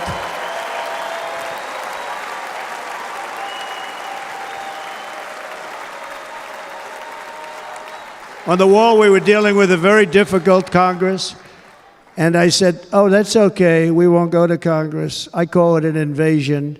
We gave our military almost $800 billion. I said, I'm going to take a little of that money because this is an invasion, and we built, most of the wall is already built, and we built it through using the funds because what's better than that? We have to stop the invasion into our country that's killing hundreds of thousands of people a year. We're not going to let that happen. I will end every single international crisis that the current administration has created, including the horrible war with Russia and Ukraine, which would have never happened if I was president, and the war caused by the attack on Israel, which would have never happened if I was president. Iran was broke. Iran had no money. Now Iran has $250 billion. They made it all over the last 2.5 years. They were broke. I watched the other day on a show called Deface the Nation. Has anyone seen it? And they had a congressman who was a Democrat say, well, whether you like him or not, Iran was broke dealing with Trump. I told China and other countries, if you buy from Iran, we will not let you do any business in this country, and we will put tariffs on every product you do send in of 100% or more. And they said to me, well, I think that's about it. They weren't going to buy any oil. And they were ready to make a deal. Iran was going to make a deal with us. And then we had that horrible, horrible result that we'll never let happen again. The election result, we're never going to let that happen again. They used COVID to cheat. We're never going to let it happen again. And they took off all the sanctions, and they did everything possible for Iran. And now Iran is very close to having a nuclear weapon, which would have never happened. This is a shame what this administration, the damage that this administration has done. And I say it often, if you took the 10 worst presidents in the history of the United States, think of it, the 10 worst, added them up, they will not have done the damage that Biden has done. I'm only going to use the term once. Biden. I'm not going to use the name anymore, just one time. The damage that he's done to this country is unthinkable. It's unthinkable. Together we will restore vision, strength, competence, and we're going to have a thing called common sense making most of our decisions, actually. It's all common sense. Just a few short years ago, under my presidency, we had the most secure border and best economy in the history of our country, in the history of the world. We had the greatest economy in the history of the world. We had never done anything like it. We were beating every country, including China, by leaps and bounds. Nobody had seen anything like it. We had no inflation. Soaring incomes were going. Nobody can believe it. You can't believe what happened 4 years ago is happening now in reverse. And the world was at peace. Inflation has been a killer for our country. No matter what you make it, it doesn't matter because inflation is eating you alive. People that were putting away money, they were making great wages, the highest they've ever made, but they were putting away a lot of money. Now they are just being destroyed. They're not putting away anything. They're barely living. They're going into savings accounts. They're taking out their money to live because of inflation. Inflation, remember, it's called a country buster. You can go back to Germany from 100 years ago. You can go back to any country that suffered great inflation. We've suffered the worst inflation we've ever had. But go back and see what's happened to those countries. We've had the worst inflation we've ever had under this person. But in less than 4 years, our opponents have turned incredible success into unparalleled tragedy and failure. It's been a tremendous failure. Today, our cities are flooded with illegal aliens. Americans are being squeezed out of the labor force and their jobs are taken. And by the way, you know who's taking the jobs that are created? 107% of those jobs are taken by illegal aliens. And you know who's being hurt the most by millions of people pouring into our country? The black population and the Hispanic population, because they're taking the jobs from our black population, our Hispanic population, and they're also taking them from unions. The unions are suffering because of it. Thank you. Thank you. I like you too. Thank you very much. Inflation has wiped out the life savings of our citizens and forced the middle class into a state of depression and despair. That's what it is. It's despair and depression. We cannot and will not let this continue. Less than 4 years ago, we were a great nation, and we will soon be a great nation again. We're going to be a great nation again.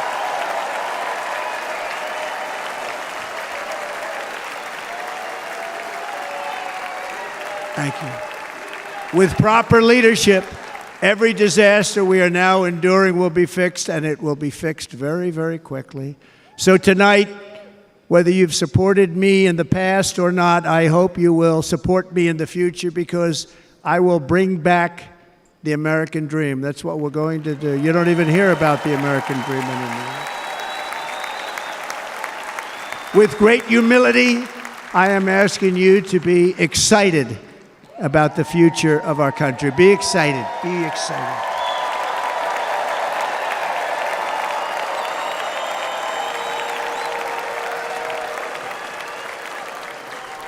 And by the way, the news reports, look at all of those big networks. Look at them. They're all here.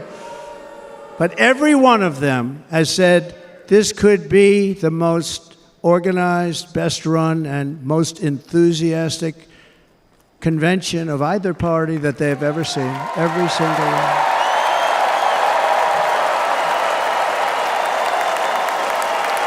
And it's true. It's true. And there's love in the room. There's great love in the room.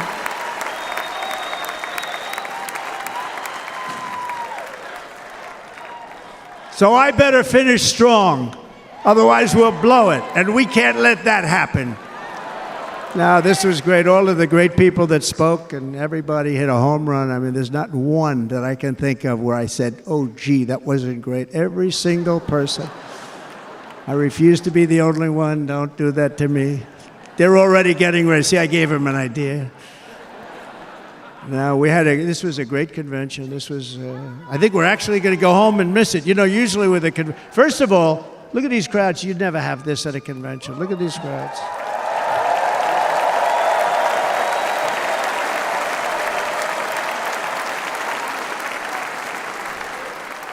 Love. It's about love. This week, the entire Republican Party has formally adopted an agenda for America's renewal, and you saw that agenda. And it's very short compared to the long, boring, meaningless agendas of the past, including the Democrats. They write these things that are hundreds of pages long, and they never read them after they're done. In their case, fortunately, they don't read them because they're pretty bad. It's a series of bold promises that we will swiftly implement when you give us a Republican House. And Mr. Speaker, thank you very much. We have our great Speaker of the House with us tonight, Mr. Speaker. Thank you very much. Thank you. A Republican Senate. We have many senators here. And send me back to our beautiful White House just a few short months from now. We're talking about just months. It can't come fast enough. We have to get it done. First, we must get economic relief to our citizens. Starting on day one, we will drive down prices and make America affordable again. We have to make it affordable. It's not affordable. People can't live like this. Under this administration, our current administration. Groceries are up 57%, gasoline is up 60 and 70%, mortgage rates have quadrupled. And the fact is, it doesn't matter what they are because you can't get the money anyway. You can't buy houses. Young people can't get any financing to buy a house. The total household costs have increased an average of $28,000 per family under this administration. Republicans have a plan to bring down prices and bring them down very, very rapidly. By slashing energy costs, we will in turn reduce the cost of transportation, manufacturing, and all household goods. So much starts with energy. And remember, we have more liquid gold under our feet than any other country by far. We are a nation that has the opportunity to make an absolute fortune with its energy. We have it, and China doesn't. Under the Trump administration, just 3.5 years ago, we were energy independent. But soon, we will actually be better than that. We will be energy dominant and supply not only ourselves, but we will supply the rest of the world with numbers that nobody has ever seen, and we will reduce our debt, $36 trillion. We will start reducing that, and we will also reduce your taxes still further. Next, and by the way, they want to raise your taxes 4 times, think of it. And all my life I grew up watching politicians. I always loved politics, I guess. I was on the other side. I'd watch and they were always talking about, we will give you a tax cut. We will give you a tax cut. My whole life I was watching, I will give you a tax cut, right, Mr. Congressman? That's all they talked about. This is the only administration that said, we're going to raise your taxes by 4 times what you're paying now, and people are supposed to vote for them? I've never heard it. You're paying too much. We're going to reduce your taxes still further. We gave you the biggest one, as I said. We're going to give you more, and it's going to lead to tremendous growth. We want growth in our country. That's what's going to pay off our debt. And next, we will end the ridiculous and actually incredible waste of taxpayer dollars that is fueling the inflation crisis. They've spent trillions of dollars on things having to do with the Green New Scam. It's a scam. And that's caused tremendous inflationary pressures in addition to the cost of energy. And all of the trillions of dollars that are sitting there not yet spent, we will redirect that money for important projects like roads, bridges, dams, and we will not allow it to be spent on meaningless Green New Scam ideas.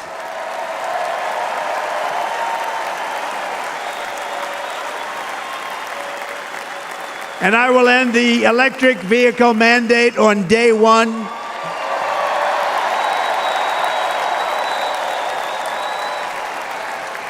Thereby saving the U.S. auto industry from complete obliteration, which is happening right now, and saving U.S. customers thousands and thousands of dollars per car.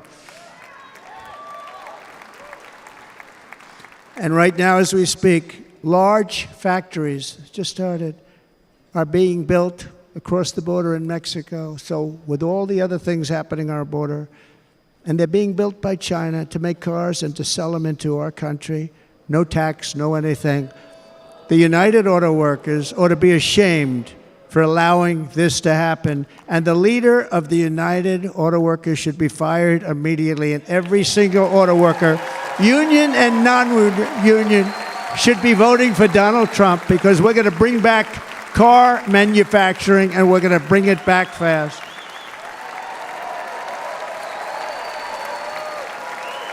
They're building some of the largest auto plants anywhere in the world. Think of it, in the world. We're going to bring it back. We're going to make them. We don't mind that happening, but those plants are going to be built in the United States, and our people are going to man those plants.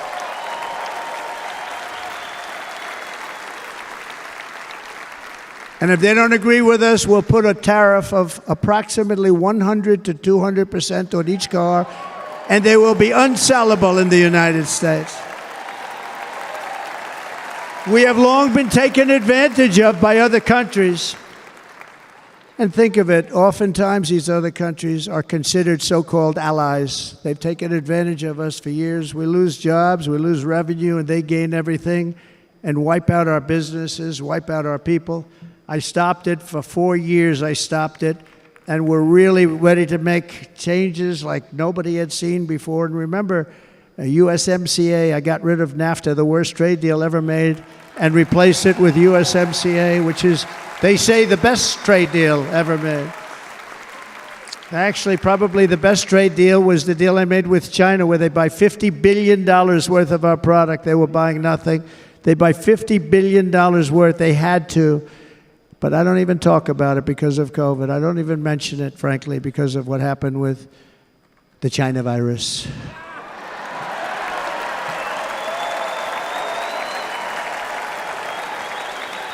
We will not let countries come in, take our jobs, and plunder our nation. They come and do that. They plunder our nation. The way they will sell their product in America is to build it in America. Very simple. Build it in America and only in America.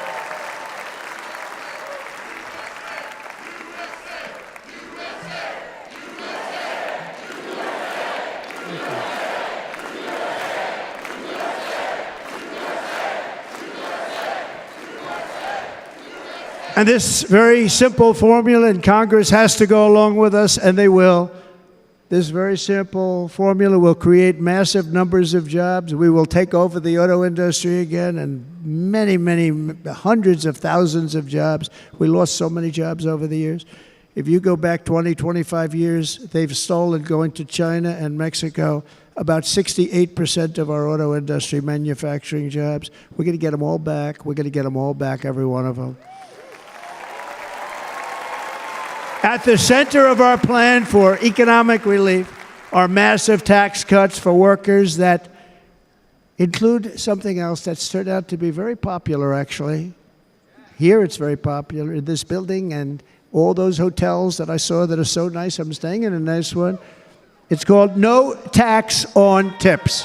No tax on tips. No tax on tips.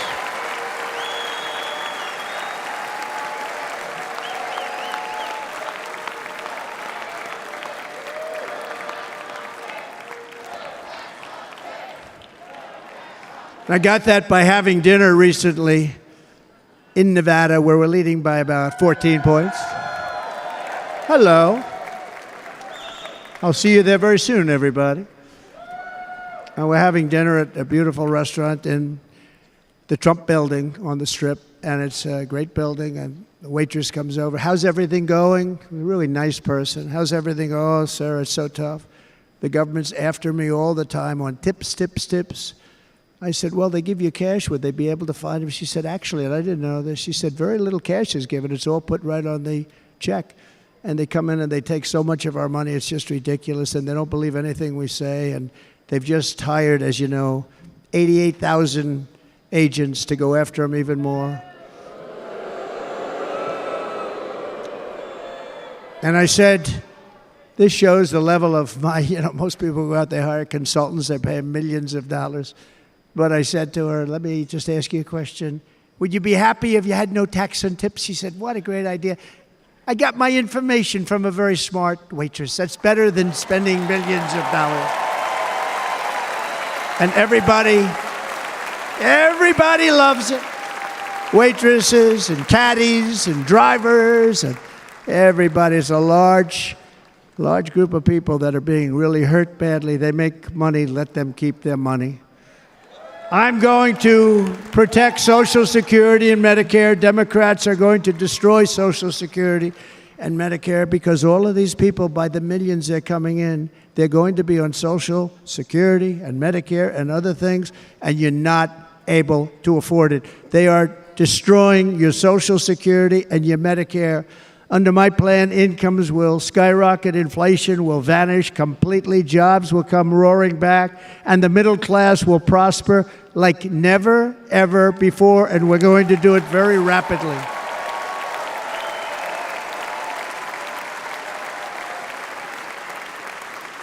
But no hope or dream we have for America can succeed unless we stop the illegal immigrant invasion, the worst that's ever been seen anywhere in the world. There's never been an invasion like this anywhere. Third world countries would fight with sticks and stones not to let this happen. The invasion at our southern border, we will stop it, and we will stop it quickly. You heard Tom Homan yesterday. Tom Homan, put him in charge and just sit back and watch.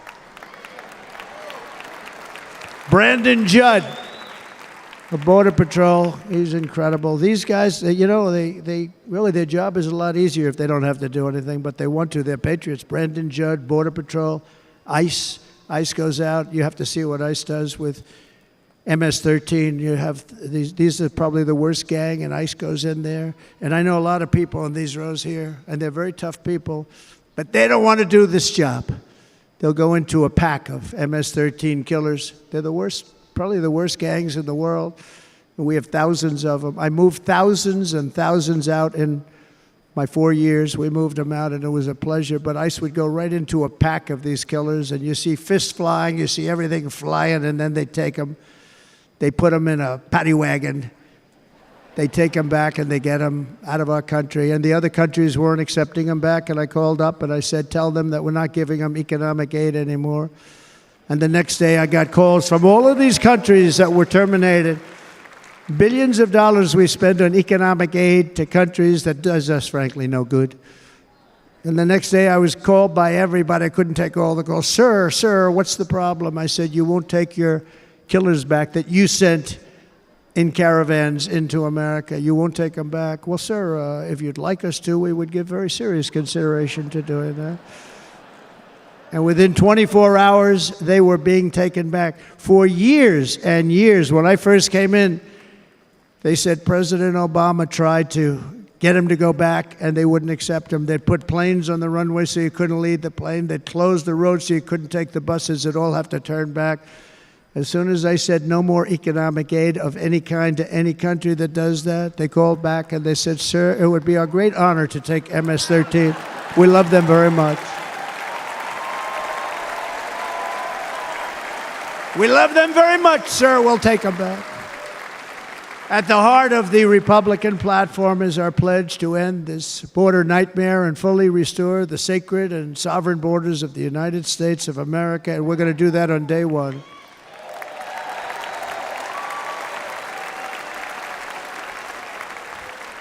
That means two things on day one, right?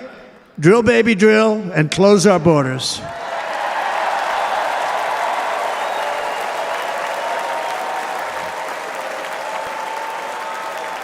And by the way, and I think everybody as a Republican, as a patriot in this room, and most Democrats, we want people to come into our country, but they have to come into our country legally.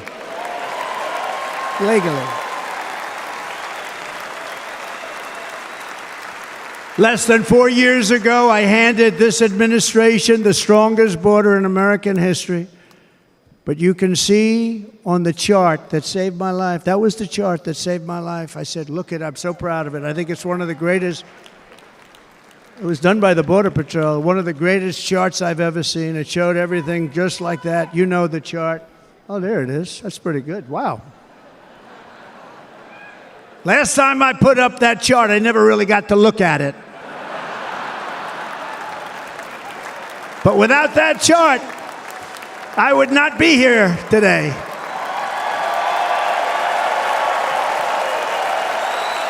Never got to look at it.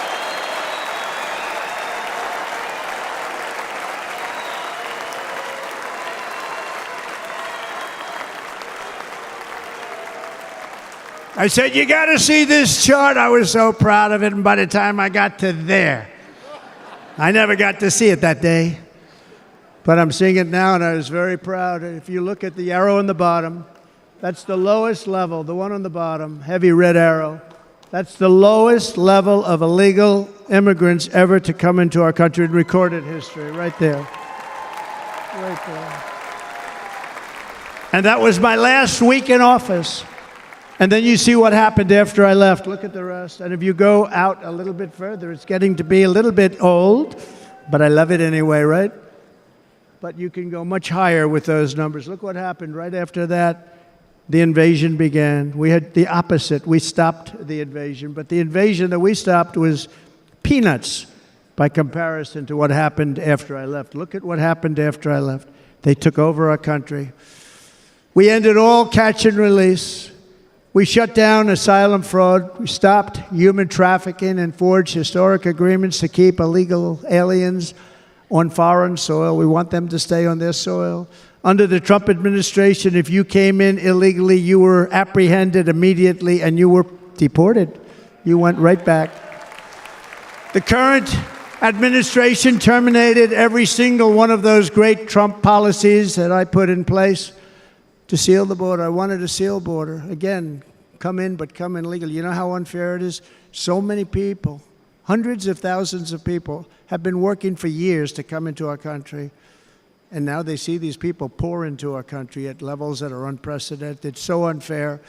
And we're not going to do it. We're not going to stand for it. They suspended wall construction, ended remain in Mexico. We had a policy, remain in Mexico. You think that was easy to get from the Mexican government? But I said, you must give it to us. If you don't give it to us, there will be repercussions. And they gave it to us. But not easy. Canceled our Safe Third agreements. Demolished Title 42, implemented nationwide catch and release. That's catch and release, where we catch them and release them into our country. We catch them and release them into Mexico. There's a slight difference. And took 93, this is the previous administration, 93 executive actions to throw open our border to the world. The entire world is pouring into our country because of this very foolish administration. The greatest invasion in history is taking place right here in our country. They are coming in from every corner of the earth, not just from South America, but from Africa, Asia, the Middle East. They're coming from everywhere. They're coming at levels that we've never seen before. It is an invasion indeed, and this administration does absolutely nothing to stop them. They're coming from prisons. They're coming from jails. They're coming from mental institutions and insane asylums. You know, the press is always on me because I say this. Has anyone seen Silence of the Lambs? The late, great Hannibal Lecter. He'd love to have you for dinner. That's insane asylums. They're emptying out their insane asylums. And terrorists are coming in at numbers that we've never seen before. Bad things are going to happen. Meanwhile, our crime rate is going up while crime statistics all over the world are going down because they're taking their criminals and they're putting them into our country.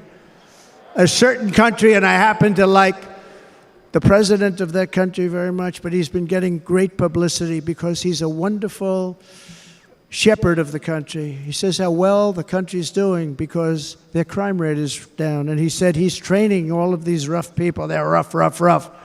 He's training them. And I've been reading about this for 2 years. I think, oh, that's wonderful. Let's take a look at it. But then I realized he's not training them. He's sending all of his criminals, his drug dealers, his people that are in jails, he's sending them all to the United States. And he's different in that he doesn't say that. He's trying to convince everybody what a wonderful job he does in running the country. Well, he doesn't do a wonderful job. And by the way, if I ran one of the countries, many countries from all over, I would be worse than any of them. I would have had the place totally emptied out already.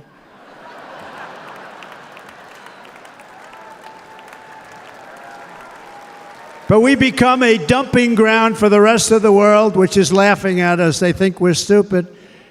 And they can't believe that they're getting away with what they're getting away with, but they're not going to be getting away with it for long. That's what I can tell you.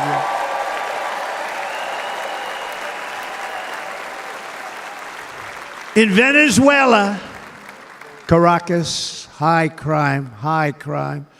Caracas, Venezuela. Really a dangerous place, but not anymore. Because in Venezuela, crime is down 72%. In fact, if they would ever win this election, I hate to even say that, we will have our next Republican convention in Venezuela because it will be safe. Our cities will be so unsafe, we won't be able We will not be able to have it there. In El Salvador, murders are down by 70%. Why are they down? Now, he would have you convinced that because he's trained murderers to be wonderful people. No. They're down because they're sending their murderers to the United States of America. This is going to be very bad. And bad things are going to happen, and you're seeing it happen all the time. That's why, to keep our families safe, the Republican platform promises to launch the largest deportation operation in the history of our country. Even larger than that of President Dwight D. Eisenhower from many years ago. You know, he was a moderate, but he believed very strongly in borders. He had the largest deportation operation we've ever had. Just recently, I spoke to the grieving mother of Jocelyn Nungary, a wonderful woman, a precious 12-year-old girl from Houston who last month was tied up, assaulted, and strangled to death after walking to the convenience store just a block away from her house. Her body was dumped near the side of the road in a shallow creek, found by some onlookers who couldn't believe what they had witnessed. Charged with Jocelyn's heinous murder are 2 illegal aliens from Venezuela who came across our border, were in custody, and were then released into the country by this horrible, horrible administration that we have right now. I also met recently with the heartbroken mother and sister of Rachel Morin. Rachel was a 37-year-old mom of 5 beautiful children who was brutally raped and murdered while out on a run. She wanted to keep herself in good shape. It was very important to her. She was murdered.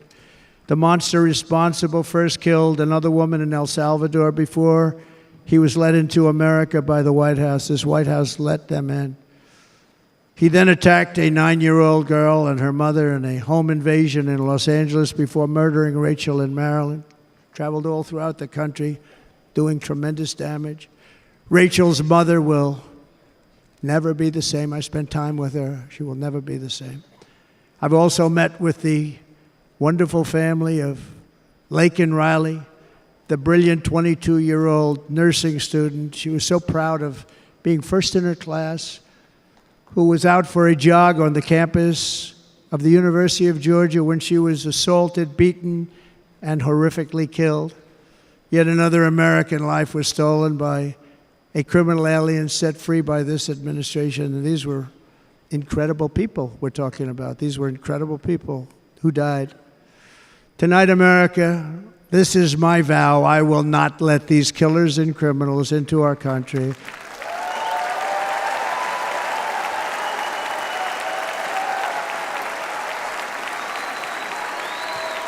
I will keep our sons and daughters safe. As we bring security to our streets, we will help bring stability to the world. I was the first president in modern times to start no new wars. You know, we were the toughest, we were the most respected. And you saw this. Hungry, strong country, run by a very powerful, tough leader. Tough guy. Press doesn't like him because he's tough. And he came out recently. They were asking him at an interview, the whole world is exploding. What's happening? What's going on? Viktor Orban, Prime Minister of Hungary, very tough man. He said, I don't want people coming into my country and blowing up our shopping centers and killing people. But they said to him, tell us what's going wrong, what's happening, what is it? He said, there's only one way you're going to solve it. You got to bring President Trump back to the United States because he kept everybody at bay. True. He used a word I wouldn't use because I can't use that word, because you'd say it was braggadocious. The press would say he was a braggart. I'm not a braggart. But Viktor Orban said it. He said Russia was afraid of him. China was afraid of him. Everybody was afraid of him. Nothing was going to happen. The whole world was at peace. And now the world is blowing up around us. All of these things that you read about were not going to happen. Under President Bush, Russia invaded Georgia. Under President Obama, Russia took Crimea. Under the current administration, Russia is after all of Ukraine. Under President Trump, Russia took nothing.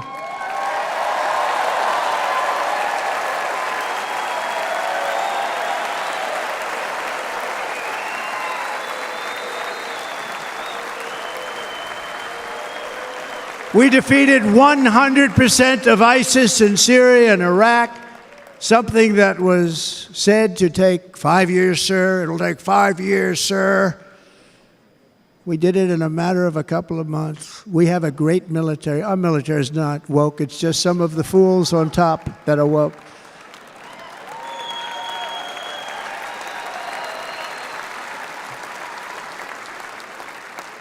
I got along very well. North Korea, Kim Jong-un, I got along very well with him. The press hated when I said that. How could you get along with him? Well, you know, it's nice to get along with somebody who has a lot of nuclear weapons or otherwise, isn't it?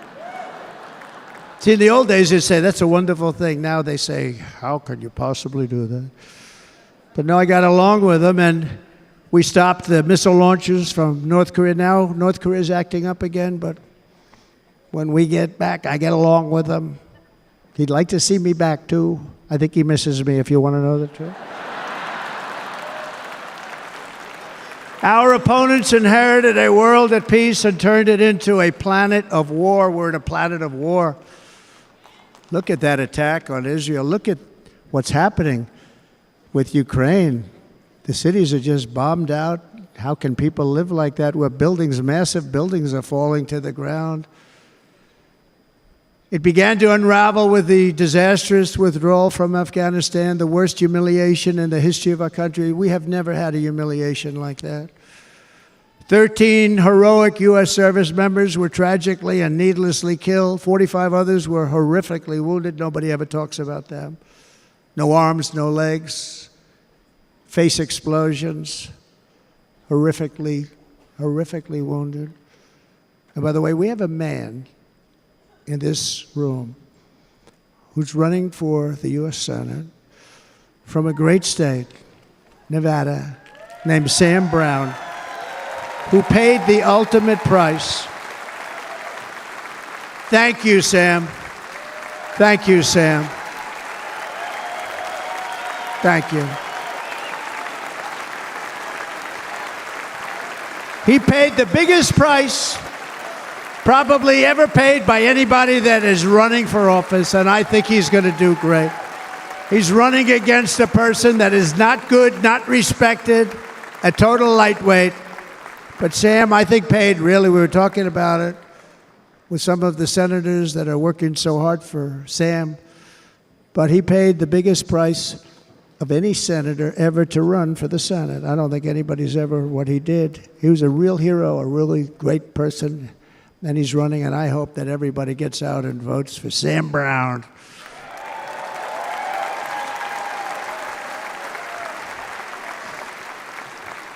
And we also left behind $85 billion worth of military equipment, along with many American citizens were left behind.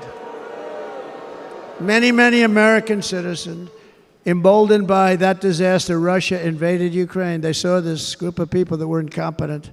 We took the soldiers out first. No, we're going to take the soldiers out second. If they would have followed my plan, we had a great plan. But the plan only kicked in if they did everything perfectly, and they weren't doing things perfectly, so we said it doesn't kick in. You know, 18 months in Afghanistan, we didn't have one, so they were killing them left and right, snipers.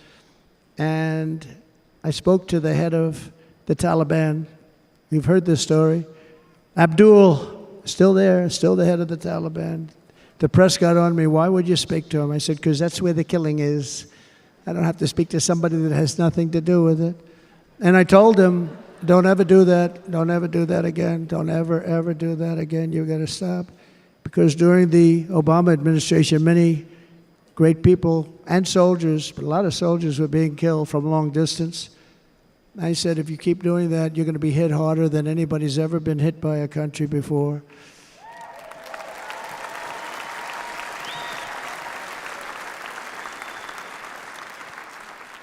And he said, I understand, Your Excellency. He called me Your Excellency. I wonder if he calls the other guy Your Excellency. I doubt it. The other guy gave him everything. I mean, what kind of a deal was that? He walked out, gave him everything. Do you know that right now Afghanistan is one of the largest sellers of weapons in the world? They're selling the brand new, beautiful weapons that we gave them. But think of it. He actually said to me, but why do you show me a picture of my home? I said, you'll have to ask your people or one of your wives. But he could figure it out. And for 18 months, we had not one attack on an American soldier by the Taliban. 18 months.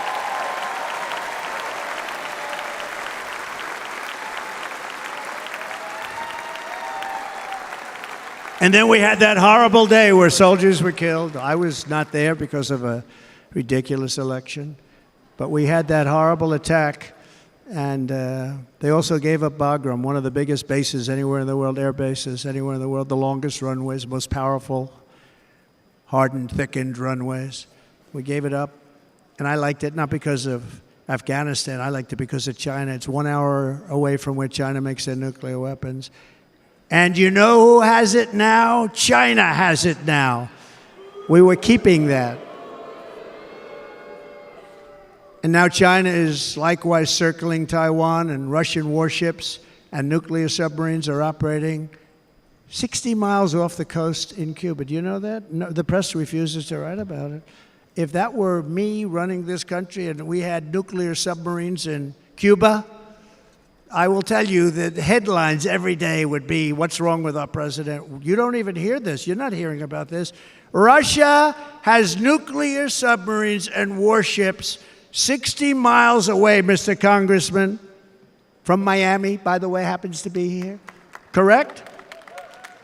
In Cuba. And that would not be stood for if it were somebody else. They don't want to mention it, but now maybe they will.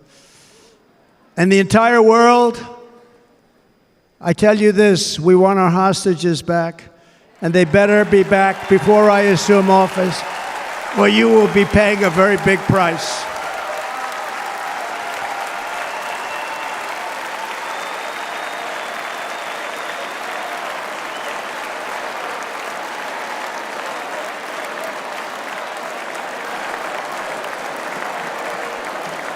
With our victory in November, the years of war, weakness, and chaos will be over. I don't have wars. I had no wars other than ISIS, which I defeated, but that was a war that was started. We had no wars. I could stop wars with a telephone call.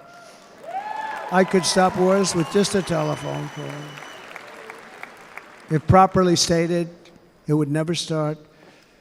We will replenish our military and build an Iron Dome missile defense system to ensure that no enemy can strike our homeland. And this great Iron Dome will be built entirely in the USA. We're going to build it in the USA. And Wisconsin, just like I gave you that massive ship contract, and you're doing a very nice job, Governor, right?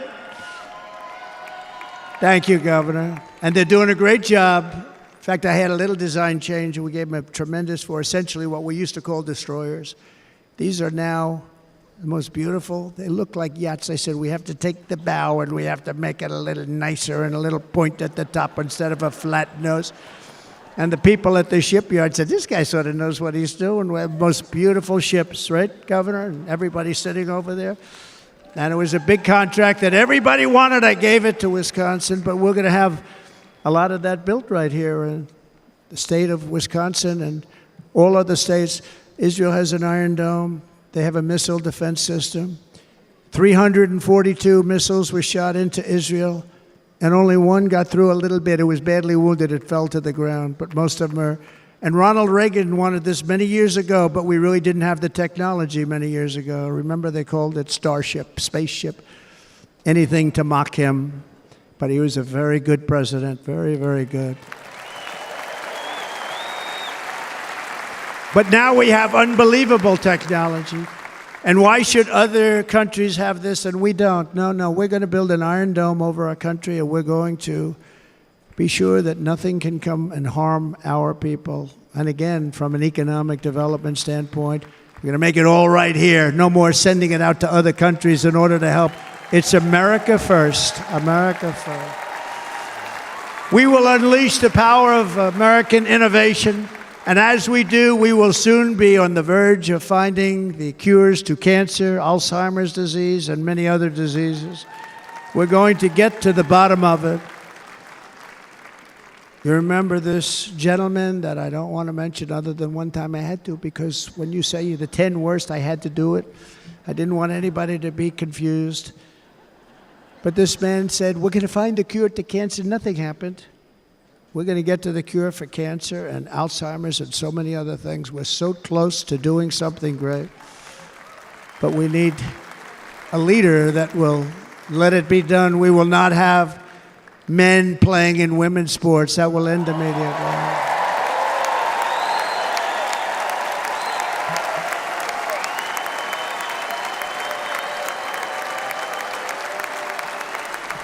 And we will restore and renovate our nation's once great cities, making them safe, clean, and beautiful again. And that includes our nation's capital, which is a horrible killing field. So many things. They leave from Wisconsin, they go to look at the Washington Monument, they end up getting stabbed, killed, or shot. We will be very soon very proud of our capital, again, Washington, D.C.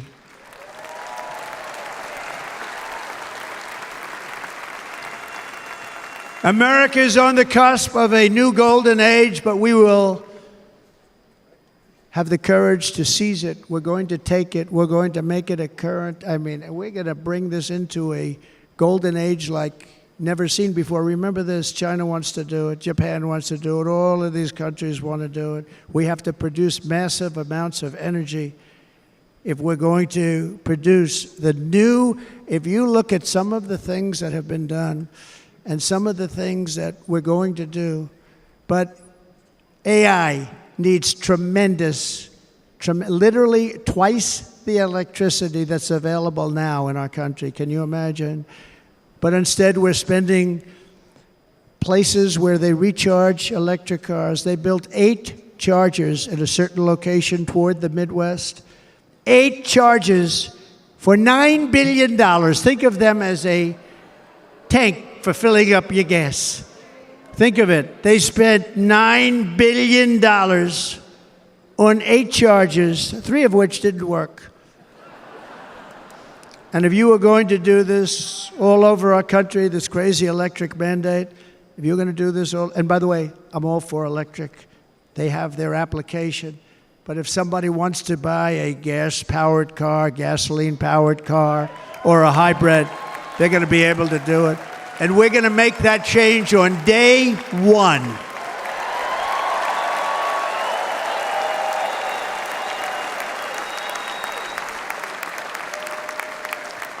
So to conclude, just a few short days ago, my journey with you nearly ended. We know that. And yet, here we are tonight, all gathered together, talking about the future, promise, and a total renewal of a thing we love very much. It's called America. We live in a world of miracles. None of us knows God's plan or where life's adventure will take us. I want to thank Franklin Graham for being here tonight. He's an outstanding man. He wrote me a note recently. I have a lot of respect for him. Sir, I love your storytelling. I think it's great in front of these big rallies. But sir, please do me one favor. It won't make any difference. Please don't use any foul language. I was a little embarrassed. He said, it won't make any difference. Actually, it does. The story's not quite as good, but I've been very good. The story is not quite as good, to be honest. I've got to have a little talk with Franklin, but he was great. He's a great gentleman. His father was so incredible, Billy Graham. My father used to love taking me to see Billy Graham. My father would take me to see Billy Graham at Yankee Stadium. He had the biggest rallies you've ever seen. He was a good rally guy, too. But he'd get up, and he was a fantastic guy. My father loved Billy Graham. But I love Franklin Graham. I think Franklin's been fantastic, and I'm working so hard to adhere to his note to me. I'm working hard on it, Franklin. But if the events of last Saturday make anything clear, it is that every single moment we have on earth is a gift from God.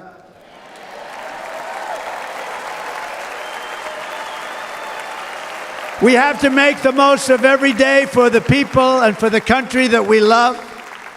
The attacker in Pennsylvania wanted to stop our movement, but the truth is the movement has never been about me.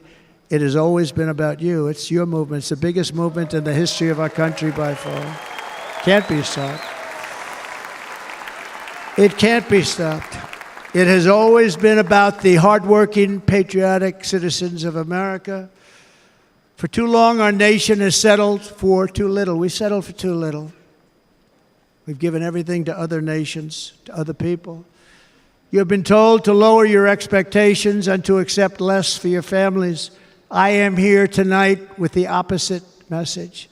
Your expectations are not big enough. They're not big enough. It is time to start expecting and demanding the best leadership in the world, leadership that is bold, dynamic, relentless, and fearless. We can do that. We are Americans. Ambition is our heritage. Greatness is our birthright. But as long as our energies are spent fighting each other, our destiny will remain out of reach, and that's not acceptable. We must instead take that energy and use it to realize our country's true potential and write our own thrilling chapter of the American story. We can do it together. We will unite. We are going to come together, and success will bring us together.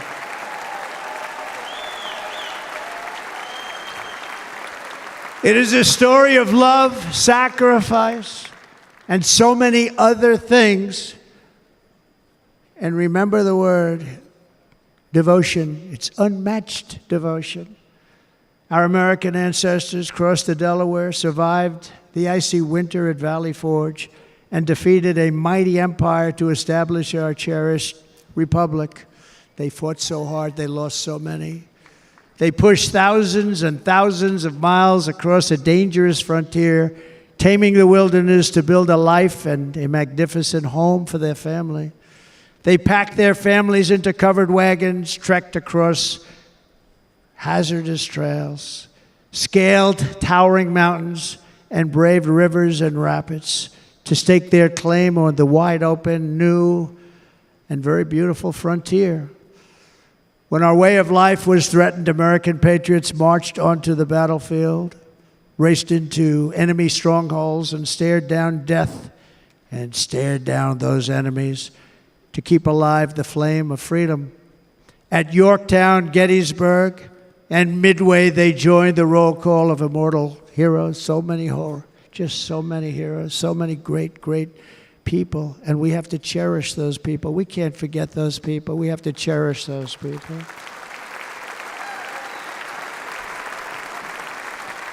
And building monuments to those great people is a good thing, not a bad thing. They saved our country. No challenge was too much. No hardship was too great. No enemy was too fierce. Together, these patriots soldiered on and endured, and they prevailed because they had faith in each other, faith in their country, and above all, they had faith in their God.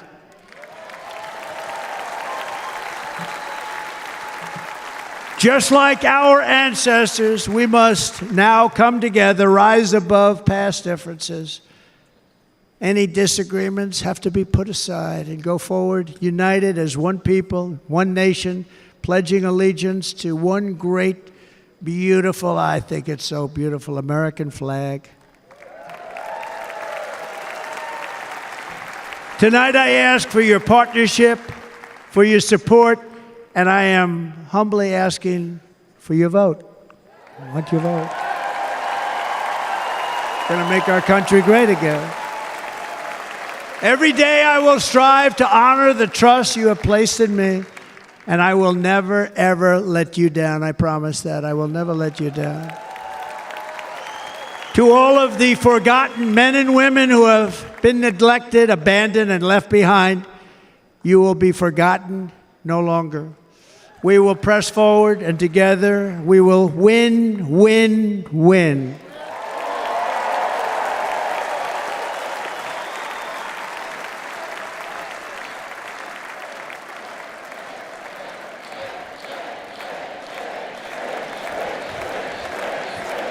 Win, win, win, win, win, win.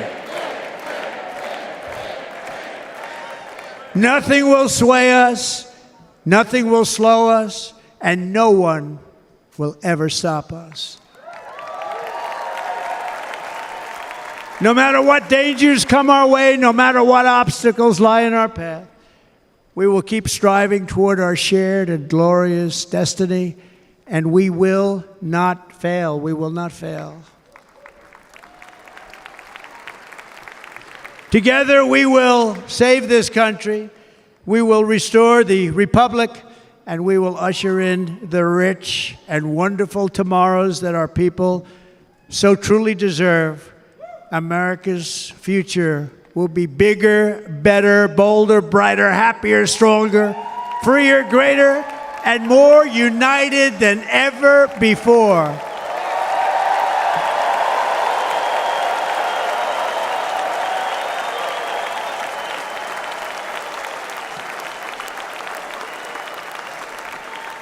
And quite simply put, we will very quickly make America great again.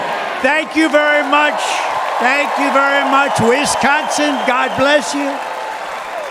God bless you, Wisconsin, and God bless the United States of America, our great country. Thank you very much, everybody. Thank you.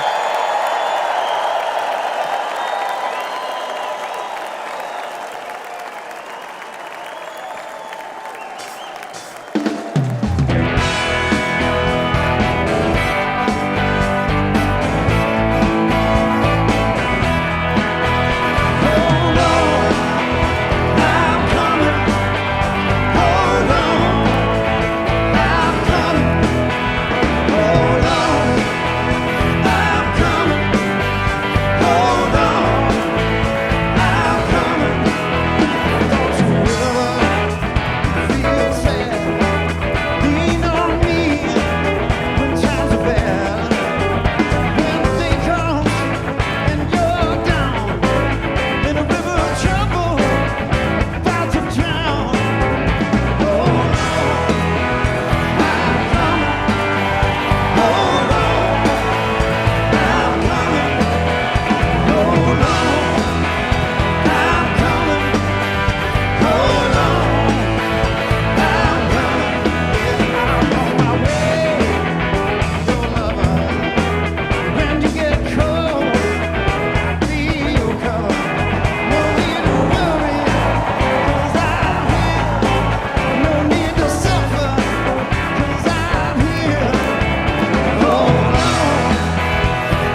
And now, ladies and gentlemen, please welcome back the chairman of the Republican National Committee, Michael Whatley of North Carolina.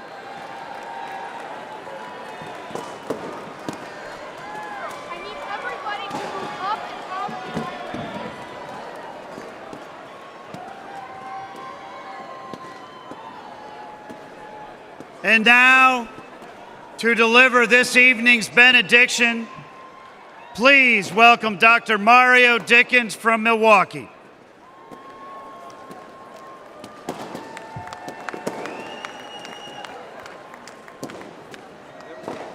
Thank you. Thank you, Mr. Chairman.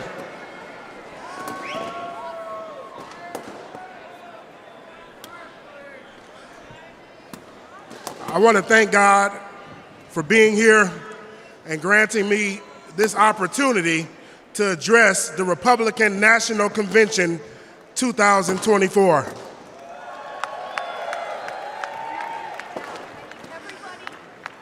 I'm staying on script, but I got to say one thing. Just 4 hours ago, my granddaughter was born.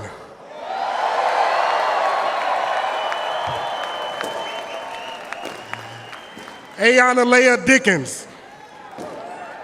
Yes, my granddaughter is here. I just wanted to welcome her into the world on this stage. One nation under God.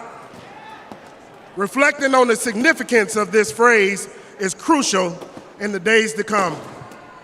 The path we have traveled has not been easy, but it must be navigated with dignity and perseverance.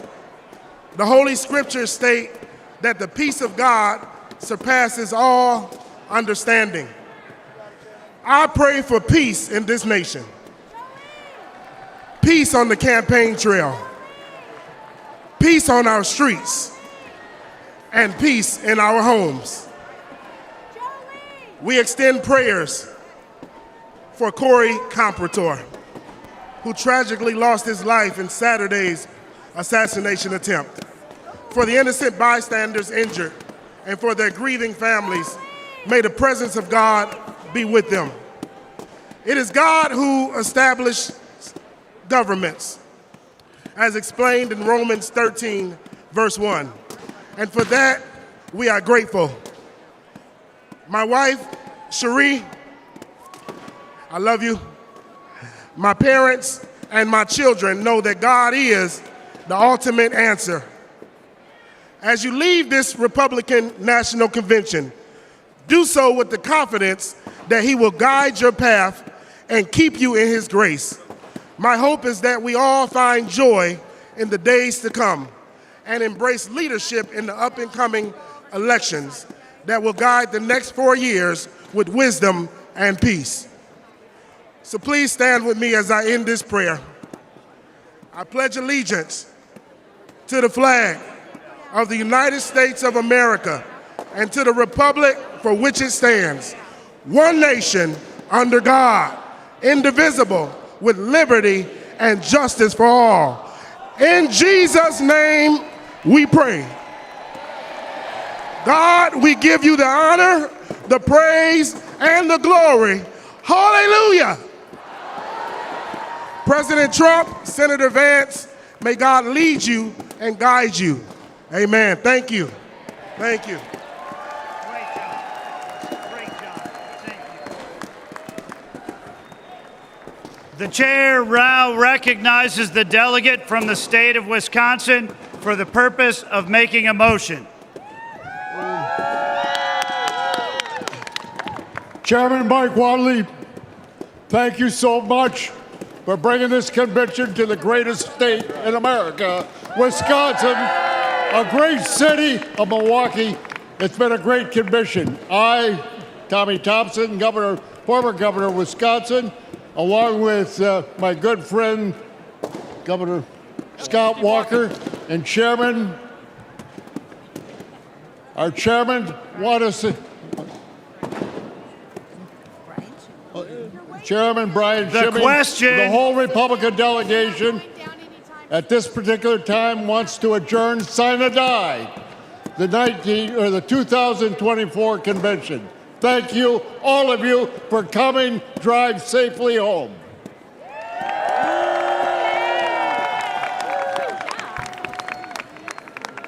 The question now occurs on the motion to adjourn the greatest Republican convention in history. Sine die. All those in favor signify by saying aye. All those opposed signify by saying no. In the opinion of the chair, the ayes have it. Accordingly, the 2024 Republican National Convention stands adjourned. Sine die.